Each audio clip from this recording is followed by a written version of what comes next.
Angry Aussie. Aussie. Aussie.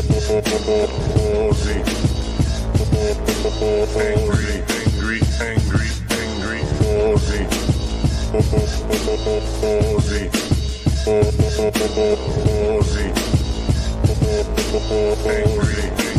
Angry. Okay, I don't know if I'm having weird technical problems or if my microphone's working. What YouTube channel am I on here? Your videos. What videos are actually here? Okay, so cool. Mic is okay. All right. So drama shenanigans at the house. There's a guy looking at things. I'm going to have to go away.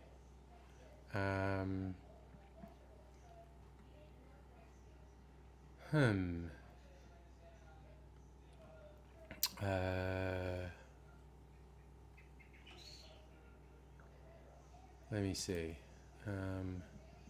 Search. I'm gonna have to do something. Videos by the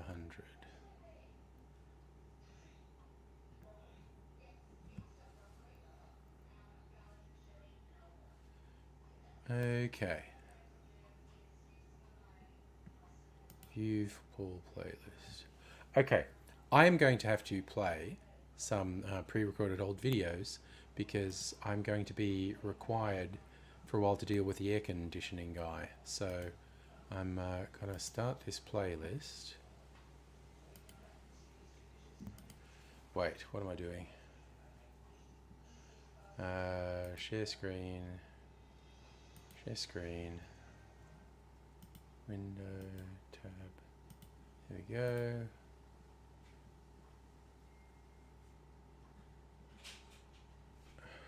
Shit. Good. Yes, no one in there. That's okay. Shit. All right, this is fucking driving me crazy. Right, I'm gonna quickly try and get this working. Share audio. Oh, what the fuck? How the fuck did that happen? God damn it. Okay. I need to search.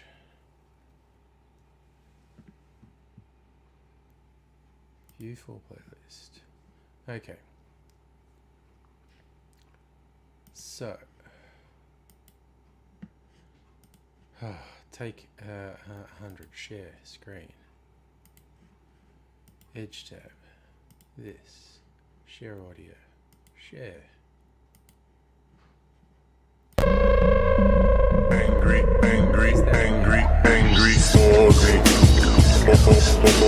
Aussie. And the biggest news story of the day is me! I searched all the online news repositories and none of them had a story as important as me posting 100 videos to YouTube.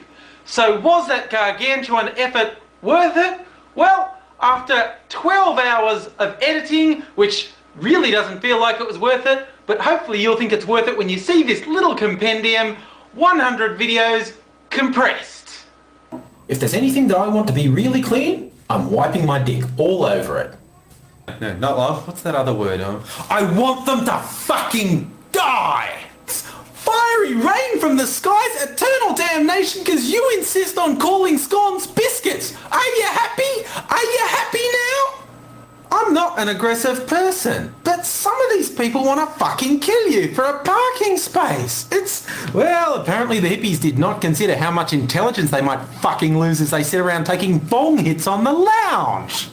It's the perfect way to achieve a compliant, low aspiration having workforce that will never leave. They'll never escape. They're yours. They're yours. They're yours. Yeah, well, of course, because beer's not a fucking liquid, is it? No, so I'm some sort of weirdo because I ordered a pint of a liquid. I must be excessively thirsty. You're a fucking genius. They're a part of their brain missing. Hey, you. Yes, you got sucked in by the picture of the hottie. You should be ashamed of yourself. You deserve to be taken advantage of. Now go and watch some of my real videos. I work fucking hard on them. Stop looking at the naked ladies. Go look at someone who did some work, okay? Does life get any worse than being stuck on a phone machine? Okay, life gets much worse. I can think of a very long list of things. I fucking hate Rubik's Cubes. And so the haters achieve the square root of fuck all with their lives, and so they want to come in and step on people who are doing something. Okay? I'm busy here. Don't bother me when I'm busy. Do I come over when you're busy and knock the sailors' dicks out of your mouth? No, I don't. Hey, I don't know what am I like. Aaron Coulter is evil. She deserves to die. What idiot thought that was a good idea? Ow, my throat. Well, it is fucking hopeless. I mean, if this is that bloody urgent, I should be given it in the morning. Just don't see my life should be turned into a fucking nightmare for the sake of other incompetence. This is Mr. Angry, and I'm damn angry about not having sponsorship. The list of people who don't sponsor me is immense. With that in mind, I want to tell you about a dangerous and clandestine group that from their dark, secret hiding place are threatening to undermine the very fabric of society and destroy our lives. I'm talking, of course, about people who hang toilet paper the wrong way. This is a little calmer than my average rant, but the topic's quite important. One of the things that made YouTube so successful is you set it up and then you got the hell out of the way and let people do their thing. And people liked that and they came in their millions. That's a nice idea. How about we all go for peace? And how about we walk a mile in the shoes of someone who's not getting any peace? Everybody sit down, open up a nice big frosty can of calm the fuck down. I feel like the town crier. Ladies and gentlemen, fucking shut up! But you know what?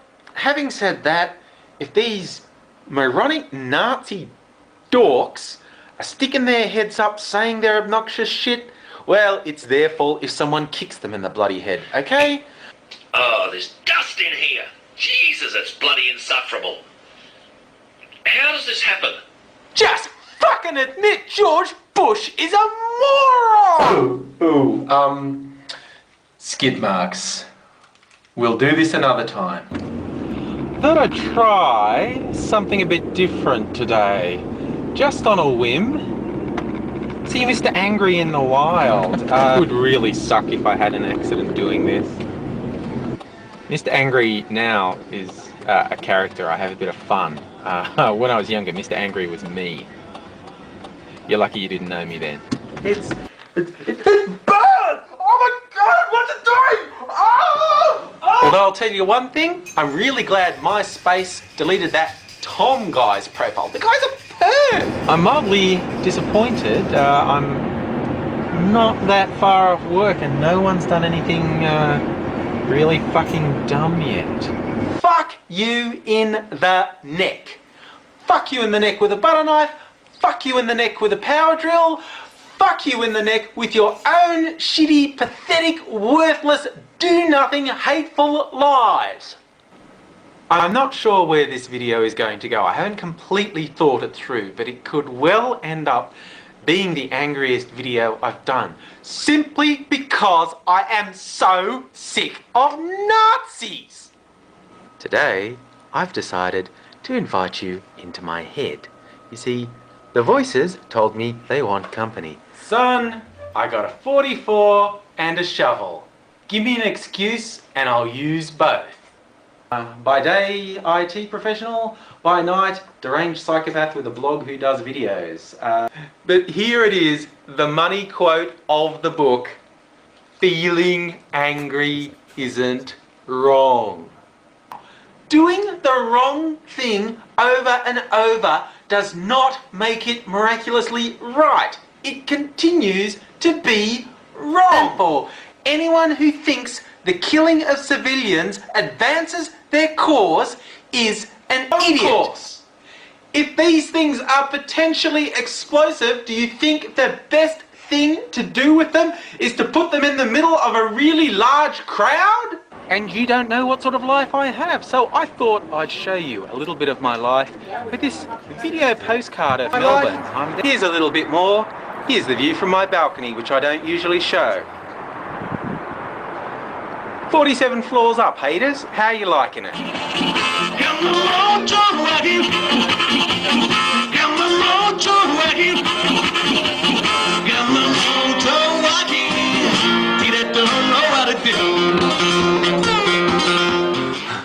I have to be quick. I don't have much time. Armageddon is coming.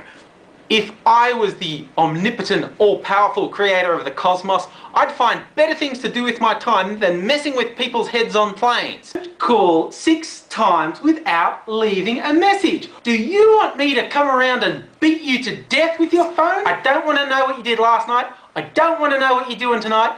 I don't want to know about your family problems, and I don't want to know about your medical problems. Take it outside. Hey, genius. What part of the mobile in mobile phone don't you understand? If you bring food out with a handful of green crap sprinkled on it, I'm going to stab you in the eye with this fucking fork! Bunnies. Now you put up a video of bunnies eating and it gets featured. Now I know why all these blog bitch fights were getting so nasty. This is about some serious money. Who's making these rules? My mum! Open your mind. Forget about the short term, think big picture. This is chocolate, shaped like a Pringle. It's crunchy. Tastes pretty good too. Hey, buddy, you go making your living digging holes in people's heads. Don't blame me if you find something gross. So, Lonely Girls educating us all about the cornholing effect. Basically the toilet water going down. But in order to accept that story at face value, you have to accept there's some fairly extreme stupidity going on at the Daily Telegraph. So I stagger away from the sink, hardly able to breathe because I'd inhaled the spray, almost blind from it hitting me in my eyes. Google it. What the hell, am I your mother? Got to tell you everything? Thinking the government is out to get you and listening to all your phone calls is no longer a sign of paranoia. That gets truer every day. So Pluto's not a planet anymore? What the hell's going on? And I realised what I was really angry about was the shallowness that the shirt and tie represented. And then I remembered it was a nightmare about being stuck back in the crappiest job I ever had. And my face literally exploded. And now there's been a law passed that I can't go out in public without this mask because I scare small children. Just a message for this second group, the obnoxious pricks who couldn't challenge a diseased weasel for moral or intellectual superiority. Fuck you in the neck with a butter knife. You know what? Like my mum said, if you can't stand the heat, stay out of the kitchen. And like my dad said, suck it up, you little pussy! But the real prize winners for me are the people who walk out in front of you at night on a poorly lit street while wearing black clothes.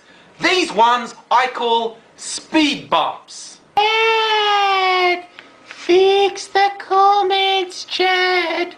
I'll come and get you, Chad. The hater conundrum. A little explanation for the haters, none of whom are very bright. A conundrum is a riddle. This is a fucking stupid idea. Does that bloke know the rules? Does he know he's not allowed to come out of the cubicle until after I'm gone? Full experience, you are expected to just stand up there, let it all hang out, while other blokes come up beside you, they let it all hang out. Did you know anyone who supports net neutrality also murders kittens and eats babies? She is a manipulative, shallow bitch who's probably costing you too much already. God, you're too far away for me to come after you. This is your fault. The monkey has to die, Corey. She had better still be a virgin, Daniel, or I will be coming for you. It might seem strange that a man wearing a mask tells you to watch out for fakes, but that's why you can trust me. God damn it, I deserve international fame way more than Lonely Girl 15. She might be cuter, but I worked at being fake much harder. Is Osama dead? Yes, he is. Just how far have we sunk into idiocy, people? One of those hippie bastards looks funny at me. I go, hey, at least it's healthier than the shit you're pushing on people. Is going to find their fucking iPod doing double time as a suppository. Alright, this is going to be a little difficult to stay in angry character. How do you get someone to volunteer for a procedure like that? Oh my god, they have so much money! Seriously, you can make a living reporting stories that frigging obvious? This is the best news I've heard in ages! Doesn't emerge as this because of a book. Anyone who isn't in a state of denial themselves has known that about Bush since before he stole the first election. So everyone who's been dropping me messages saying, hey, you have some influence, you know what to do in this, don't you? No, I don't have influence. This hypocrite had actually gone so far as to introduce legislation designed to protect children from online predators. What, so he'd get them all to himself? Australians know the square root of fuck all. In news just a hand, we're all gonna die! So he's not so much an analyst of the situation as a self-serving, self-important git. That isn't the news part to me. The news part is that they landed the small plane safely while the big plane crashed.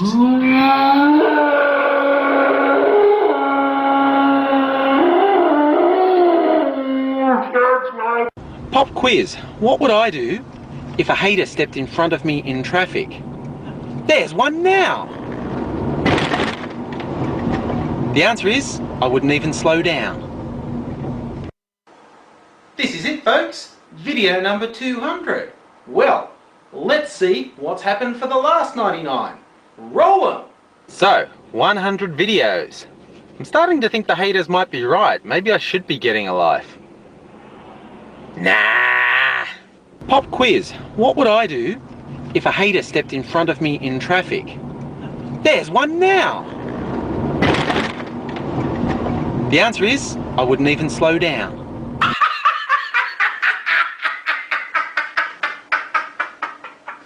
No, wait a minute. Not love. What's that other feeling? I want them to fucking die! How does a hate group set up a friendship group?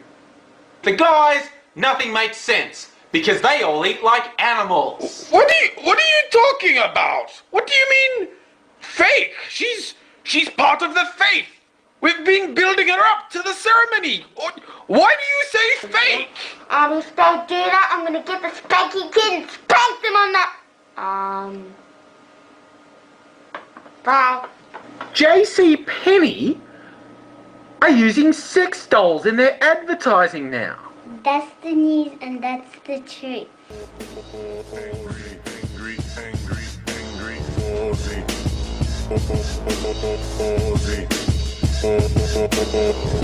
Hear you trying to take over me. So, if we have a competition, who do you think, is there some sign who's going to be the winner and who's going to be the loser? Some things are for sure. The sun may not rise tomorrow, but for sure, I'm going to get some dickhead moronic hater comment on one of my videos. Guess what choice I'd make if I got to choose between being right and broke or wrong and a billionaire? Yes, that's right. The PNG government thinks the Australian Foreign Minister suffers from premature ejection. Mr. B, if you're a really shit doctor from somewhere else in the world, come and get a job in regional Australia. You can kill 80 patients and the only one who gets any shit will be a government minister. You know, this all may be nothing more than evidence that the things we think make us different actually make us more similar than we realise. Piss off away from me. I don't want to see you again. I have no idea if that's how he pronounces his name, but that's how you spell it. Looks like cock or ass to me. Cole was in the psych ward because he'd been found not guilty of armed robbery due to mental illness. Just to prove to them that he wasn't nuts, he starved himself, scraped away the edges from his window, lost 14 kilograms and managed to squeeze through a 15-centimetre gap he created. I'm angry. I'm angry. I'm angry. Oh, I'm sorry. Forget everything I said. It's a wonderful plan. I have some cough medicine. I could see I like cough. Oh, nice, Tommy. It's making me happy. Good. Medicine. It's there out of necessity because you got a repair guy. Just a bit of fun, really. I mean, honestly, I'm a little bit angry in real life, but I think you take those tiny things that piss everyone off, blow them out of all proportion, and it just gets to be really funny. Plus, I think if I get all my angst out in videos, I don't do shit to people in real life. Doctor. Somebody call a doctor. Quiet. Okay. What? I'm going to take the mask off, and you know why? Because if I leave the mask on, I can't do this. Oh. YouTube losers. Because I really hate this prick. Not Scott. He determined to drive the whole 600 kilometres in reverse. I think Cutting edge name, that one, guys. Dad, I know you think I'm homosexual, but I love cock, cock. I've come up with a flaw in that plan. I just can't sing.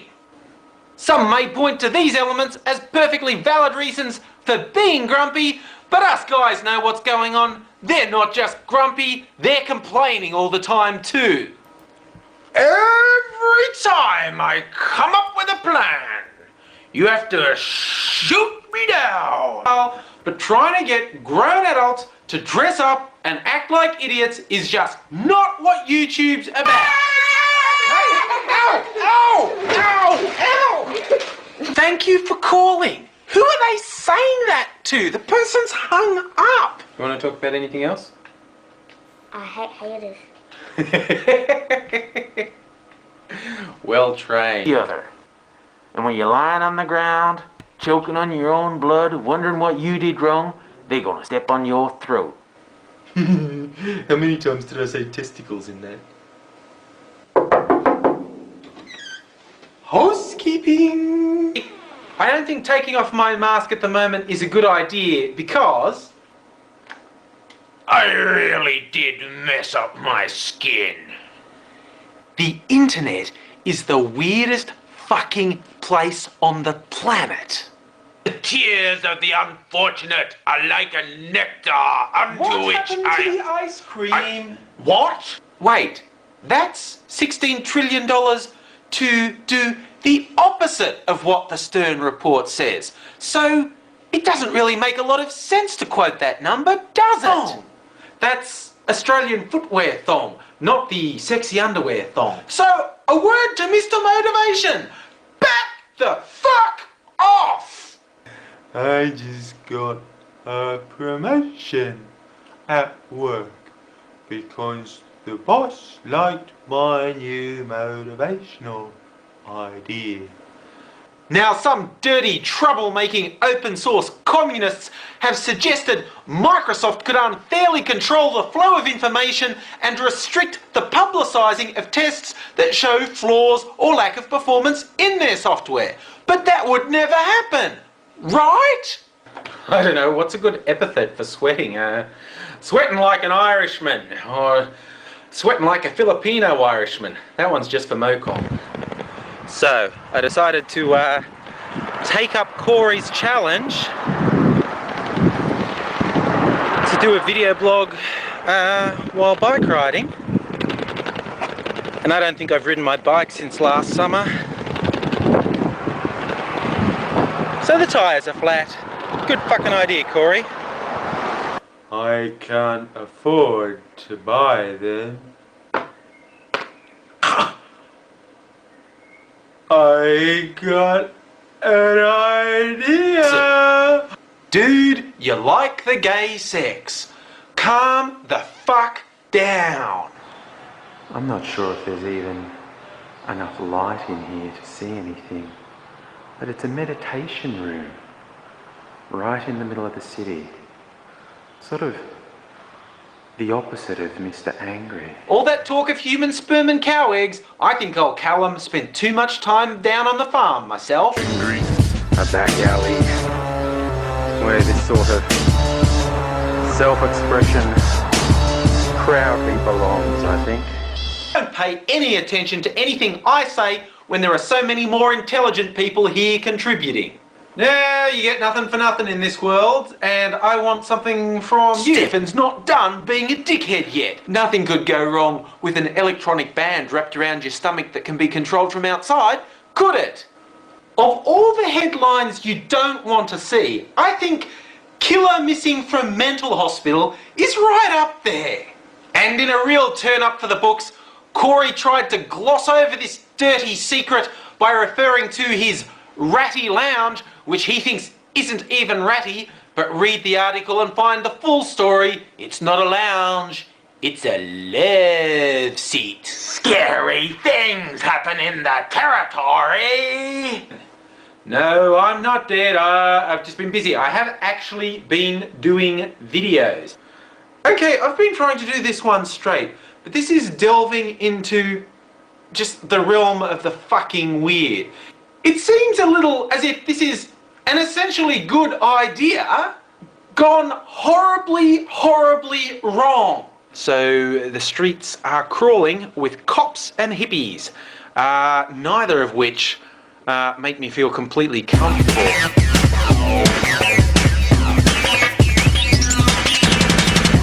Yes, I know, pretty lame, blaming Mr. Boring for getting the email address wrong when I put the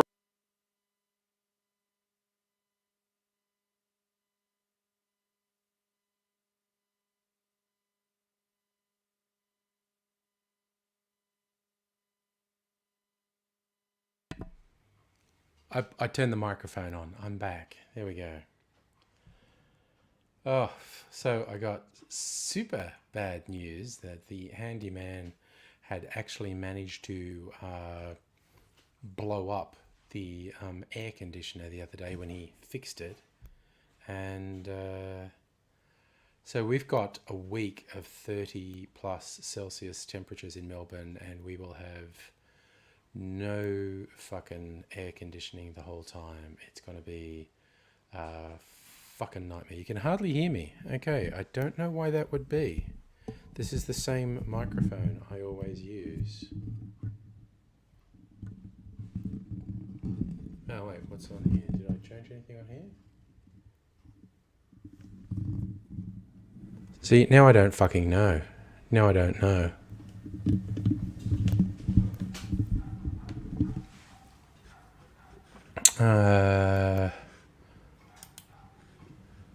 Audio.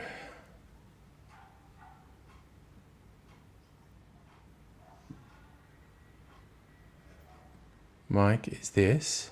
I don't know, it's kind of saying that I'm here. It's better? Okay. Maybe I accidentally turned the gain down. Okay. There you go. Good. Good, good, good. We're better. So bad news. How did he blow? Okay, there was always some sort of problem with the air conditioner, whether it was just cheap or badly wired or whatever.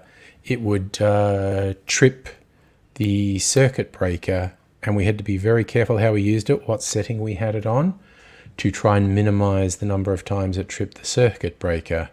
Then the other day it stopped working altogether. And the handyman came around and he's like, oh yeah, the compressor's broken. I'm going to replace the compressor. So he did. We turned it on and it was working. And we're like, yay. And then about 6 o'clock that night, it stopped working. Went in, the circuit breaker had been tripped. So I flicked it back and it made a scary noise and flicked the circuit breaker off straight away. An electrician came around and he basically said a whole bunch of wires had melted and whatnot. And the handyman just came back again and he's going, yeah, no, shit's fucked, bro. And the entire thing has to be replaced because he fucking killed it. So that's not good. Oh, Jesus, Tommy, you had a friend hang themselves. That's not good. I'll do a toast for anyone who's not with us anymore. With my Bobby Burns, because I was making a video for Burns Night, which is Monday. And a Bobby Burns, this is my version of a Bobby Burns, which is a version of a Rob Roy, which is a version of a Manhattan. So yes, Tommy, respects to your friends Darren, respects to everyone and anyone we've lost. Even actually just anyone who's still with us who's having a tough time. Words of support. I made a weird drink. Normally, people make a Bobby Burns with a blended scotch, and I used a really peaty single malt, and it's got a splash of absinthe in it too, which has given it a weird menthol taste. So it tastes kind of like toothpaste. It's not terrible. It's weird. It's weird is what it is.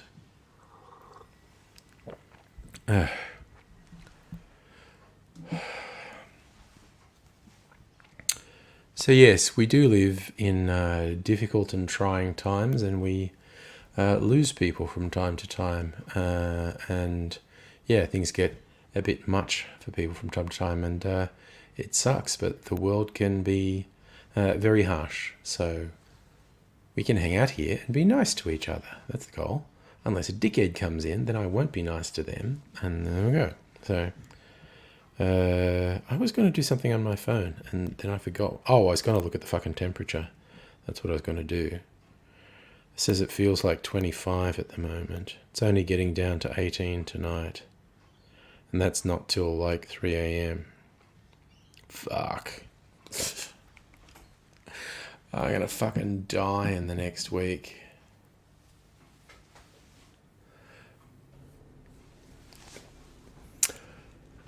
There's Tommy, there's that saying that no one's gone so long as there's someone who remembers them. And I know someone actually did a novel on that basis. Where everyone who had died but had someone who remembered them was in a new place, like a city, and people would eventually leave there because, you know, they'd been there for a while and everyone who knew them was also dead. And then the end of the world happened, basically. I think, I don't remember if they say, I think it was like a pandemic that had 100% fatality. So this city suddenly got very full, and just as suddenly the population started to go away, because the city got very full because a lot of people died really quickly, but then it started to empty out because even more people died, so all the people who remembered everyone was dead was also dead, and it was getting down to the last few people, and they were trying to work out someone who they didn't know each other, but they're like, someone who knows us is still alive. And it was a woman who was at a research facility in Antarctica, so she was like cut off from the rest of the world, so the pandemic didn't reach her. So the last people in the city were people she knew. It's a weird and interesting book. As it is a weird and interesting concept, so... okay. Yes, that was a weird drink. There was no mint in it, but it tasted minty. It's because of the herbal elements of the absinthe, and there was only a splash of absinthe in it. Oh my god, I made such a stupid video. I'm going to edit it tomorrow, and it'll go live on Monday for Burns Night, where I do the worst Scottish accent. The customer in the bar who's wearing this shirt comes in reciting Burns poetry,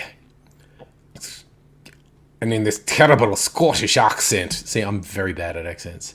And me as the bartender goes, "You're not Scottish." He goes, "I'm a true Scotsman." See, you're really not. You groundskeeper Willie. Celtic, what's the title of the book? Let's see if I can work it out with some Google foo.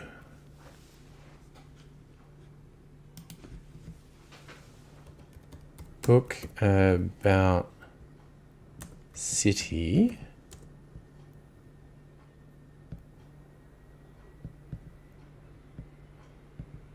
Where dead people who are remembered by the living go. What does that do? The Book of the Dead! Is that it?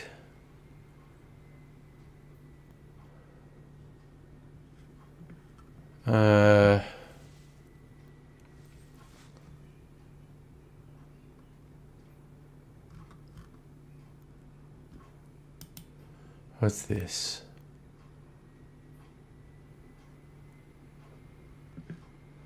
Nope, that's not it. I tried to guess with that long thing.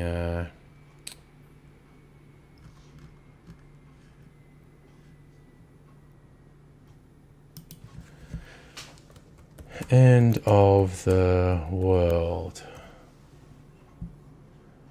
A Brief History of the Dead. I think that's it.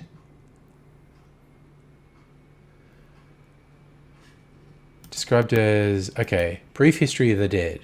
From Kevin Brockmayer, one of this generation's most inventive young writers. City is inhabited by those who've departed Earth but are still remembered by living. I'm a fucking genius. I knew how to use Google to find a book I couldn't remember the title of. It is called A Brief History of the Dead by Kevin Brockmayer. I'm a fucking genius.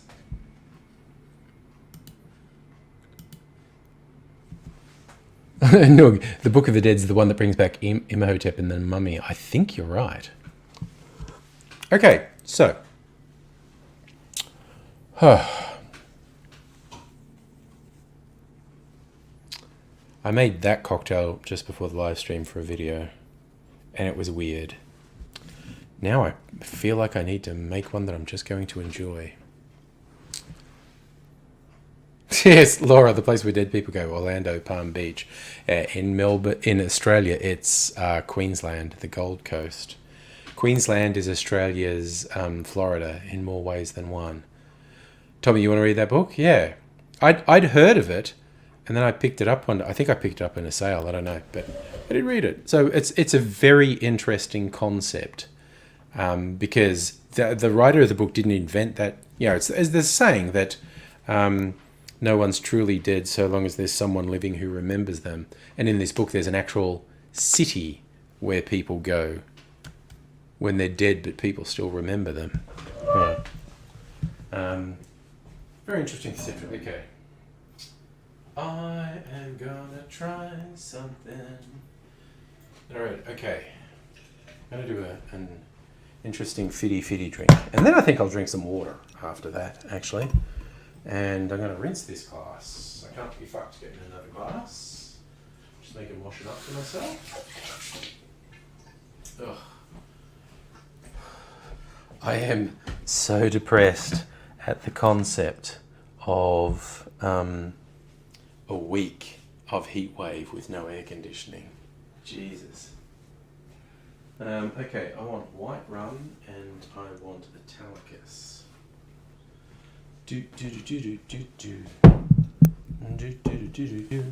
Where is my jigger at? Alright. The fridge is singing the song of its people. Don't know if you can hear it or not, but it's loud to me. Laura, the UK version's Bournemouth. The average age is 44.3. Okay. Right. So, this drink is just 50-50 a spirit and this bergamot liqueur. Bergamot liqueur, so no joke, it tastes like Earl Grey tea. So I'm going to do 50-50 white rum and Italic. Isn't that a pretty bottle? The drink's not blue, the drink's clear. The bottle's blue. It's a cute bottle. I may or may not keep the bottle when it's done. Get some glug glugs. I don't know if you could hear that. May or may not keep the bottle. The lid's like a poker chip. Very weird. No, where's Bournemouth, man? You need your own Florida man. Has anyone ever heard the reason the whole Florida man, all the weird crime stories from Florida exist is because there's a law in Florida called the Sunshine Law, whereas like all court cases get published in the media and other places don't necessarily have the same law. So it's not that more weird stuff happens in Florida necessarily, it's just that more weird stuff gets reported in Florida. So, chill my drink. A few bits of ice went flying there.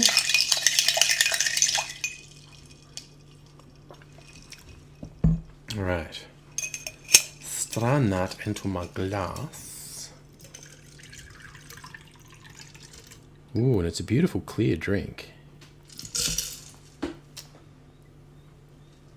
Look at that. It's like I'm drinking water because I'm into health food.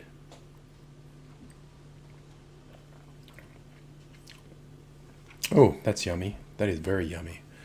What percent alcohol is Italicus? Probably not that high. 20%. And the rum would be 40%, I guess. 40%. So that's 2 to 3 standard drinks. Closer to 2, but probably more than 2 standard drinks. Tommy, you never say this enough. Going to change that. You love everyone here. Thank you. Love you too, man. Aussie Tech Vlogs, hello and good evening to you, sir. Ugh, what a night, what a night. It's starting to feel cooler, or I mean it is cooler, but it's all relative. Oh my God. Sorry, you're just going to hear me complain non-stop for the next week because I'm not going to have any air conditioning while there's a fucking heat wave on. I'm thinking, should I go to somewhere and get a portable air conditioner, and would that even help? I don't know. Fuck, man. Oh, I just forgot. I forgot. I have some weird fucking drinks that I found today. Okay, after this, I'm going to drink some water, and then I'm going to try one of these weird drinks I got from an Asian food shop. No, what's happening with the Tories? Yeah. Boris Johnson's getting pressured to resign, which is pretty funny. So Aussie Tech, portable aircon, eat power big time. So does ducted aircon, man. At least it works. I'm just worried a portable aircon won't even work. I think we'll have a house consultation about whether that's worth getting. Mrs. Angry and I have a plan to just we got a jacuzzi off our bedroom, just fill that with water and just occasionally dip into it to cool off. It's like a grown-up swimming pool. Look, I got this from the same Asian food shop. Pringles, Asian Pringles. I'm not sure what country these are even from because I am a monolingual fool. These are black truffle flavoured Pringles. And they look weird. Look at that. But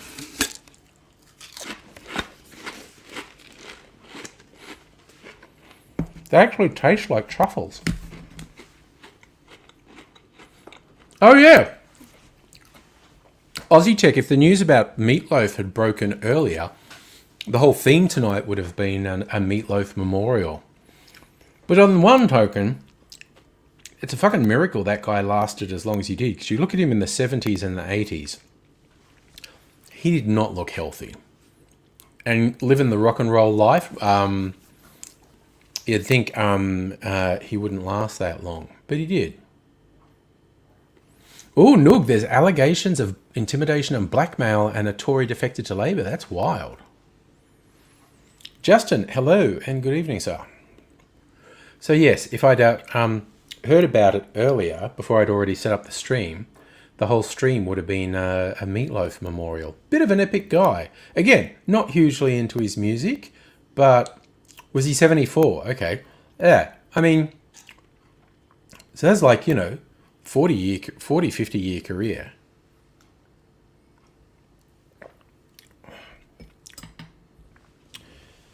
First rose up in the 70s. And musically, I guess, his peak of fame was 70s, 80s.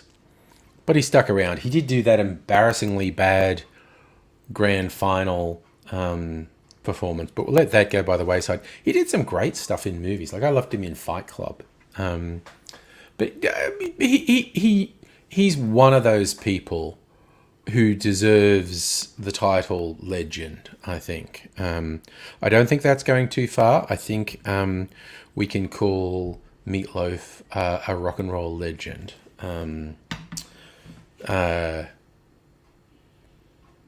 Contributed a lot. Sorry, I'm just wondering if that was someone at the door. Sorry, excuse me for 1 second. Hello.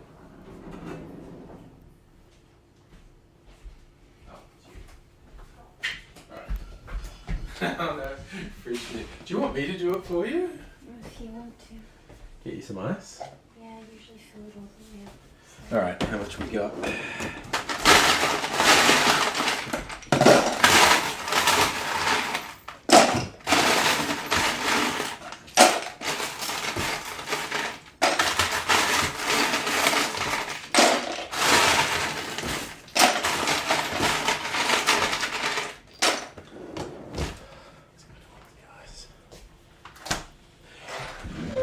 Fridge Ninja lives in the hottest room in the house. She's putting ice next to her fan to try and cool it down. Oh, getting a bit of airflow behind me at the moment, which is nice. Oh, I didn't close the door on the other side. Hellion, hello. Kirsten. Okay, look, Kirsten, while it pops into my head, I don't know what your thoughts are, but I got, and I'm sure you got the email too, from Tiny Bear. They've got a limited edition orange gin, which I don't think is like an orange flavoured gin. I think it's a gin with undertones of orange. And they gave it a funny name too. And I can't remember what it was. But yeah, I don't know. I was undecided as to whether to get it. Oh. Kind of in love with their single malt whiskey at the moment. And oh my god, the two bourbon barrel aged gins I've got make the best old fashions. They're fucking amazing. That's it. YOLO. I knew it was a young people thing. YOLO. You only love oranges. Yeah. So I was half tempted to get the orange gin and another bottle of the single malt whiskey, because it's a very limited run of the single malt whiskey and it's really nice. But then again, you're not so much citrus gins. I do like citrus gins. I got one, probably the most recent gin I bought, which was to pay. Okay, here's a slightly complex thing. and I think both Abigail and Nettie have been here on this. There's some Woolworths bottle shops in the city that have some... this is an unadvertised special. They have some Australian gins at these amazing specials. They're like a third off. And I had to go in for a dental appointment last week. And I thought, okay, I can go park in the QV building, and then if I spend some money, the parking's free. And for me, spending money means buy some booze, either from the Dan Murphys or the Woolworths. And I got this gin that's called hemp gin. And there it says with limon. It's a very citrusy gin. It's really nice. But yes, so I not only was the bottle a third off, it then saved me $25 for parking. So effectively, it was very cheap. So, little tip that for some reason the Woolworths, and it's probably a limited thing, the Woolworths having these gins. Dr. Abigail, did I know Joe Pesci tried to start a career as a rap musician, filmed a music video for a song called Wise Guy, cashing on his fame for portraying mafia heavies? No, but I love it. That sounds fantastic. Sounds nothing but quality, quite honestly.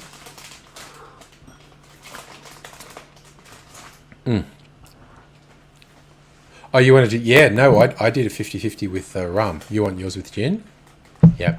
Okay, so Mrs. Angry and I were doing tiny taste tests of the Italicus today and playing with the fitty ones. So I'm going to make Mrs. Angry a fitty with citrus gin, actually. Okay, put another big block of ice in here to chill it down.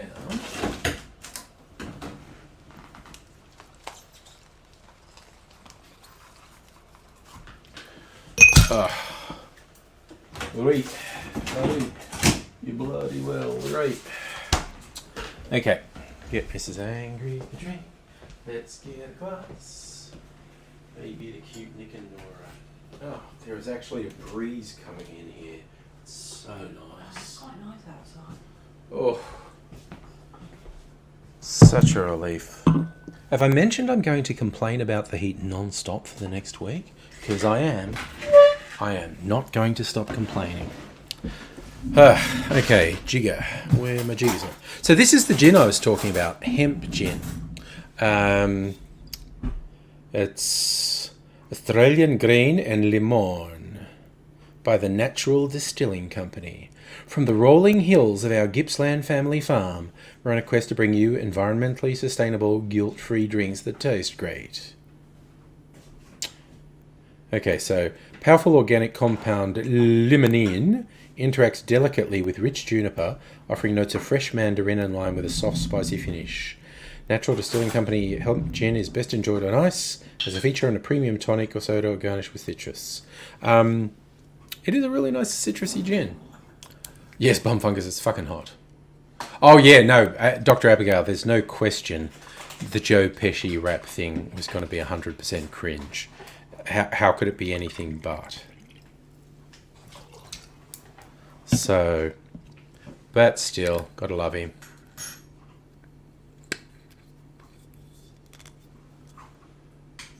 Noog, some good news. Some crypto brews planned to buy Fiji Island has gone up in front. Crypto bros are so fucking... And this is just tech bros generally. They are so disconnected from reality. It's like because they'd like to not be subject to laws, they think they can make it happen, and countries tend to go, no. And Kirsten, husband has opened a bottle of blood orange and sage Cappy soda. Now you need a gin suggestion. Yes, I am a big fan of those Cappy sodas, quite honestly. Okay, Kirsten, do a Snosberry Fizz. So do 50-50 whiskey and a slow style gin and top it with the soda. That's killer. That's also the official drink of the stream. I haven't. Now I feel like I should make one because I haven't. I'm saying it's the official drink of the stream, and I haven't made one for a while. But yeah, you must have a blackthorn or a slow gin or several of them. 50-50 with whiskey, slow style gin, topped with soda. I don't usually do highballs. I might do a bunch of highballs tonight with ice, just to, because it's freaking heat, man.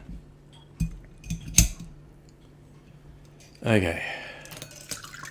Strain this out for Mrs. Angry. A few little bits of ice went in there, so that'll keep it cool. Oh my god, that's good.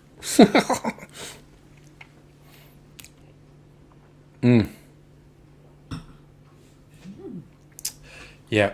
So I got this Italicus because a whole bunch of people on the cocktail channels on YouTube had been talking about Italicus and it's great and whatnot. And then I happened to be in Dan Murphy's and it was on special. And I went, oh, fuck it. Everyone's been saying Italicus is good and it's on special. So I'm going to get it. Bum fungus. You use the whiskey of your choice.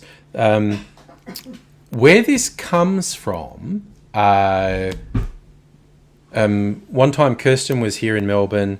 Kirsten and I think who was there? Kirsten, husband, Nettie and Abigail may have all been there, and we went to the Patient Wolf Distillery, which is like in South Melbourne, Port Melbourne area. They make fucking killer gin. They do a good blackthorn gin. And dude at the bar had one he called a B&B because he made it with bourbon and blackthorn gin. And he just did it as a 50-50 slow style gin and whiskey.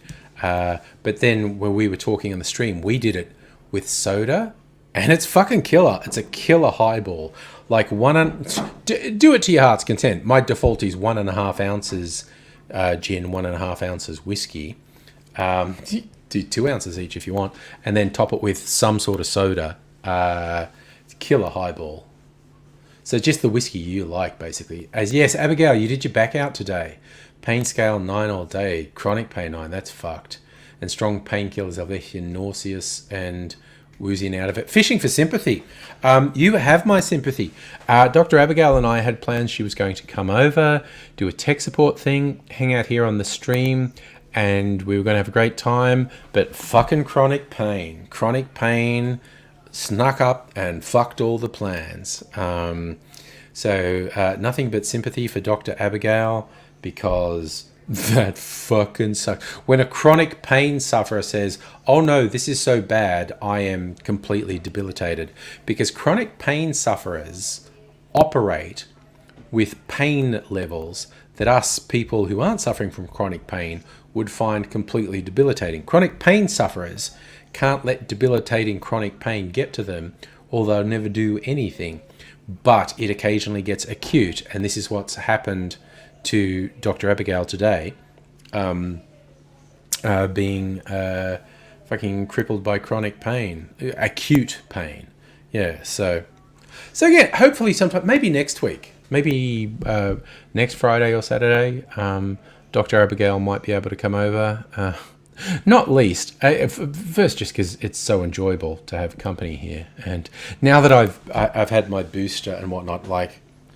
It was a very conservative choice on my part to cancel the plan for New Year's Eve. We're going to have a bunch of people over, and I'm very sad about it. But when you look at how much fucking COVID's around, I think I was justified. Mind you, nobody who was planning to come over has since tested positive for COVID.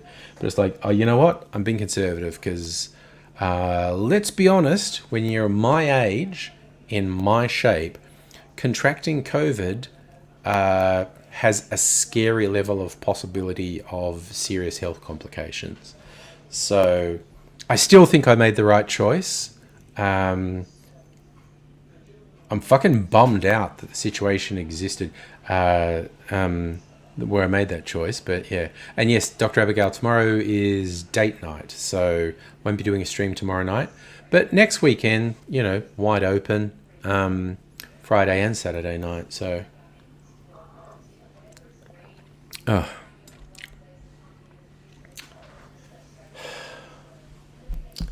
Yeah, thank you, Dr. Abigail. I think I made the right call, but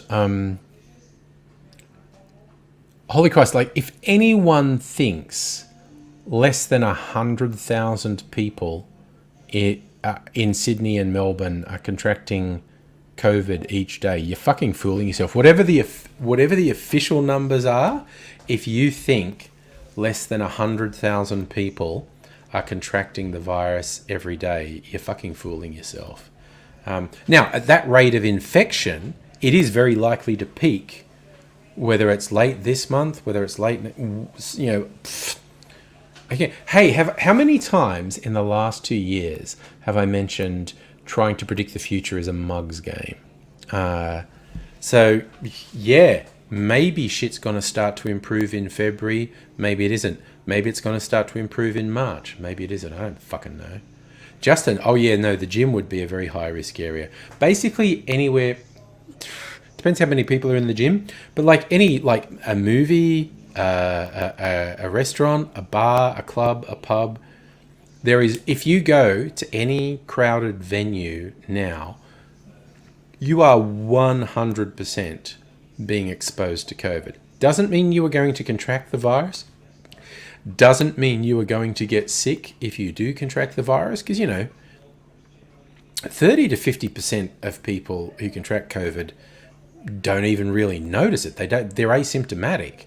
But of the people who feel it, you get...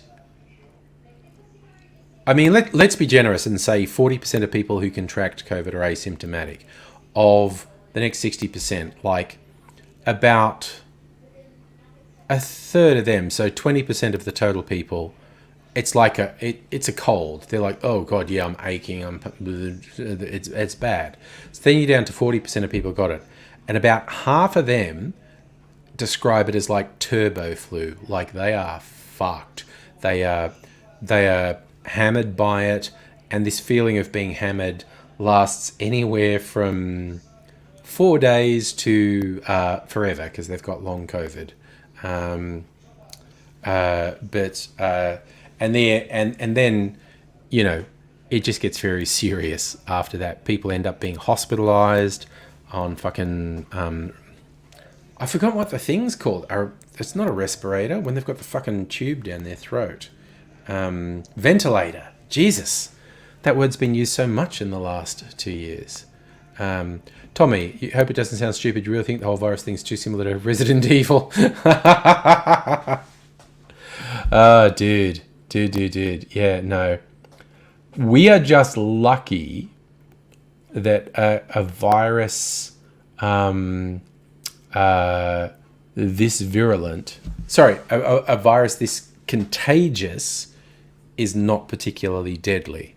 Like, it's killing 2% of the people who contract it, and there's a range of risk factors where you're more likely to either have severe complications or die. And hey, again, I mention it again, my age and the shape I'm in, I'm at a somewhat elevated risk. If I contract COVID, it's going to be a fucking miracle if I don't contract it this year. But if I contract COVID, I'm at a somewhat elevated risk, both of serious health complications and dying. So yeah, I'm actually quite paranoid about that, truth be told. So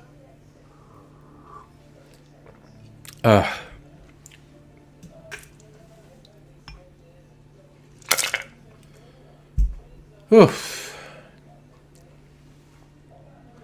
So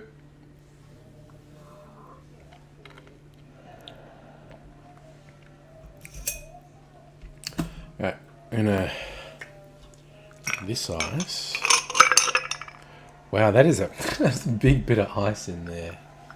Maybe I should have used this as the drinking receptacle, but that just looked undignified. So I think, oh, Tommy, the virus fucking sucks. Oh, Laura, you bang. Yeah, it's Friday night. We absolutely should do Angry Bunch for anyone who's up for it.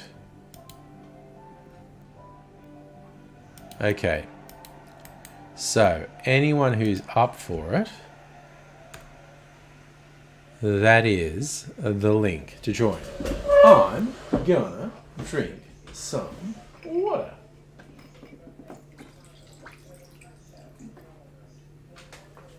I feel very elegant drinking water out of this. So,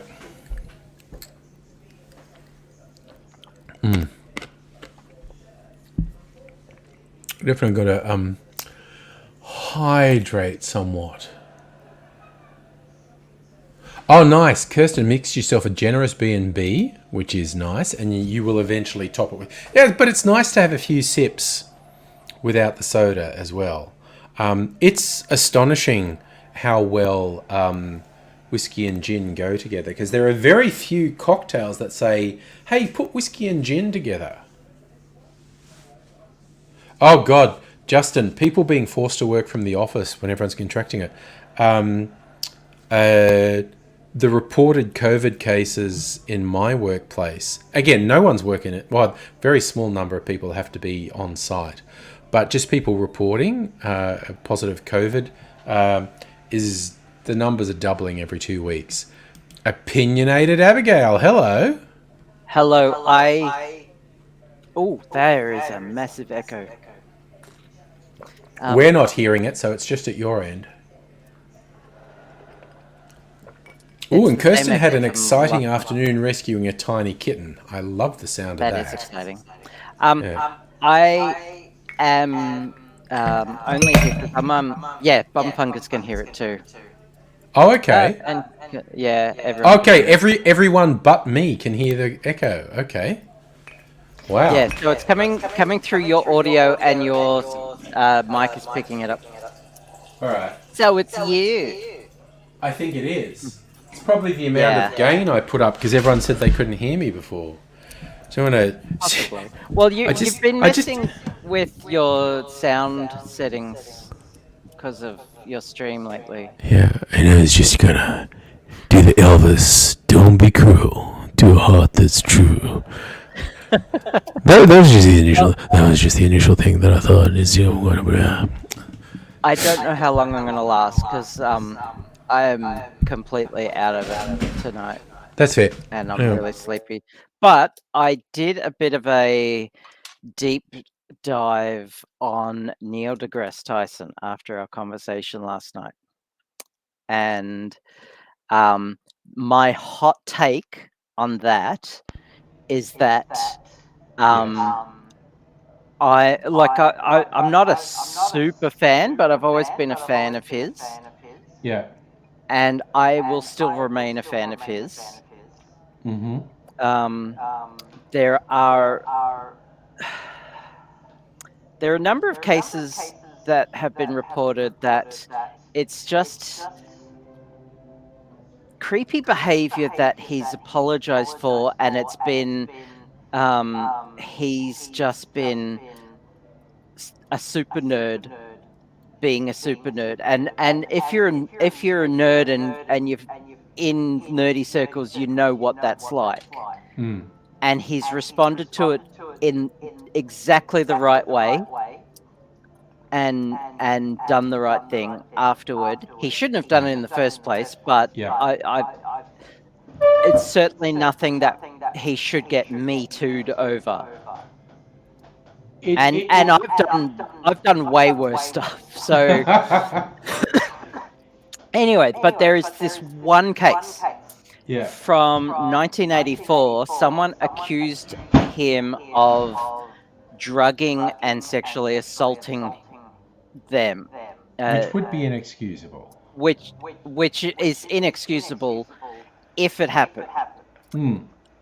Now, I'm usually one to absolutely believe women when they say this, but there are a number of red flags about this case. She's a bit of a. I don't want to say crackpot, and then use that as an excuse to not believe her, but. The story broke on an anti-science, ultra-religious website. Yeah. And the only proof we have is her blog. Yeah. It's been investigated and dropped. Yeah. And after like months and months of investigations by the like the museum where he works and the networks that he did TV shows for and all of that, they were fine to let him continue. And this is in a world of Me Too where big names have been dropped. So take that as what you will. I'm not sure if there have been police investigations, because it's a serious accusation. Yeah, it is. But the fact that the story broke on this website, and every other case has been handled really well by him. Like he's been creepy, but and I could go into detail. I did this deep dive today on his behavior, and I wouldn't want to like be alone in a room with him. Unless I had a conversation with him beforehand, but yeah. I get the impression he exploited his celebrity. Starry-eyed people. I get the impression that he... See, the thing is, uber nerds like him aren't aware of their social cues as much as normal people. Yeah. And he's crossed boundaries which he's apologized profusely after the fact. Yeah. And if he has abused his celebrity, that's another story. But from what I've heard, it's simply a case of him being oblivious nerd and people looking up to him, and it's a social cues thing. Quite possibly, yes. Yeah. That's a beautiful... That's a hot take. Yep. That's a beautiful rainbow background behind you, Laura, by the way. I needed something that didn't show my background. It's very nice. I like it. I just bought myself a new camera, but the new one doesn't seem to have software so I can zoom myself in. Okay. So my background goes to about this far. Yeah. But so my screen behind me goes about that far, but the side bits, you end up seeing like the corner of the balcony and stuff like that. So Fair enough. Have you been, by the way? I've been very well. I had a very nice Christmas and New Year. I can't remember. Did I speak to you since I got back home from Plymouth? Okay. I can't remember. Honestly, asking me to remember stuff is a fool's errand. You haven't been here for a while. It's been a couple of weeks. It's good to see you. Yeah. So I went down to Plymouth and stayed there for Christmas.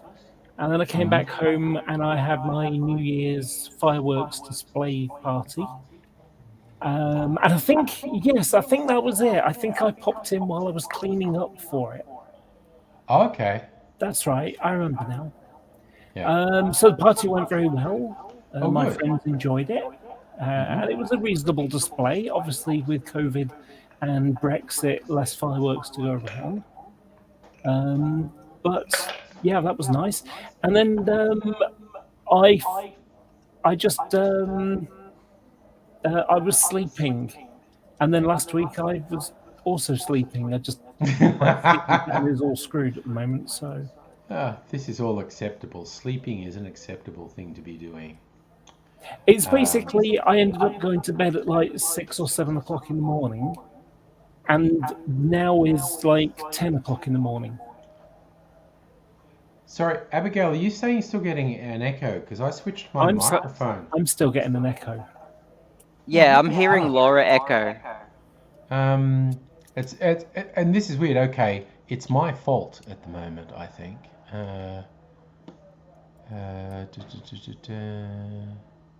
It's been happening ever since you've been messing with sound settings on that laptop. So. Oh, that sounds better. Oh, that sounds heaps better. Yeah, whatever you did, don't touch it. He muted his microphone. Oh.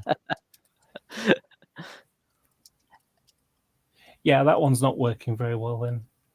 Well, no, it's a software thing. He's installed voice meter instead of using the Windows default sound settings.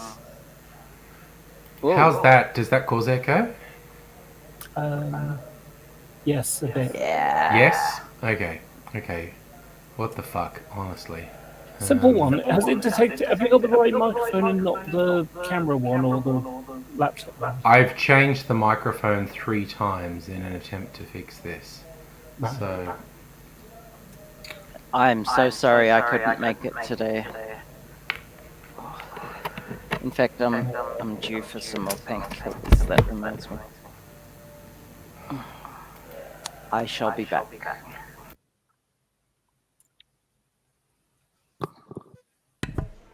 How about that? Is that any better, or is there still an echo? That sounds really good. That sounds good? Still an echo, though. It's only when I talk I discover there's an echo. Okay, there's an echo when you talk. Fuck me sideways, honestly. If I turn the gain down, does that help? Is there still an echo? You need to talk so I know if there's an echo. Yep, slight echo, yeah. You know what? Okay, if I wear headphones, it'll get rid of it. Okay, give me a second. Give me a second to go off and... Question is it me that's echoing, or is it Angry that's echoing?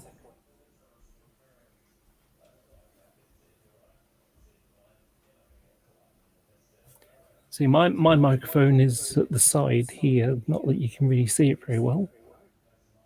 This is bizarre.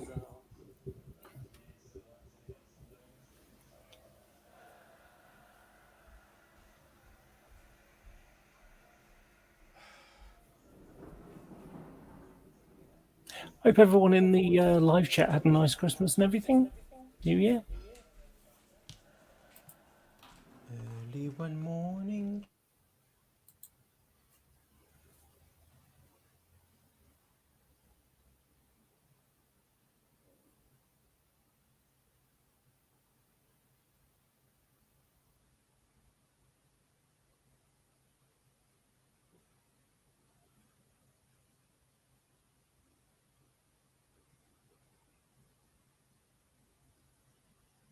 No, you're muted. No, not yet.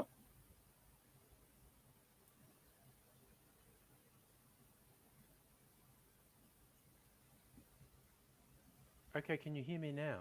Yeah, you're a bit quiet, but I can hear you. Oh, Jesus. Okay. Let me see.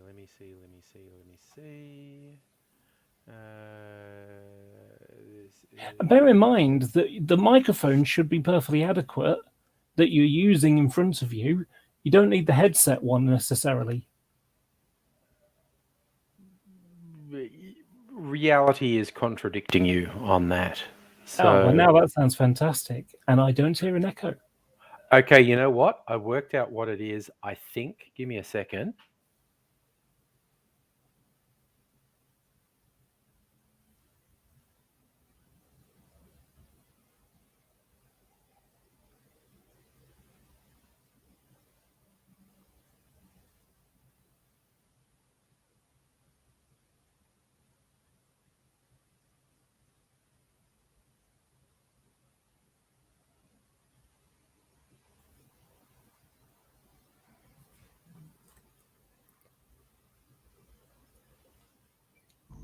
Wait, can you hear me now? Yes, I can hear you. And I can hear you. Is there an echo? I don't think so. I don't hear one now. I don't hear an echo. No. Okay, I worked out what the problem was, and it was because I fucked around with stuff for the other software, and I just worked out what it was, and I think it's all okay now. Who knew a setting called echo cancellation would cancel an echo? Ow, ow, ow. Oh no, Abigail heard herself laughing. Oh no. And hi, Luke and Annette, by the way, who I don't think I said hello to. Hey, Nettie. Hello, Nettie. How is Queensland? And, you know, feel free to not go into detail. Yeah, we don't want to hear the gory details. We just want to hear the broad strokes. Not the fine detail strokes. Strokes, exactly. That's what we don't want to hear about. Yeah. Okay, this is the weird thing I got from an Asian food store, a yogurt liqueur. What? So, I know. I couldn't resist. It just sounded so weird. Ooh, and you can't recap this, so I have to drink the whole thing. I read it. I'm already feeling look, nauseous. it's Big Pat. How are you doing, mate? Oh, good. You know you. Hello. Good. What are you up to, brother? Help my brother. Help my brother lost Sims. Okay. Yeah. You having a good day? Good day. Yeah, my brother got to the house today. Okay. Yeah. You know you. You good? Yeah, I'm doing pretty good, mate. Pretty good. Nice to see you. Yeah. Okay.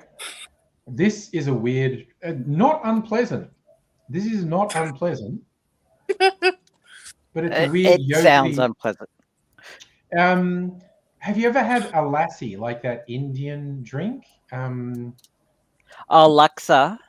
No, lassi. Laksa is a soup. Wait a minute. The dog? The dog? It's pronounced the same, Lassi, lassi, a yogurt drink Indians like. This is apparently, what percent alcohol is this? 5%.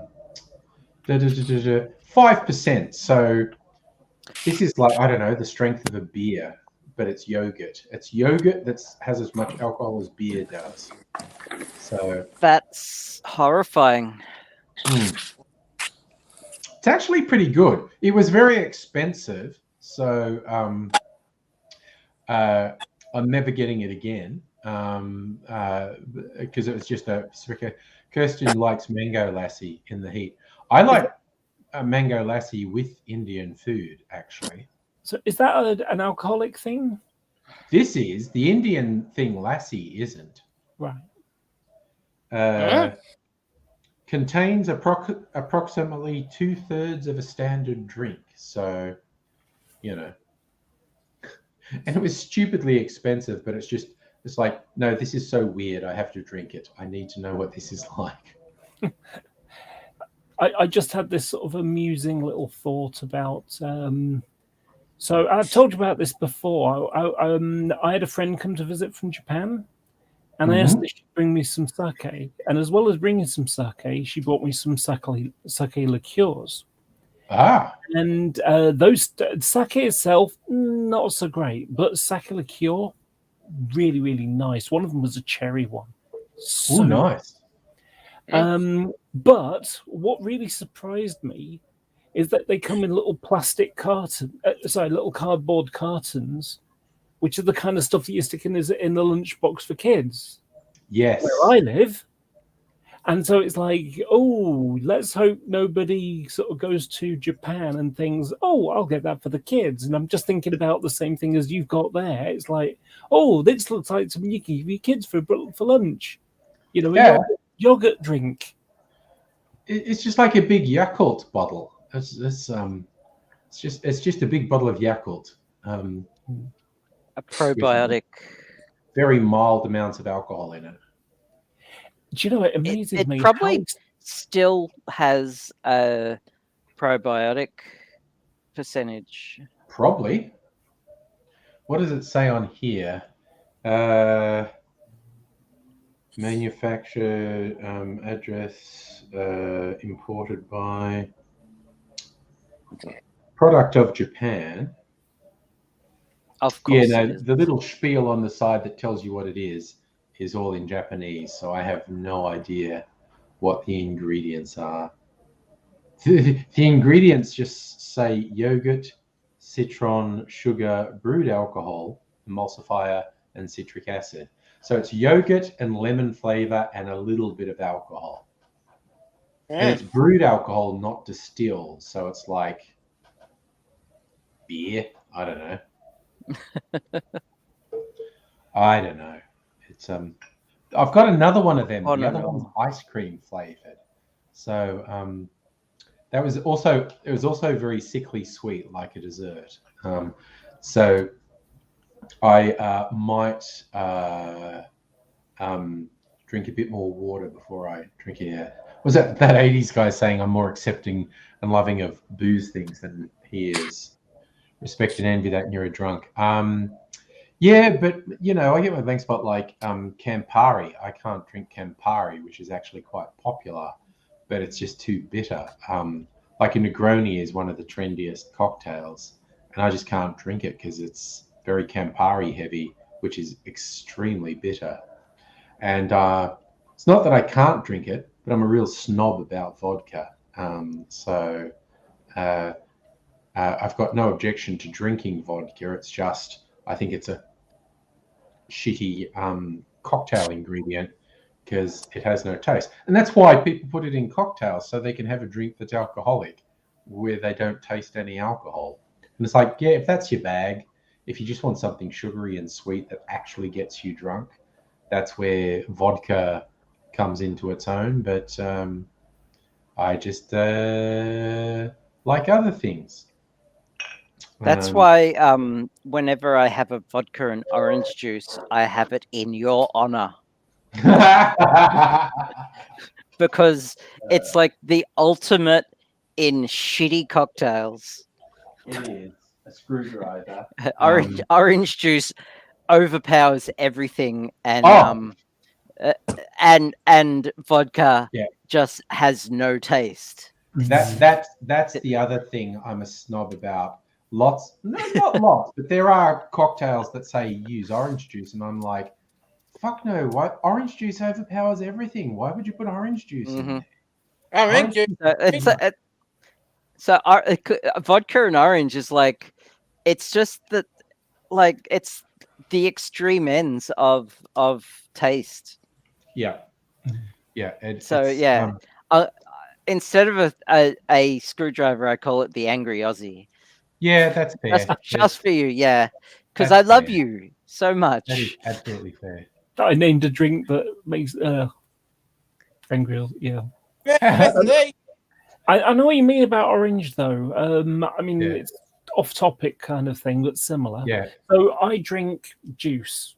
Okay. I go through, I go through at least a bottle a day, which is about 1.5 liters, I'd say, maybe. Yeah. Now I quite like it strong, so I fill the juice up to about halfway between the bottom and the handle. Yeah. But with orange, I have to do it about there. Yeah. Because it tastes so much stronger. What we would call cordial. Yeah, cordial. Yeah. All right. Yeah. So about you, Big Pat? Do you like orange juice? Yeah, I think juice. My dad drinks the red this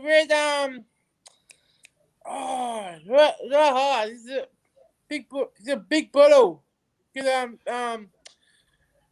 dad I think I know what you're talking about. The that. And my dad drinks bellies. Yeah. Dad likes red juice. That. I'm trying to think. Yeah, now, what's that stuff they tried to sell that they reckon's healthy but is actually just full sugar? And there were the weird ads where the actual berries drank the juice, and I'm like, animated berries drinking the juice, and I'm like, are they It's not vampires? cranberry juice, is it? No, it's oh god, this is gonna bug the hell out of me until I remember now. It might be black currants. But there was this weird ad where the berries were drinking the juice. Yeah, thank you, Kirsten Ribena. Kirsten got it. It's Ribena. Ribena was kind of marketed as if it's healthy, and it's not because it's all sugar. But yes, no, Ribena had these ads where the Ribena berries drank the Ribena juice, and it's like, wait, are they vampires? Is that what's happening here? Because they seem to be drinking the blood of their own kind right now, which is weird. I remember going off to America one time, and like, you know, friend picked me at the airport, and then we went and got some groceries, and it's like, well, what do you want to drink? And I don't drink tea or coffee, and so it's like, you know, they didn't have cordial available there, and so the only thing that was left was, you know, Sunny Delight, which is high fructose corn syrup. My friend's like, you know, just have this impression that all I drink is high fructose corn syrup because what I normally drink wasn't available. Oh dear. Yeah, they are very big on the sweetened things. But yeah, it's like that they was it the powdered? You can get like powdered cordial stuff. Tang and they do. You can mortify Brits by what Americans call tea or sweet tea, which is some weird powdered stuff, which is 50% sugar that they add water to, and then they say to a Brit, "This is tea," and the Brit's like, "The fuck is wrong with you? What the fuck is wrong with you?" Yeah. And it's just like, and the Americans, and because Americans don't have kettles, and so someone wants to make a cup of tea. And it's like, why don't you boil it in a pot? And they're like, they put either a saucepan on the stove, or like if they're making coffee, they'll put the in the mug and put the mug in the microwave. And people are like, what are you doing? See, I've completely mortified Pat. He doesn't know what these Americans are doing. Yeah. Americans are crazy, mate. This is like we're gonna summon Chris any moment now. I know. He's going to talk to us about freedom. And yeah. It's like it's not a microwave, it's a freedom box. And you know what? I've got to confess something here. Yeah. Red, when you talk, half the time I have no idea what you're saying. That's okay. I think what it is, I'm used to a sort of, you know, what sounds like English, like where I live, with a twang. It must be an accent to it. Yeah. And then you've got a really strong Aussie accent, and I feel like this must be what like being Scottish is to Americans. Oh, look, there are Scottish people I can't understand. Yeah. In my Elite Dangerous player group, there's a couple of Scots, and I can't understand a word they say. It's ridiculous. Yeah. There's this one guy, his name is Lord Shouty. I think he's Welsh. And I swear, even when he calms down and talks at a normal level, I'm like, sorry, dude, I'm so sorry. I feel so embarrassed, but I cannot understand. I can't understand. And they're all from the UK. They are literally speaking English. Yeah. Yeah. Yeah. And it's like the third time you ask them to repeat something, you're too embarrassed to say you still don't understand it. So you just nod and go, okay. And like, yeah, it's done. And you no. Yeah. I was like that when I went to live with my grandma in Newcastle.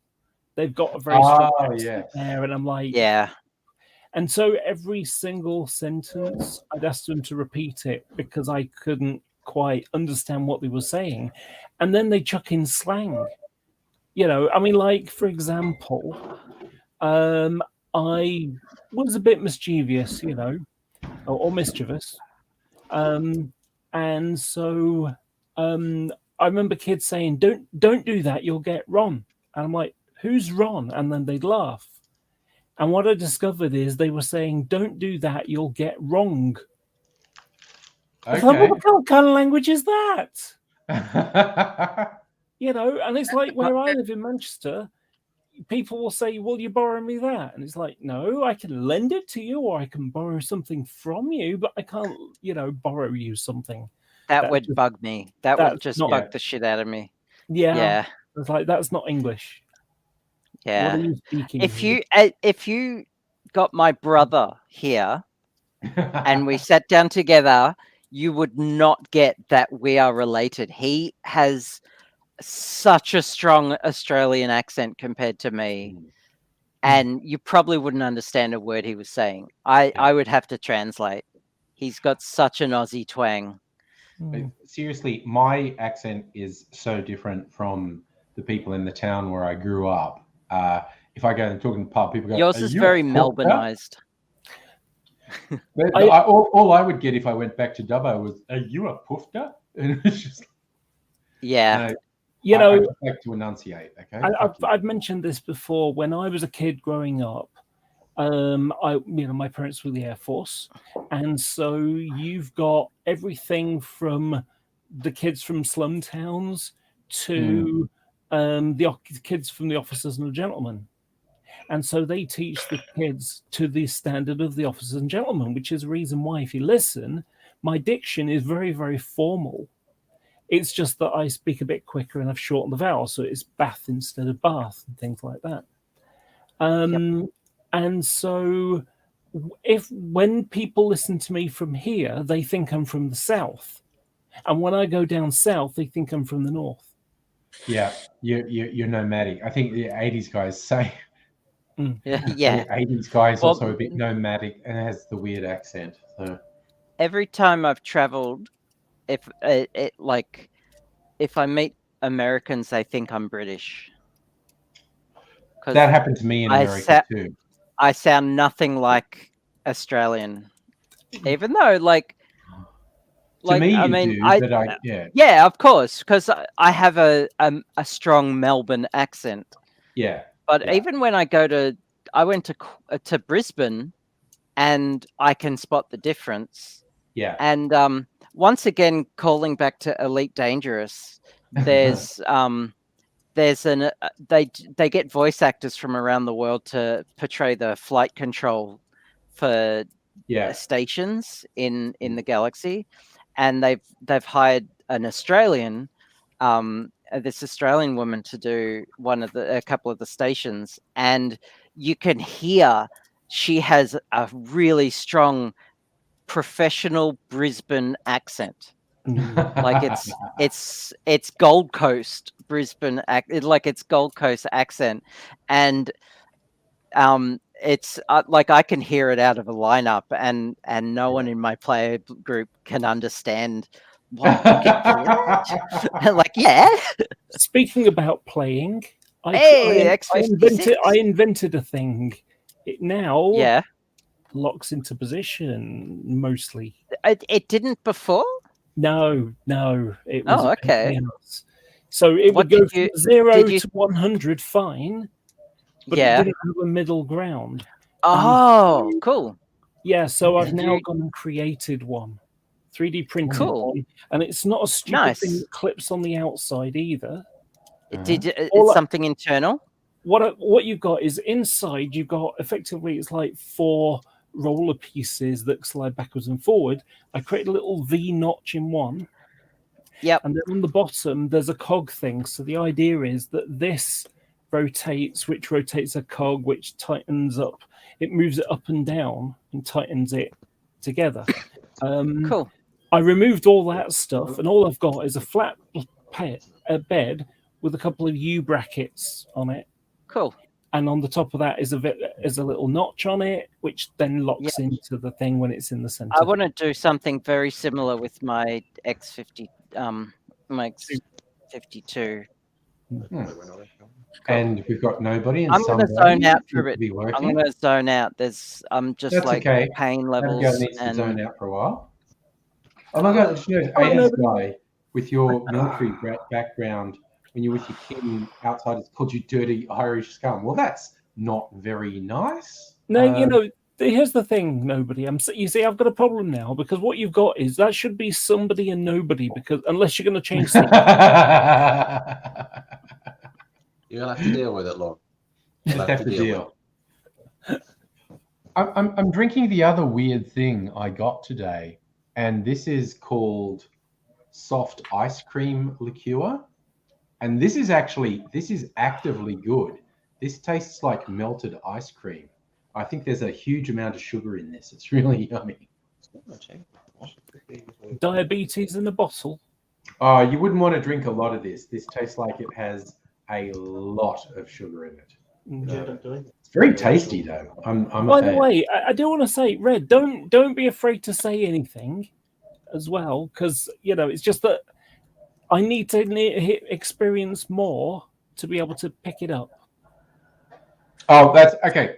That high red is actually a reference to me. If you all remember how I spent so many years coloring my hair on YouTube, that's Pat, who I always call him Big Pat, and him and Rob, his mate, would come to our meetups in Melbourne. Yeah, I know who's Rob. Pat lives in the country, and they would come to Melbourne for our meetups, and we'd hang and stuff. And Pat and Rob thought it was hilarious when the color in my hair was fading once, so my hair looked really red. And ever since, this was ages ago, ever since then, they've called me Red. So the high red is actually a reference to me. I'd had like a purple, blue, black in my hair that faded, so the highlights looked kind of red. So Pat and Rob just laughed and thought my hair was red, and they called me Red ever since. So dear. So, but no, Pat, keep talking, because I don't think that I was saying something awful up to you or anything. No, it's cool. It's cool. Okay, cool. It's cool. I hate to sort of think, oh my god, did I insult him and now he doesn't want to talk at all? No. Trying to position my phone, everyone. You want to get Pat talking. We talk about wrestling. Pat's a huge wrestling fan. Yeah, so Josh. So there's actually local wrestling where you are, isn't there? Like not TV, it's stuff you go and see. No, it's on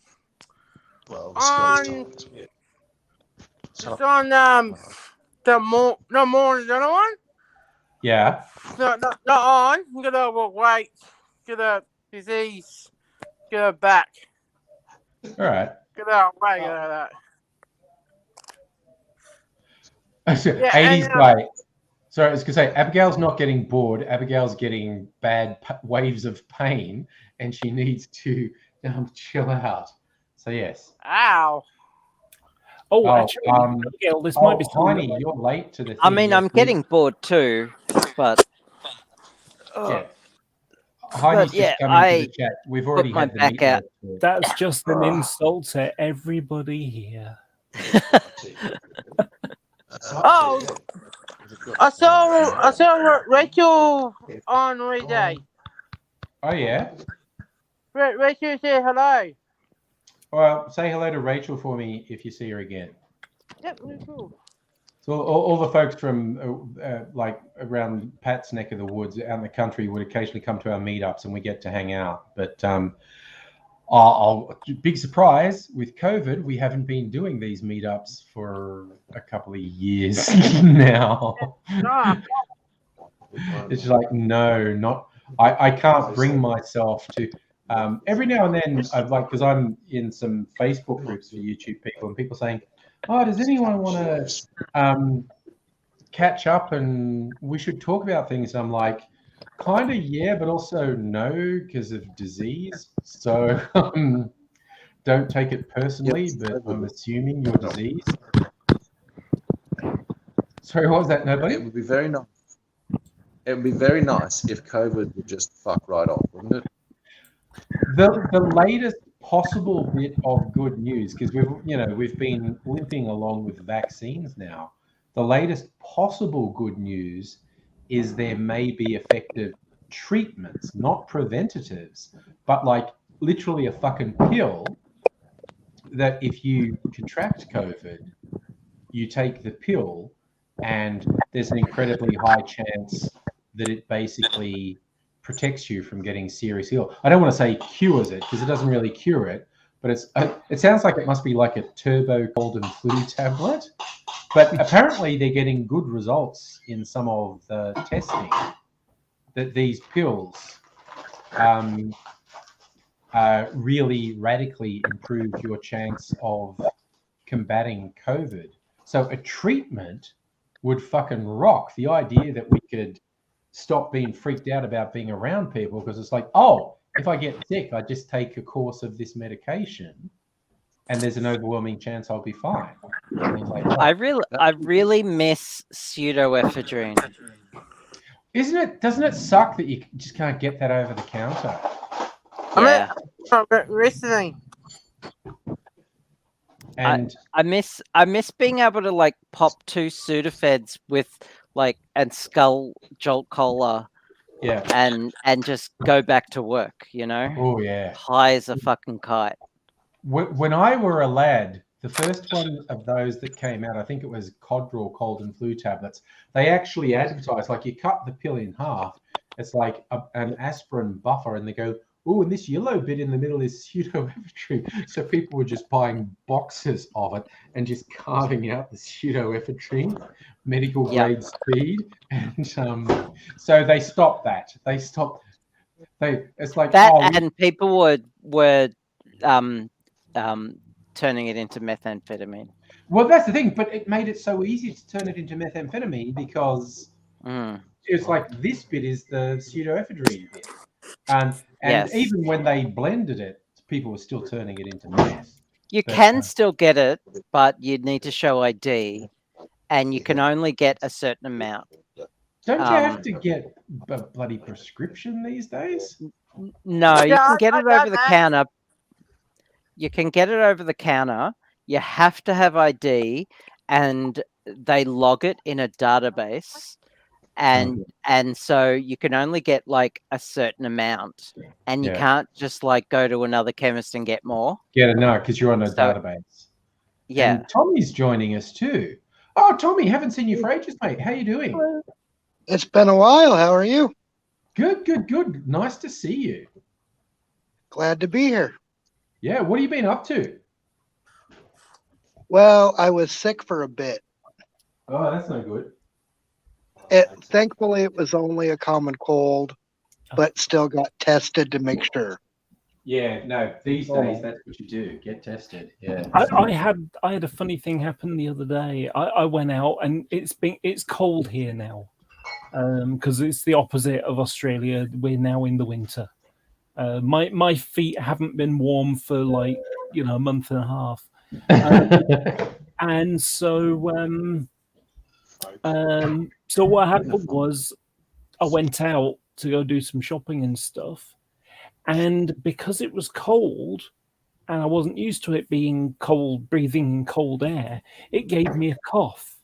And I was paranoid every time I coughed that someone would like, oh my God, this person's got COVID. A weird thing. I mean, it kind of reminds me of a year ago, actually, because I used to wear a wig, so what would happen is I'm an overweight person. I'd ride my bike into town, which is only a mile, not even that probably, and so I'd be out of breath because that person doing exercise. And then I'd have to put a mask of my mouth, so I wasn't able to get rid of the hot air, the heat, the temperature, my body temperature, because I'd got hot from exercising. And then I was wearing a wig on top of it. And so my face was just rolling with sweat on my forehead. And I couldn't really mop it away because makeup. Yeah. And so, it was just awful having to... So I looked like I was like, it's like almost freezing out, and there I am sweating like crazy. And it's amazing how much of a wide berth I got. Looking a bit dodgy. I was just thinking about you talking about the cold. As I mentioned in the chat last night, I borrowed a luxury car for when Nettie came to Queensland.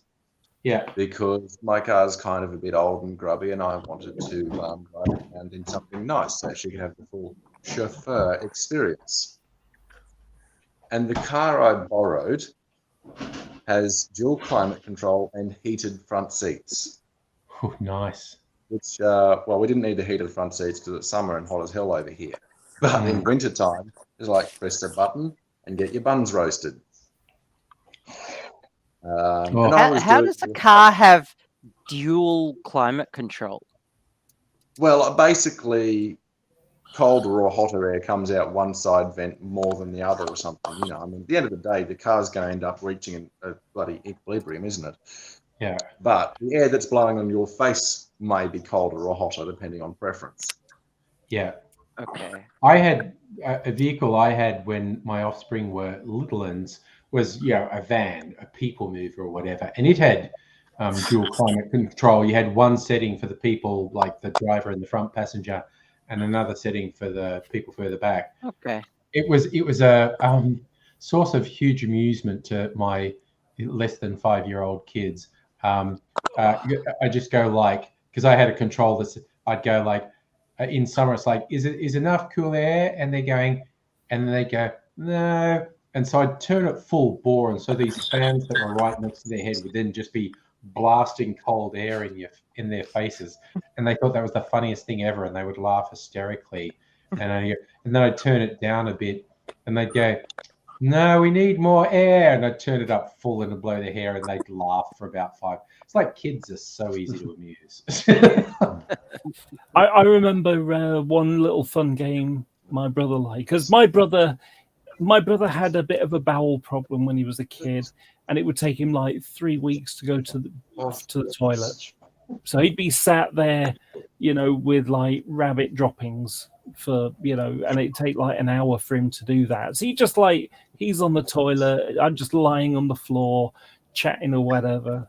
And well, one of the games I used to play that used to amuse him crazily was I would get a bit of tissue, stick it, make it into a pointy thing, stick it on my nose to make myself sneeze, and then sort of try to avoid the spray that came back down because I'm lying down, pointing.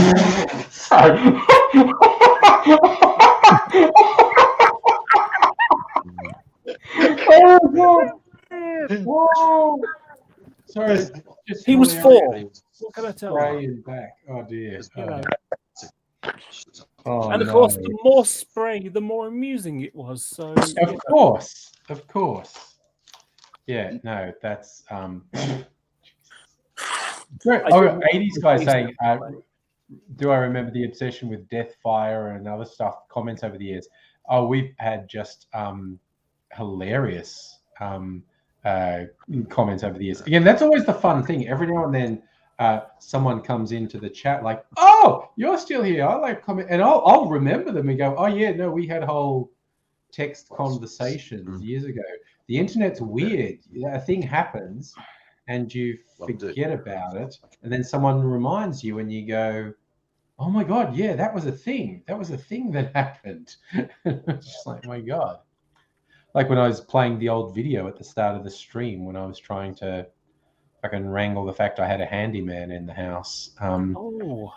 I just remembered another little story. So this was back in the 80s. My brother wasn't even born then. I mean, he was born in the 88, but, you know, it was before he was born. And so what do you call the front bit of a car? We call it a bonnet. Do you call it that as well? We call it a bonnet. Yeah. Okay, the hood for an American. Well, we had a car, and there were like some little vent things at the back of it. So you got like the bonnet, and where it meets the windscreen, there were a couple of vents on either side, and that's where the air would come in, you know, for cooling you down. So you just open the vent, and it would blow the air from outside into your face, kind of thing, to cool you down.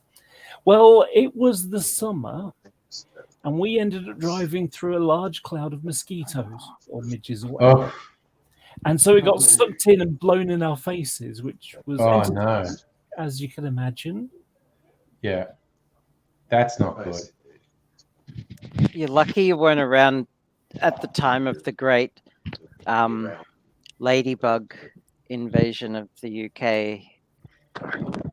I saw someone posting a thing online. They were having a ladybug thing happening, and it was like hundreds of the buggers climbing over. The UK in the 70s had literally billions of ladybugs grow in the look it up. It's like in this like 76 or 75. Yeah, I mean, I've everywhere. I've lived through a couple of locust plagues living in the country, and locust plagues are pretty intense. We were amusing ourselves one day when it was particularly bad because it was like raining locusts. There was just a wall of them. We were just out in the street with tennis rackets, just swinging tennis rackets into the oncoming swarm and just splatting them. And it was that's ridiculous. That's just you showing your age. I mean, next thing you know, you're gonna like mention the time, like the whole firstborn son of the pharaohs and all that. Okay, no, let me tell you, kids, about a time when pre-VCRs even, where there was no streaming, where if you missed a show on TV, that was it. You fucking missed it. It was like this show was on at a set time every week, and if for some reason you weren't home, you just fucking missed it. It was done. That was it. There wasn't even beta. That was it. And there weren't repeats. Yep. Eventually, a popular show would get repeated eventually, but it was just like, oh no, when it was a new show, when it was the new hip show, if you weren't home sitting in front of your TV when it came on, you just and then you showed up at school the next day and everyone was saying, oh, did you see the 18 where BA did? No, I missed it. Fucking loser. And it's just like...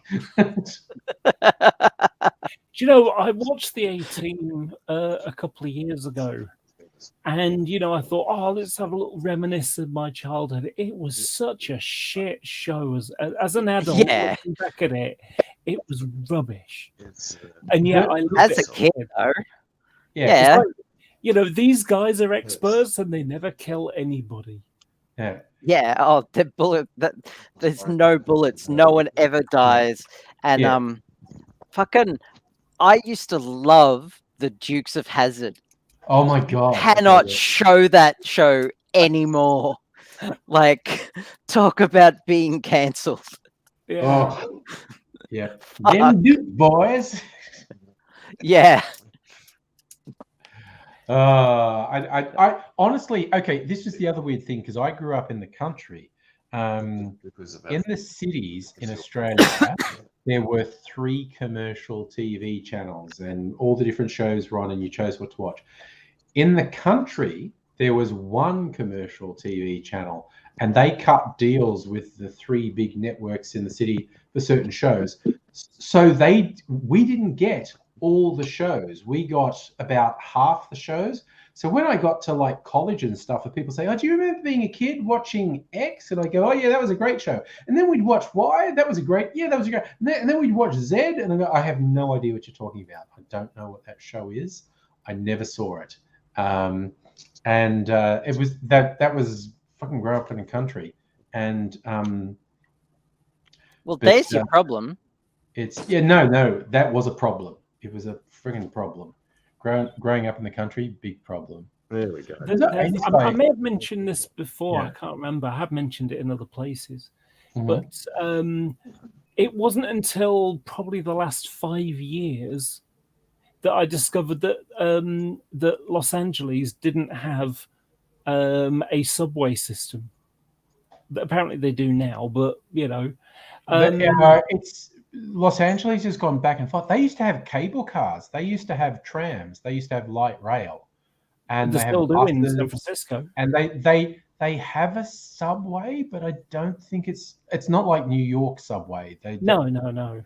But what happened was, my reason for thinking they had a subway system was because I watched the A-Team, and the introduction always said, these guys, promptly escaped, into the Los Angeles Underground, and of course my brain, the London Underground, Los Angeles Underground, same thing. The London Underground. Yep. Yeah. There was the great line from A Fish Called Wanda when they were saying how stupid Kevin Kline's character was. They go, he thinks the London Underground is a political movement.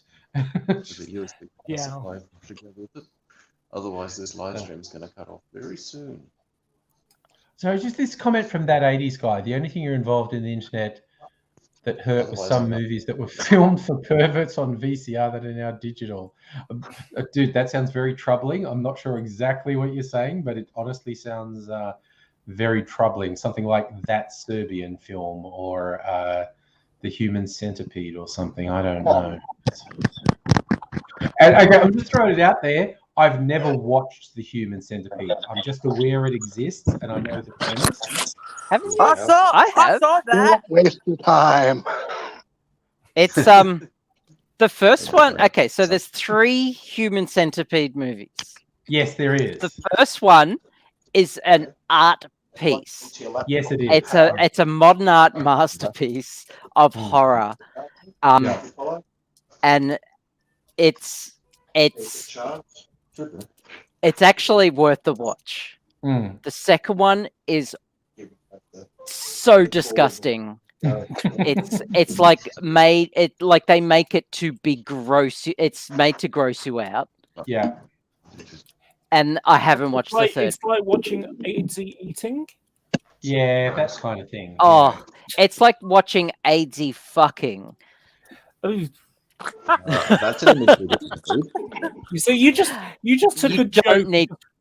It's not. That wasn't the bottom of the barrel. That was licking the bottom of the toilet. That was Yeah. So, Well said, Laura. The second movie is licking the bottom of the toilet. Yeah. It like that would be a step up from this Well, movie. It's awful. The third one's But like they set made like it to in a be prison awful. in the Philippines or something, or The third one is set in a prison. Yeah. I don't think it's in the Philippines. I think it's in Texas. All right, okay. But I haven't seen it. I've I saw that. You know what? Okay, Big Pat, you're just watching all these Watch the movies, first mate. one. Is it not hurting you? Watch the I saw first that one. It's My friend Beck, Big and Mac at my house. Yeah. The two I still look at that. Oh, what? They What brought it what? to your mum's house? What the hell? no the first one. It's not gory. It's kind of gross it's conceptually gross. Oh, the concept is horrific. Yeah, it's and it's like creepy German vibes. Yeah, you know, it'll like you'll swear off Germans forever. Like German accents now are just dead to me now. Yeah. But it's okay. Like it's kind of like it's how okay. the Hostel, I can't do German. I just went the Russian. Hostel movies put me off backpacking through Central Europe. So it's just Yeah, like, fair enough. You know, Yeah, if my car ever breaks down in I don't know what they call the outback in Europe, in country Europe, in Germany, remote areas. I'm not getting out of my car. I'm just not. I fuck that. I don't want to be in a human. That sounds a bit like what I would say if I went to Australia, not getting out. Yeah, no. They'll Wolf Creek your ass if you're in a Wolf remote Creek, area. yeah. If it's not the wildlife, it's some dude's gonna Wolf Creek you if you. So. Yep. Oh, but Uncle You know was what? so nice. it was only earlier that I thought to myself, "Oh, I need to make that Australia. Well, come visit Australia video that I was talking about, which is the opening, what do you call it, induction speech from the movie Avatar." And what I've got in my mind is the video. And then what will happen is sort of coming in from behind you, so to speak, will just be this black shadow and in the inside of the video bit. And it will just be the silhouette of Australia, or the negative silhouette of Australia. And the bit in the middle is him talking about everything he's trying to kill, is going to kill you, especially the natives. In Australia, even the grass wants to kill you. No, there are very plants that want to kill you here. The Gimpy plant terrifies me. Isn't that the worst? We talked about that on a couple streams. The suicide plant, yeah. The thing, there's a plant that it's like a stinging nettle that is so bad, people beg medical staff to kill them. They're like, they can't tolerate the pain, and nothing alleviates it. And they basically ask people to kill them because the pain's so bad. And the thing is, it has broad leaves and nanoscopically fine needles that secrete a neurotoxin, and they get into your skin and you cannot get them out. And your skin growing doesn't get rid of them either. So they are there forever, constantly secreting neurotoxin. Okay, I've decided if we ever meet up, you're coming to see me. I'd rather go to some pleasant little English country town, with a duck pond. You were talking about sort of the what was it, the ladybird infestation, the ladybird invasion, whatever it was. Now I'm quite sure that was dealt with. Because, there is no such thing as the Great Ladybird War. As opposed to the Great Emu War. Yeah. But also, you're talking about quiet country towns. Mrs. Angry's mum lived in a town in the Cotswolds, not far from Bath. And it's like all those English rural cop shows are set in the Cotswolds. There seems to be a disproportionate number of murders happen in these little places.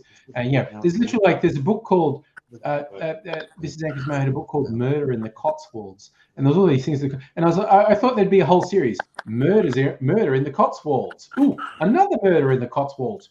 Blimey, some more murders in the Cotswolds. Then the sequel, what the fuck is happening in the Cotswolds? It's just like. And I shot a video. It is on my YouTube channel. I'm walking around with my camera and my monopod in this beautiful, quaint country town where all the buildings are 100 years old. I'm going like, I swear, I'm going to find a murderer. So I'll go around this corner.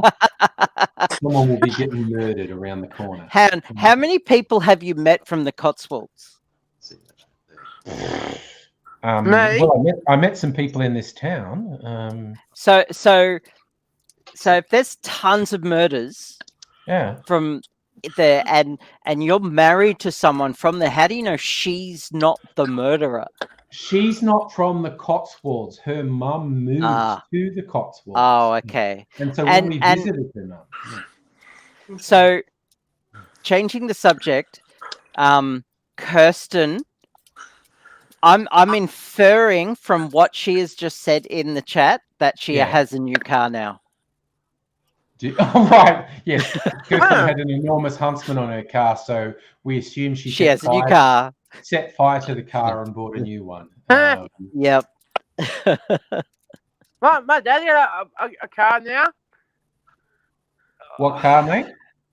So a fast car, two doors. Your dad's got a sports car. Your dad's having a midlife crisis, mate, which is fine. No, my dad the Harley. Yeah. No more. So your dad's got a Harley and a two-door sports car. Pat, is your dad just out there picking up girls? Down there. I think know your that's dad's what I'd be definitely doing. having a midlife crisis, Pat. That's Mom and Dad there. You're gonna have me. Pat's just gonna go to his dad and say, "Oh, I told these people on the internet about you, and they think you're having a midlife crisis." And he's just gonna say, I love my dad there. "Don't talk to those people anymore."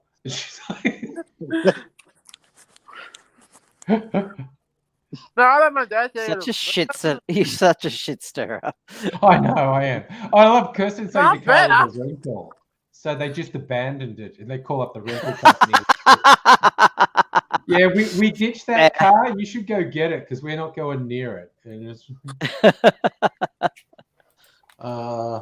Do you guys need to Mum be had a sports car. That's okay. time the huntsman crawled out of a bike helmet, ran across my face. Oof. You know, I think I've heard that story. I always wanted to make a video and I could never be asked doing it. You know that ridiculous story someone made up, like you eat 8 spiders in your sleep every year? I wanted to make this video, and it's of someone lying in a bed and like a thing superimposes, they say you eat 8 spiders in your sleep every year. And the person's sleeping with their mouth open and it's going to have like a rubber spider on the pillow near their mouth. And then say, but that isn't true. And then just, you know, like moving the rubber spider closer to their mouth. And when it's kind of right near their mouth, I just leap up from under the bed and grab the spider and eat it, and goes, because I'm always there. I'm watching you. The spider's won't catch you. And I never quite worked out how to do it, but I wanted to do this whole thing about I'm hiding under your bed and I eat the spiders before they get in your mouth.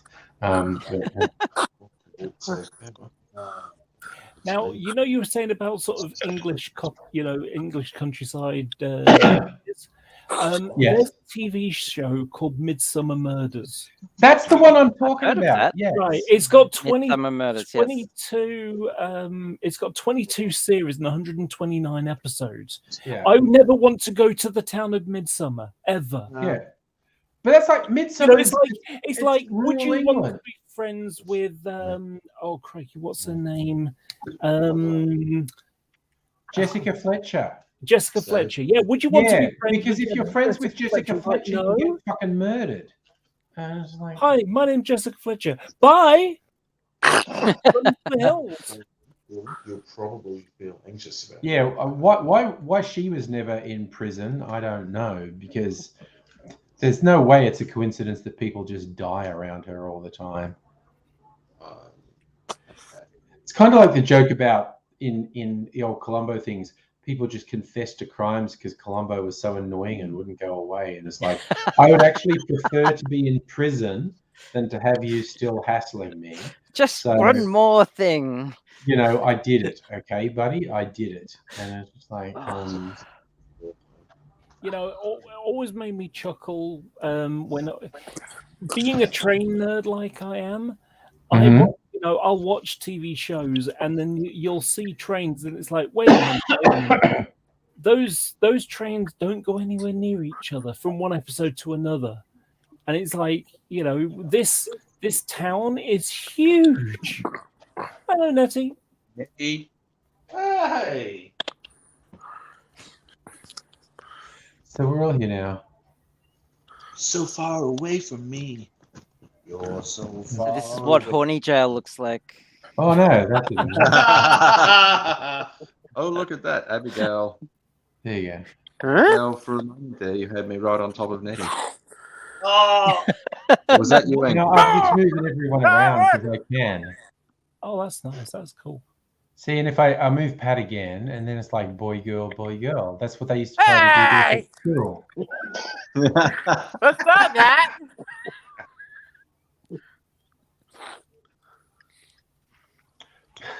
The annoying thing is, I may not last very much longer. I'm connected with my phone because my laptop's camera is crap, and my phone, even while plugged in, is still depleting fast.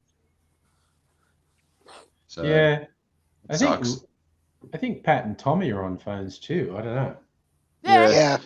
Your Yeah, phones Pat. probably don't have fast batteries. This is an older phone.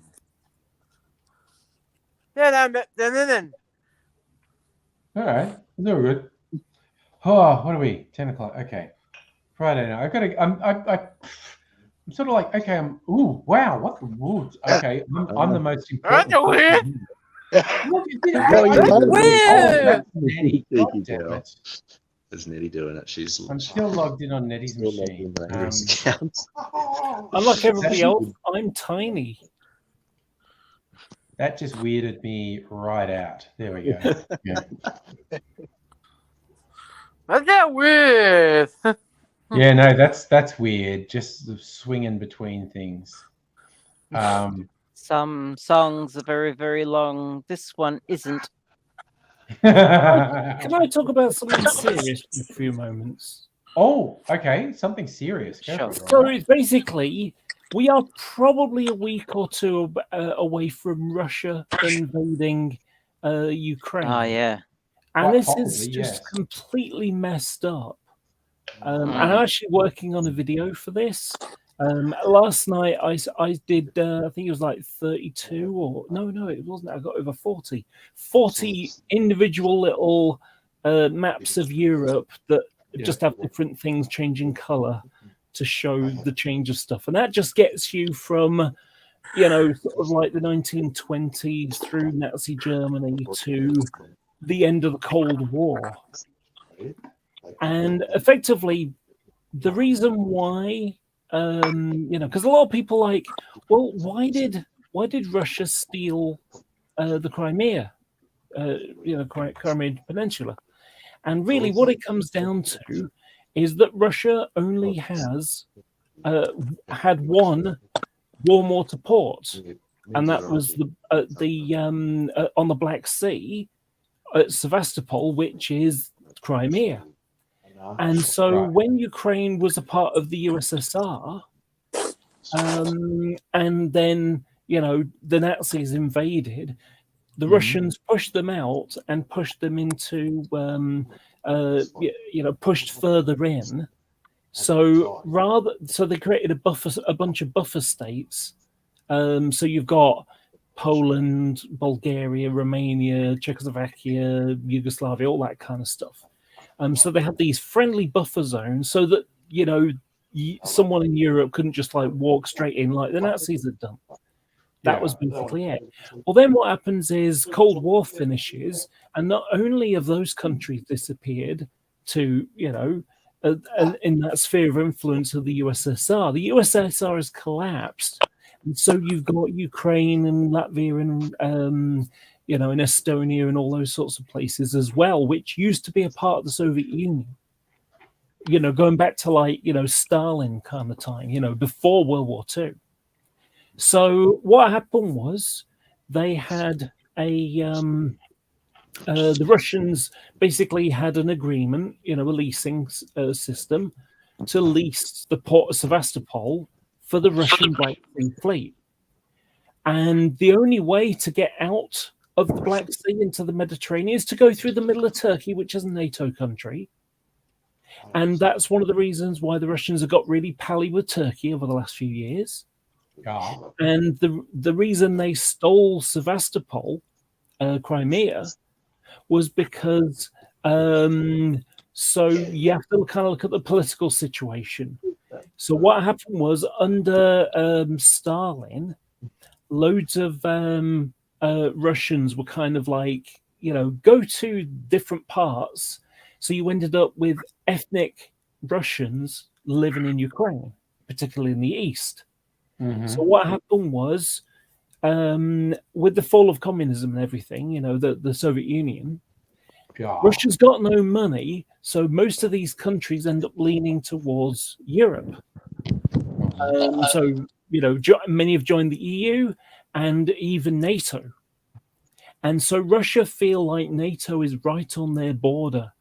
Rather than that buffer zone is now being taken up by NATO countries now. And so, Ukraine is talking about joining NATO. But NATO don't really want to do this while there's a war going on. It's only a skirmish kind of war on the eastern side with the...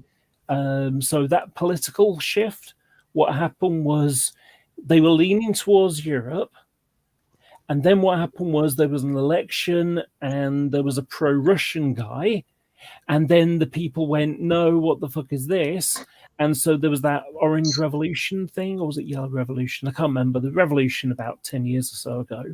And they basically kicked out this president or, that was pro-Russian. And it went back to pro-Europe again. Mm-hmm. And as a part of Russia, basically shenanigans trying to interfere with Ukraine's political system, they basically said, you know what, when that Sevastopol lease thing ends in a few years' time, we're not going to re-release it. And so the Russians basically went, fuck that, so they just invaded it instead. And that's basically how we got to the state of play that's today. Now, Russia knows that Ukraine wants to go NATO. Big country, big sphere of influence, in terms of right on Russia's borders.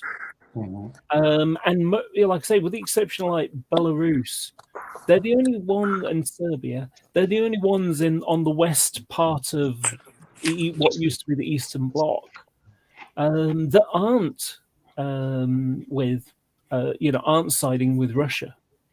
And so it's a whole mess.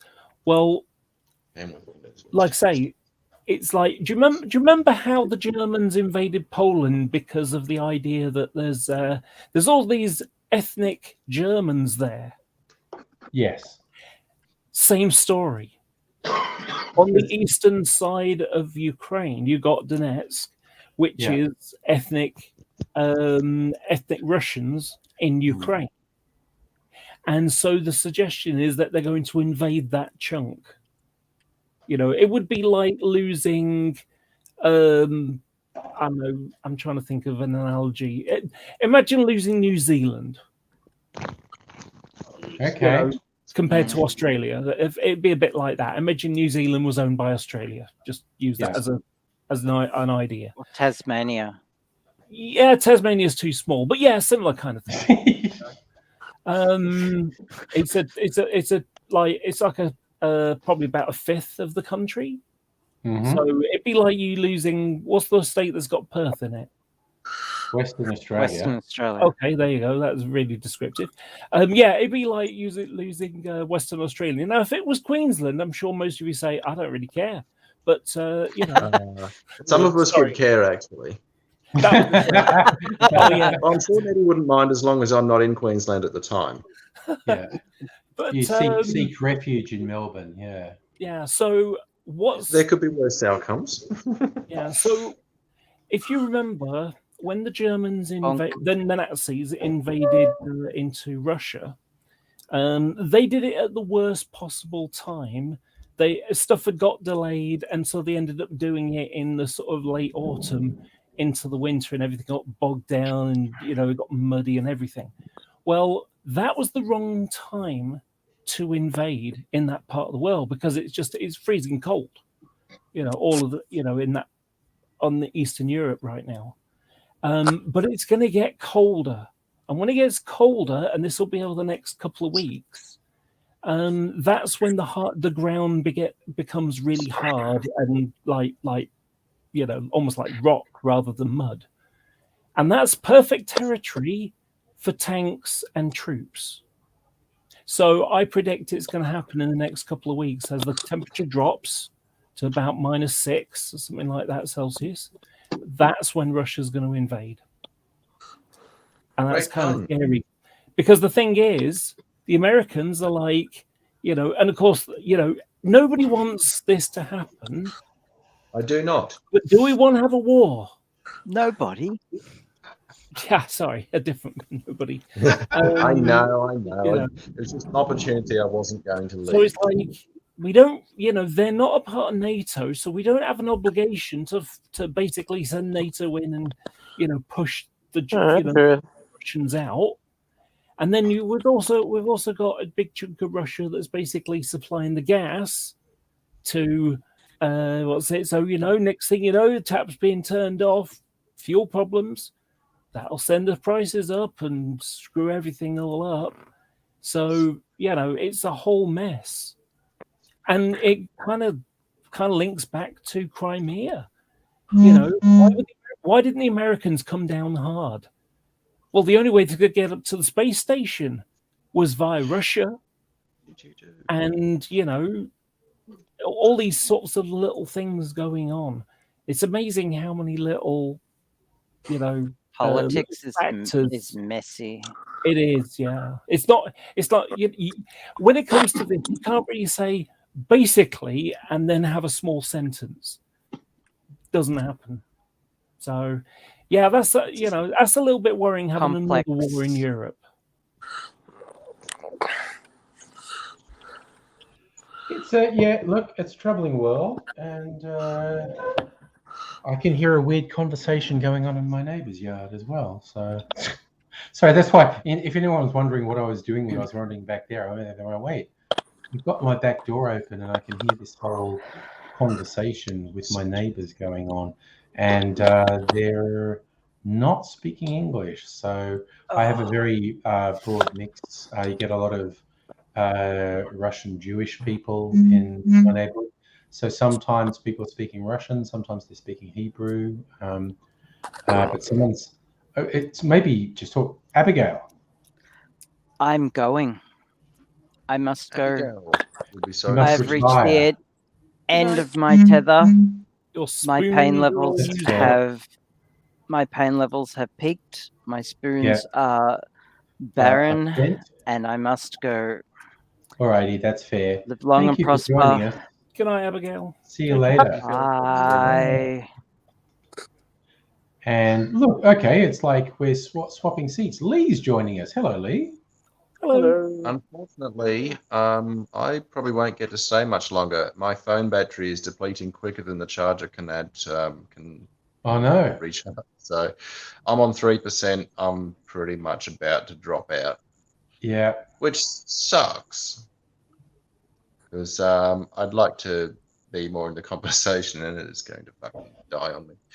Which is a bum sandwich. Oh well. I think so.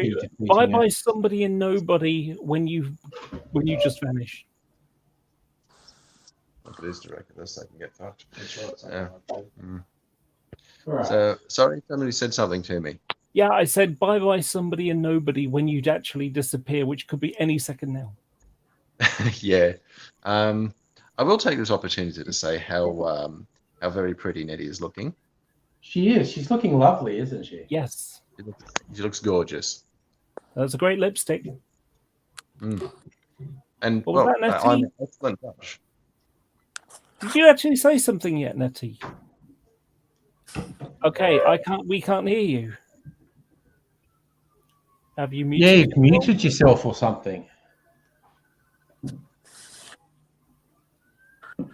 I didn't do it. I don't know what's wrong. Jim Young, how's Bosporus? Has it connected the right? I don't know. Now it's no, I don't know. Something's gone weird at your end, Nettie. You were there before, and you're not there now. Problem, is it? So, is it a problem? You haven't got the video when I was still open on Discord or anything, have you? Okay. Ooh, what was that? Jesus. That's how you do. Yeah, okay, my phone's about to cut out. I think okay, I think Nettie's just gonna go. I think I better say goodnight to everyone now, because this thing is going to shut off. Right. So been nice to have contributed more, but technology is not on my side tonight. One of those nights. Yes, it's just how it is. I shall see you next time, friends. Bye. Right. Cheers, matey. There it is. Just off on a quest to find my jigger, because I'm making myself a drink. Because I took the cork off this bottle of rum, and it's really the aroma is spreading. This is a Jamaican rum called Smith and Cross. It's what people call a funky rum. It's got it kind of smells like, in a good way, kind of smells like overripe bananas or whatnot. With the aroma, it's like 57% alcohol, so it's a pretty serious one. Okay. Neddy's rejoining. There you are. Is your mic working? Alcohol, so it's a pretty serious one. Okay. Can you hear me? Yes. Okay, yes. Yep. I think we're getting a bit of Hear an me now. echo as well, but I can hear you. Oh, good. Yep, I just came on By to the way, say- Nettie, and this is something nobody really will understand. No success so far. Oh, The conversation we were talking about the other day, yeah, no success Yeah. so far. Mm. All right, Oh. that's fair. Sapa had a cherry. Good for you, man. I'm sorry to hear that, but you know, some things take a long time. Yeah, so I have a good thing that might be happening soon. Oh, that's good. So the other day, on Tuesday, I had a blood test. Yeah. And that's going to be because every couple of months I have to give a blood test to the gender identity clinic for the transgendered, you know. And so what's happened so far, with the exception of a month where I missed it out because COVID, you know, so many people doing tests that they basically ran out of vials. Yeah. So they were doing like only really important stuff. So anyway, well, every time that I've had a blood test so far, they've increased my dose. Okay.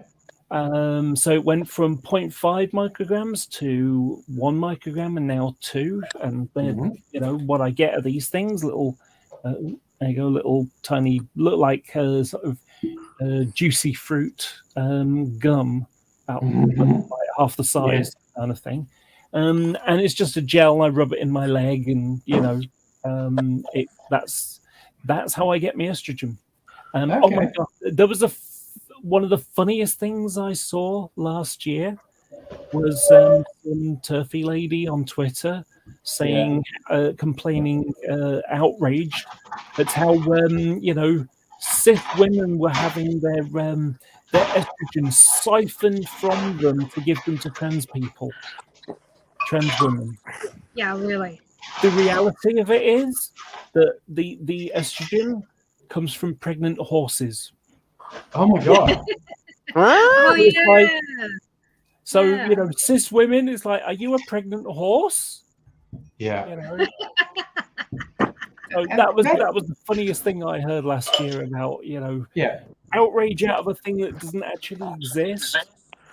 And you know, it's a bit like, do you remember I told you about the story about the politician who complained to Spanish that it was Spain versus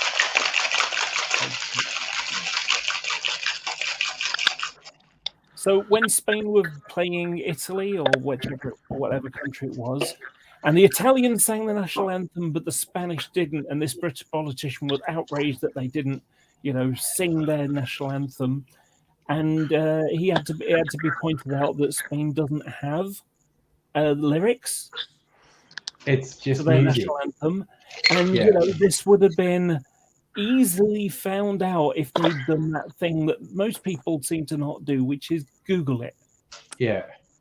And But so, again, you know, lady has an outrage about something that doesn't exist because she didn't Google it. Yeah. You know, the right-wing victim mentality of, oh, everyone's against it. It's like, stop inventing oppression that doesn't exist. It's fucking weird. There's also this anti-woke agenda, and it's like, what does that even mean? Anti-woke? Is that like, that sounds like asleep? I've been hearing a lot of that. I've been don't want to be asleep. You know, and the thing about it is, isn't conscious raising a good thing? Yeah. I'd always loved someone who said, like, you know, because in the old days, it was political correctness was the attack term. And someone said, whenever you see something saying something about political correctness, and these days it would be woke culture, just change it with treating people with basic human decency. Yeah. And it was like, so when someone goes, it's political correctness gone mad, it's like, it's treating people with decency gone mad. And it makes it sound so ridiculous. It's like, what they're upset about is like, oh no, I'm treating this marginalized person like they are an individual who has value. Oh no, I did a terrible thing. It's ridiculous. You know Actually, what? I've been listening to some podcasts by some conservative British people. So, and it's weird. They're weird. Weird. But they go on about wokeness, and I think what they're experiencing is people of their own class. And we're talking very upper class people. We're talking about Lady Colin Campbell specifically, and and I think what they're experiencing is within their own class, which is extreme upper class, people pretending, or rather taking on a very superficial veneer of what they're calling wokeness. So they don't really understand quite what the movement is at grassroots level. They don't get that at all. But they're experiencing people who are taking it on as part of their facade management. You know, this is the crowd I'm with, and I don't I'm going understand to this, therefore it's bad. Yeah. even though they are posh people, and that's what I'm saying. You know, when they say things like virtue signaling, I have actually experienced this virtue signaling from somebody I used to know. It was an extremely privileged person who thinks she's a right bloody big girl. And she's left the Liberals and she's joined the Greens, but she's still superficial, massive snob. I think that's what they're going on about. I think it's not actually the grassroots, not actually the people going through it. That's these dickheads in their own group. Anyway, that's just a little rant. It's a complicated issue, I think. I remember sort of last summer with the Black Lives Matter thing, and there was like the people outraged at the idea that like treating black people like they were fucking human beings was a bad thing somehow, and it's like no, all lives matter, and yet only a couple of months later they were talking about blowing immigrant boats, getting the Royal Navy to blow immigrant boats out of the water. And it's like, funnily, that all lives matter thing only seems to apply to not brown people. Yeah. Those brown people, obviously, those lives. All There's white only lives some matter. lives that matter. Yeah. Yeah. Just quickly. Yeah, well, I mean, I've got I can't talk to them, but these posh people that I've been listening to, I think that's their experience. They live in quite a bubble, Yeah, I've got to go soon. All right. Well, thanks for dropping in, Lee. It's always nice to see you. Just wanted to say two things to let out because I'm among friends. Yeah, do First it, thing man. is, because my cousin recently died from this, screw cancer. And I hope that my son gets a negative result for COVID tomorrow. Oh, so do I hope that screw too, COVID. man. Yeah. All positivity going your way, brother. Yeah. Because it's scary times we live in, and there is an overwhelming chance, even if your son does test positive, there's an overwhelming chance he'll be fine. Possibly won't even show symptoms, but it's scary He's not and showing it's symptoms. It's scary and it's stressful. So all positivity your way that you actually get a negative result, because It's scary. If you are at all rational, it's scary and stressful. Yeah. So all the positivity being sent out your way, man. So All right. Au revoir. Au revoir, Lee. Do you know, we're actually really lucky with Omicron. Yeah. Because Omicron, you know, could you imagine if Omicron was really deadly? Oh, we'd be if Delta any of the variants of COVID had the sort of fatality rate that, say, the 1918 flu had, we'd be screwed. We'd be so screwed. The fact that the fatality rate has stayed relatively stable at somewhere around 1.52% is a minor miracle, because what I've found interesting is, like, for the last couple of decades, the people who specialize in researching scary diseases have been freaking out all the time. Wait, is somebody and nobody trying to come back? It's just there's a cute picture in the icon. Is your audio working, nobody? No, I don't think it is. But there's a cute picture there anyway.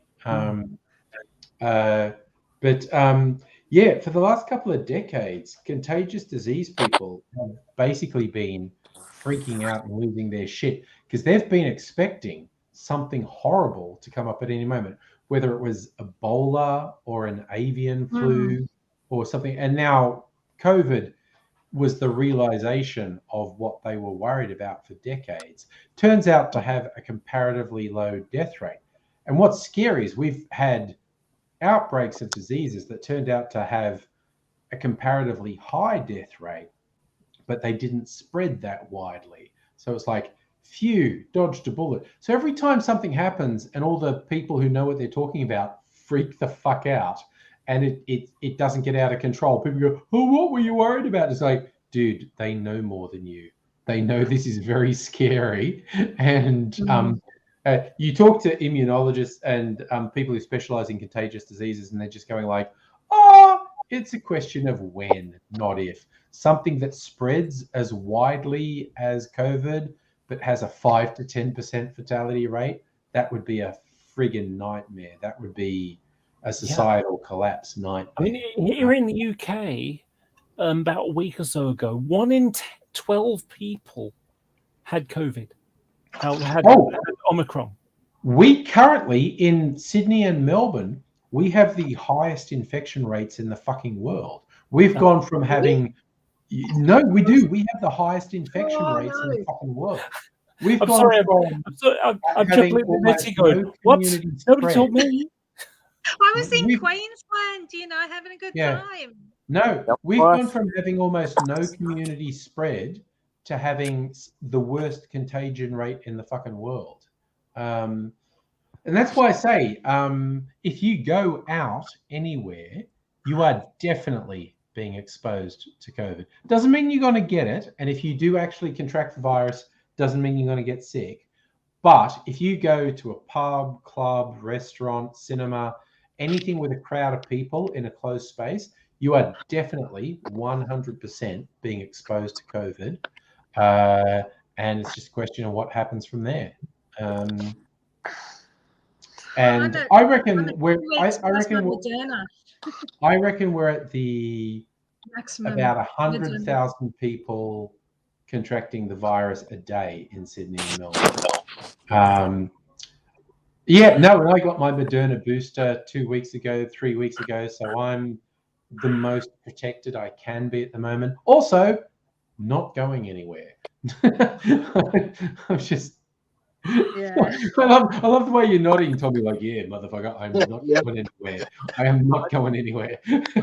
I'm one of the least likely to catch it because, again, agoraphobia, don't go out. Yeah. You know, the amount of exposure I can get. Yeah. I'm all like, yeah, motherfuckers, you thought I was sad because I had no friends? I'm happy because now I'm not fucking associating with anyone. And Kirsten, you had to get tested and you tested negative, which is good. I got to tell you something quick that really pissed me off the other day, and it's still niggling at me now. And it's like, you bastard kind of territory.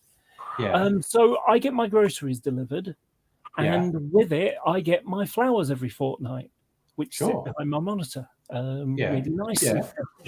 And that's nice. Yeah. You know, this is what I buy myself every fortnight.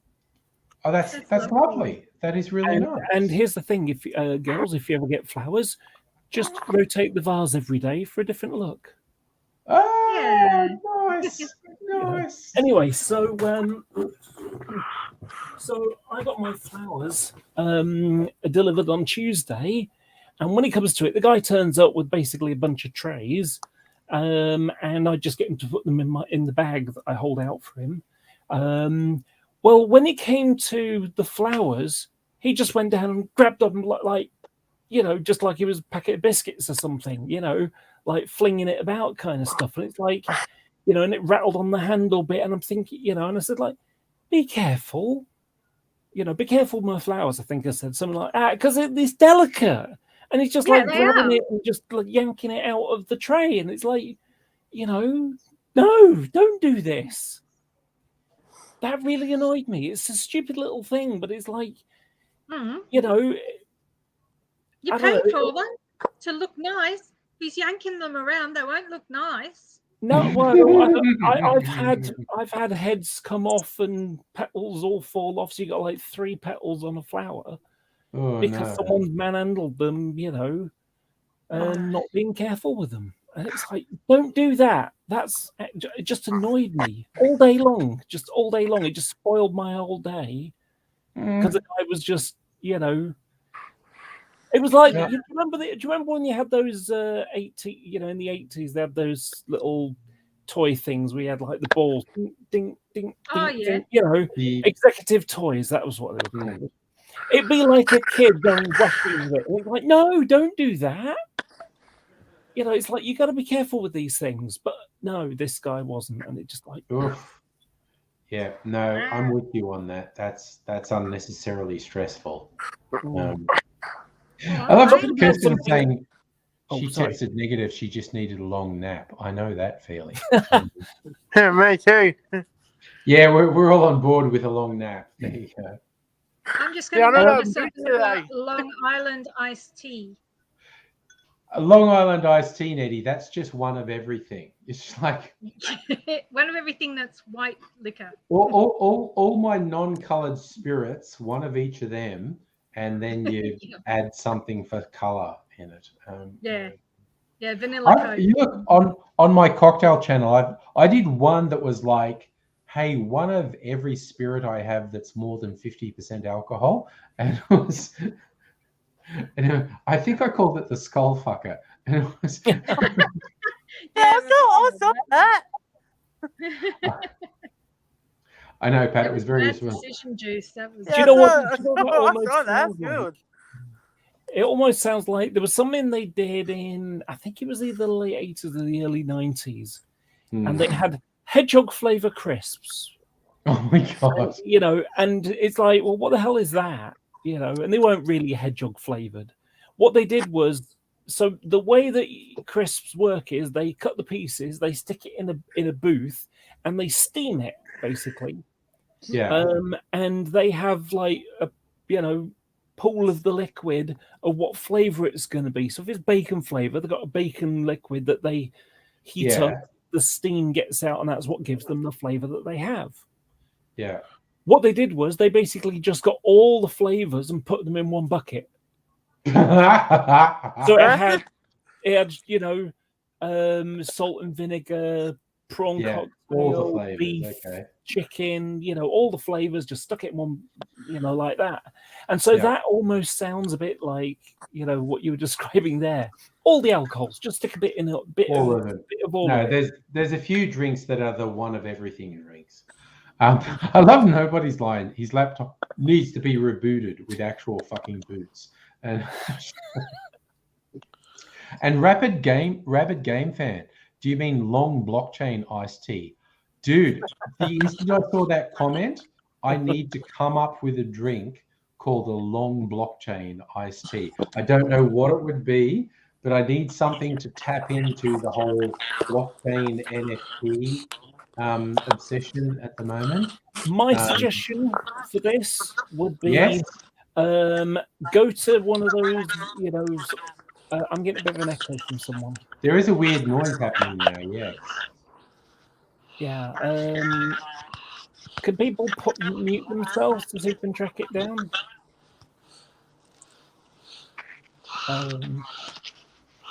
Okay.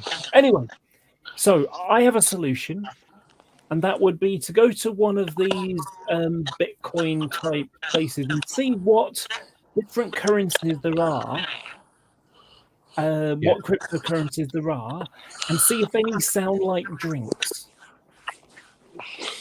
If they sound like dreams? Yes, drinks, as in alcohol. Drinks, okay. Yeah, so if they sound like certain alcohol names, yeah. If they've got, it's like, one's, one's called, Wadka or something like that. And it's like, Wadka sounds a bit like vodka.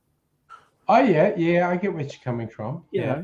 Maybe do that and see if you can, just get three different ones or something and see if you can make something out of that. I don't know. I need to make some NFT cocktails, and I'll make my fortune that way. And it's like, was it my mic that was the problem? Sorry, Tommy, what was that? Was it my mic that was the problem? No, it wasn't. But whatever it was is gone now anyway. So, StreamYard and the internet, it just gets weird. There are so many things that come together. It's changing. Okay. I remember Safa asking half an hour ago, how Tim Smithed am I? I'm about half Tim Smithed at the moment. Tommy, I don't know if you've been around, if you know what we mean when we say how Tim Smithed am I.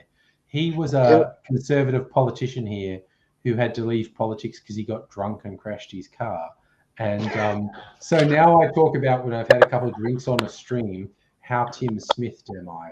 And it's like, oh my God, if I'm really drunk and I'm going to fall over, I'm completely Tim Smithed. There's a British phrase which is going for a Burton. A Bertie? A Burton. A Burton. Oh, yeah. Richard Burton? Richard Burton went on to one of the talk shows and he was so drunk he tripped up going down the steps or something and kind of stumbled and fell. And so that's nicknamed going for a Burton. So if you fall because you're drunk... There was that whole group of wild men in English acting in the 70s. Richard Burton, Oliver Reed, Richard Harris. And they were just mad fucking drunks, all of them.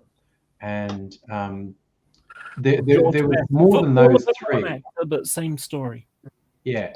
No, they were all mad fucking drunks, all of them. And, they would show up on chat shows fucking wiped out. Oliver Reed in particular was notorious. He died comparatively young. He may have been the first of them to die because he was just abusing his body like there was no tomorrow. I particularly enjoyed him on the Three Musketeers movies. Oliver Reed was a great actor, and his last film, and he actually died before they finished shooting it, was Russell Crowe's Gladiator. That was Oliver Reed's last film. Yes. He died, and they actually did some CGI trickery to finish the film and have him in it. He died before they finished shooting it. And it was a good film, and he's good in it. So it was a very nice sort of, I don't know, swan song epitaph for Oliver Reed. He probably should have died a decade sooner, quite honestly. I suppose Burton was actually the first of them to die because he died in 1984 or 1985. Sorry. Heine's saying they want you to pay $30 to rent June at Prime Video. Yeah, that's the thing with streaming services at the moment, because a lot of us aren't going to cinemas. They're like, okay, we'll charge you what sounds like a dumb amount to rent a film before it's available on physical or digital media. But if you're doing it at home, if a whole bunch of people are watching it, that's cheap. Because you go to a cinema, like cinema tickets cost $20 or more now. So if a whole bunch of people are watching it at home and paying $30 to watching at home, that's actually cheap, but it's weirdly expensive compared to when it's, on the. Sorry, is Nettie there? Is she deliberately putting the cat there, or is the cat? Is the cat there. Nettie did it on purpose. Okay, because it was fucking weirding me out. Did the black cat just come to visit us and cast a spell? Was that a thing? Nettie's like in a romper. I'm just saying, you're just looking absolutely fabulous, Nettie, by the way. But,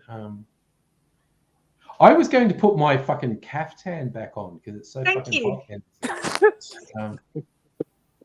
Big Pat, okay, the way you laughed, I know you want to see me in a caftan, mate. I know you want to see me. No, but I'm not wearing a singlet. I've just got my cocktail shirt on and I'm wearing my pajama pants, basically. What was hilarious, we had an electrician visit the house to look at what was the problem with our air conditioning, and no one told me he was coming. So it's like before lunch today, I'm just wearing my caftan, and someone knocks at the door, and I went, yeah. He's like, I'm here to look at your aircon. And I went, oh, no one told me you were coming. I would not have answered the door to a stranger in my caftan if I knew it. I would have got. Seriously, dude, I would have got dressed, but no one told me you were coming here, and it's just like. So I after he left, I had a shower and put clothes on. I had to go out into the world and do a couple of things. And I was like, no, these jeans, they're too restrictive. So I got home and just took off my shoes and socks and jeans and just put my pajama pants on. So I'm just wearing my sexy cocktail shirt and pajama pants at the moment. Nice, yeah. Yeah, no, Pat, you're just there in a t-shirt and shorts, I bet. That's all right. Yeah. Yeah. Kirsten loves her kitties, and it's nice. What I love is Facebook memories. I got our second cat, Shadow. She came into our world 11 years ago, just pre-Christmas, 11 years ago. So there's a whole December, January, there's a whole bunch of Facebook posts from where we had to like, look, I've got a really cute little kitten. And now she's still with us. So she's, I don't know, 11 and a half now. Mimsy is like 16 or 17 years old. We don't even know how old she is because we don't know how old she was when we got her. She was somewhere between 6 and 8 years old when we got her. I'm down two dogs. You have 2 dogs, Pat? Yeah, no, my 2 dogs died. Oh, that's sad. It's always sad when that happens. Yeah, Lucy. Lucy, yeah. Yeah, look, Lucy died. You got a heart attack. Lucy had a heart attack. Okay, you're bumming me out, Pat. Sorry. I love messing with Pat because we've known each other for so long. I love messing with Pat when he says something because we've done stuff. Again, you can find videos on my YouTube channel because Pat and Rob came for White Night, like however many years ago White Night was happening in Melbourne, and I'm like messing around with Pat and Rob and stuff. But we've known each other for a while now, and I always mess with Pat, so that's why I know when I say stuff. I don't know back, man. So does that mean that you were white knighting? We were white knighting. We absolutely were. Yeah, again, walk around over that. Yeah, but because Pat and Rob mess with me and call me Red. That's why his screen name there is High Red. He was messes with me. Rachel. Yeah, it's because the dye in my hair had faded and my hair looked red. So they just, and that was, I forget how many years ago. That was like 5 or 6 years ago. And ever since then, they've just called me Red, which is hilarious, honestly. But yeah, good. Talking about hair, I had my eyebrows done last week. Ooh, looking nice. Looking nice. Oh, that's cool. Yeah. Eyebrows make a difference, don't they?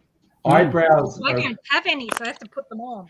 Have you ever seen those memes where someone draws eyebrows on their baby and it's hilarious? And they do like angry eyebrows on a baby, and then everything a baby does makes the baby look like an evil genius from a James Bond movie. It's so funny. And it's always a dad who does it. It's like a dad who goes, I got my wife mascara and put eyebrows on my baby, and now she won't leave me alone with the baby because I took all these photos of the baby with these mascara. I don't know. It's very funny. I got my offspring had been to their mum's place, and you go, mum's place got flooded, and she emptied some boxes, and she found a bunch of stuff. And there was two things. One was a stuff, and it's actually the cards people sent to my parents when I was born. So there's all these cards about my so what I'm saying is the cards are approximately 21 years old, because that's when I was born 21 years ago, not 55 years ago. And but I got this package of cards, the cards everyone sent my parents when I was born, and also some old photos from 20 to 25 years ago. And what was hilarious, one of them was a photo from my team. People often ask me what my day job is, and I say, well, I'm a business analyst. I work in IT, information technology, as a business analyst.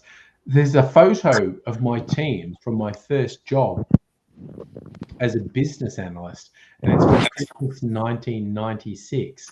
So I was like, when I got this, I was like looking through this first thing. Oh, look, that's how long I've been a business analyst, for like 26 years. Also, that's my team from 1996 that I was working with. So of course, it's me half the age that I am now, and it's like, oh, look at that. That's disconcerting when you suddenly see a photo of yourself half your current age. It was just like, oh, okay, good. All right, Jesus. I've got young friends who I could be their mum. And again, because we've now got all the offspring in the house now are over 18. So this is an all adult household.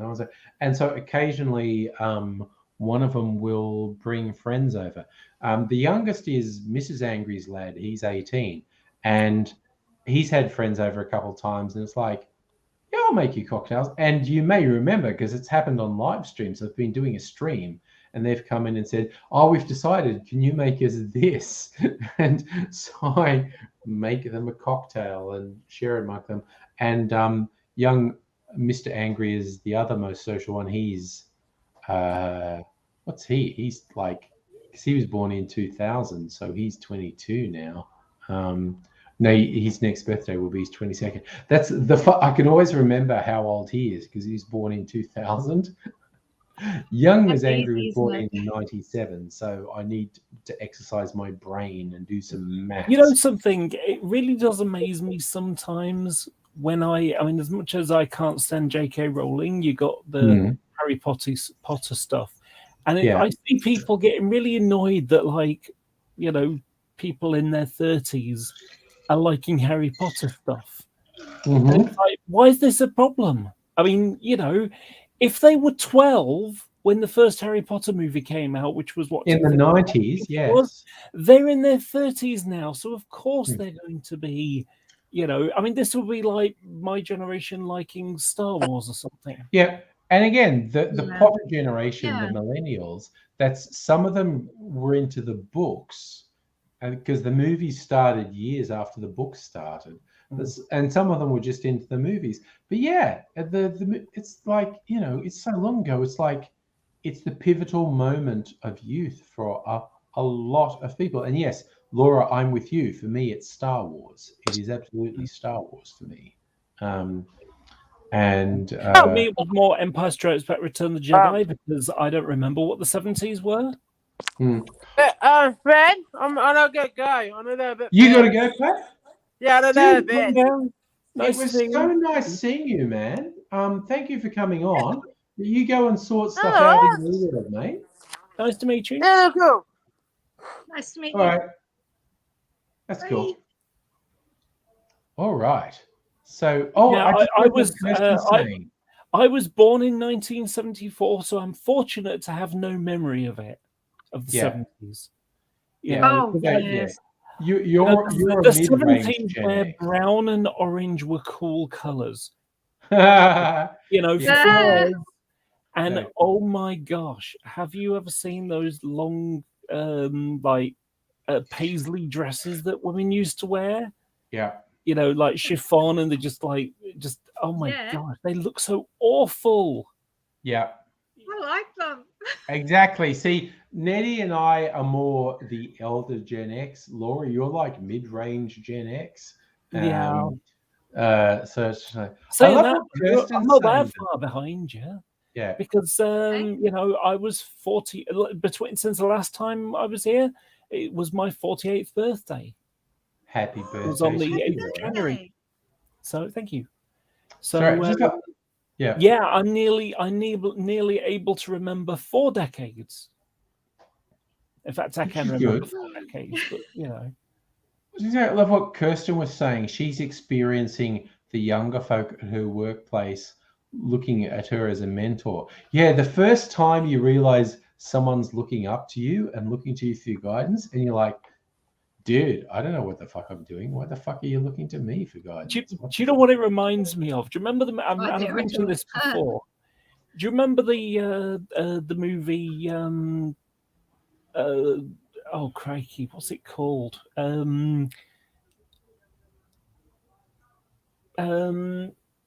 War Games.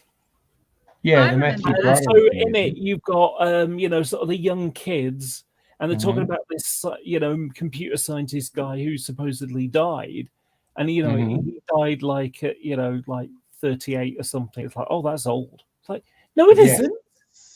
That's not old. Yeah. No, and that's what I love. I didn't really think that was old. Because I got used to like millennials ragging on me being Gen X. And I fucking live for Zoomers ripping on millennials on TikTok. And like, yeah, hook that shit up to my veins because it's and I was as guilty of this as anyone. Every generation in their 20s and sort of creeping towards their 30s think the older generation are losers and what's wrong with them and why are they so out of touch and why aren't they hip like me? And then in your mid to late 20s, you find out teenagers think you're old and boring. And it's like, what? No, I'm not. And so when I saw Zoomers ripping on millennial on TikTok and Tumblr and whatnot, I just thought it was the funniest thing ever. And I'm like, yeah, hook that shit up to my veins. I fucking love that. That is, and again, but it's also fair. It is absolutely fair for millennials to go, what's Nettie sharing? Millennials, them small but heckin' fierce. Yeah. Yeah, no, Zoomers are aggressive politically. Oh, Kirsten, are you going nice?